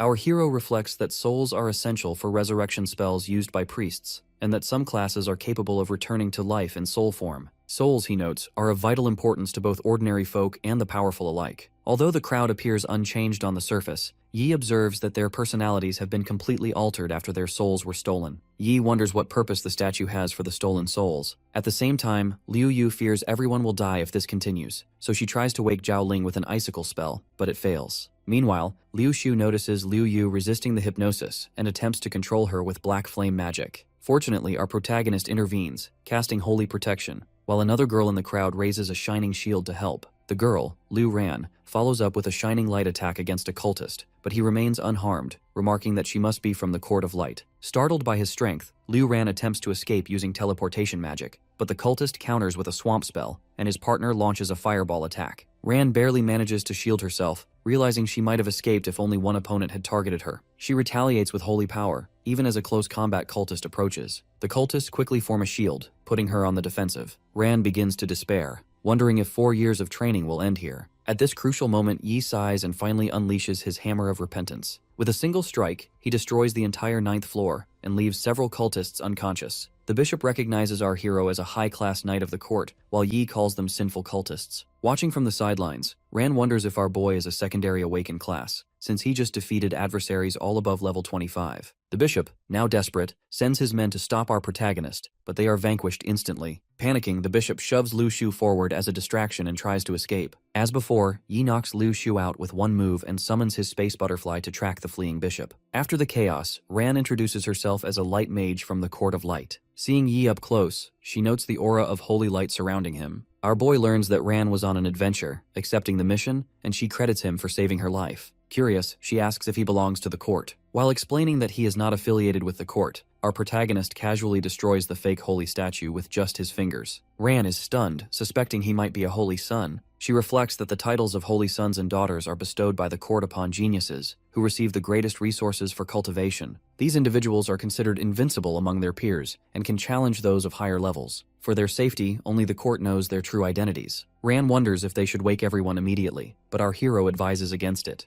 arguing that it could cause unnecessary panic. Instead, he suggests leaving the matter to public security. Then Yai uses his repent skill on one of the cultists. The cultist's soul emerges, confessing its sins and repenting for all the wrongs committed. He manages to collect only 4 wills of repentance, far fewer than he needs. He deliberately lets the bishop escape, intending to track down more cultists with the help of his space butterfly. Meanwhile, Ran, who also possesses the repent skill but finds hers much weaker than our protagonists, wonders if he would allow her to follow him for further cultivation. Shortly after, the Longfeng security team arrives and begins inspecting the scene. Ran raises her arms and informs Captain Wang Hao that the Holy Faith is actually a cult, luring people in to steal their souls. The captain asks if she stopped them, but Ran admits she didn't, noticing that Yi has already disappeared. Disappointed, she watches as the security team focuses on evacuating the crowd and ensuring everyone's safety. Team healers tend to the affected, and as people regain their senses, they're left bewildered, unsure of where they are or why they feel so exhausted. Meanwhile, Liu Yu explains to her teammates that they were all hypnotized and that she only escaped thanks to her magic talisman. She adds that the Holy Faith had 5 members above level 25, but someone resembling a secondary awakened class eliminated them all. Zhang Tong decides to review footage from his micro-robots, but before he can, the building begins to shake violently. Underground, the bishop is troubled, trying to figure out who Yi might be. He doubts our hero is from the Court of Light, as he's been operating quietly, and all known court members were led away under hypnosis. Muttering that his lord will be furious over the failed ritual and the loss of 4 devout followers, he opens a concealed door. Using his space butterfly, our boy tracks the bishop to a hidden hall packed with believers. At the center, their lord, appearing as a dark sphere, greets Bishop Feng and inquires about the situation. The bishop prostrates himself, confessing that a man with a powerful light element disrupted the plan and that he is no match for him. Begging for mercy, Feng promises to find more sacrifices to make up for the loss. The lord, unimpressed, calls him useless. Meanwhile, Yi, now disguised in a cloak, observes the situation. He notes the dense malicious energy radiating from the lord, and quickly counts around 100 cultists in the hall, realizing they're orchestrating something significant. The lord claims the ritual succeeded, despite the interruption. However, Feng argues that the Soul Master's requirements weren't met, warning it could provoke their master's wrath. The Lord clarifies that the current sacrifices were not for those few souls and instructs Bishop Su to explain the real plan. Su reveals that their goal is to topple the entire world. Over the past year, they've performed 307 sacrifices across Longfeng City, each at carefully chosen locations, forming what they call the Chaos Hell Formation.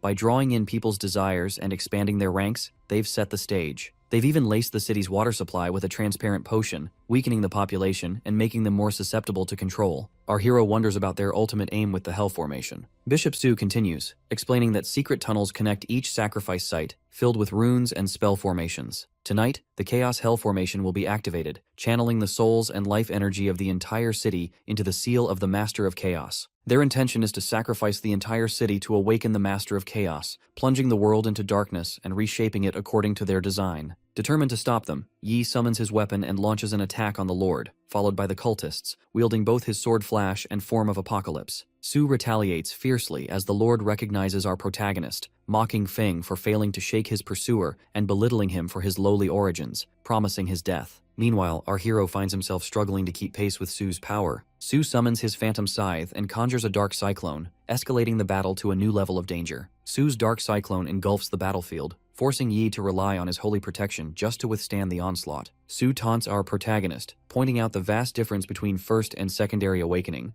emphasizing the 14-level gap between them. Despite this, our hero struggles to hold on, realizing that if this continues, he risks being completely drained. Determined to end things quickly, Yi declares that his light will be enough to shatter Su's tricks. Su, suspicious that our boy might be the court's secret weapon, resolves not to let him leave alive. In response, Yi activates his Focus Halo, Angel Physique, and Sacred Flame Halo all at once. He launches a golden beam, obliterating the Dark Cyclone in a single strike and leaving Su utterly stunned. Suddenly, the gathered believers swarm our protagonist. Though weak individually, their sheer numbers begin to drain his mana. Dark chains attempt to bind Yi, and a blue fluid surrounds him, but he counters with his swords and swiftly decides to clear the field. Using his twin shields, our hero repels the cultists, though Su manages to evade the assault. Su retaliates with Shadow Slash, but Yi counters with Holy Light, slamming Su into a wall. The Lord mocks Su for failing to handle a level 29 Saint Knight. Relieved, our boy notes that thanks to his buffs, his power now rivals that of a level 40, explaining how he managed to overpower Su. The Lord then commands Feng to attack, but when Feng hesitates, Yi strikes with his sword. Unexpectedly, the Lord grabs Feng by the hair and tosses him aside. Yi quickly realizes Feng is the Lord's son,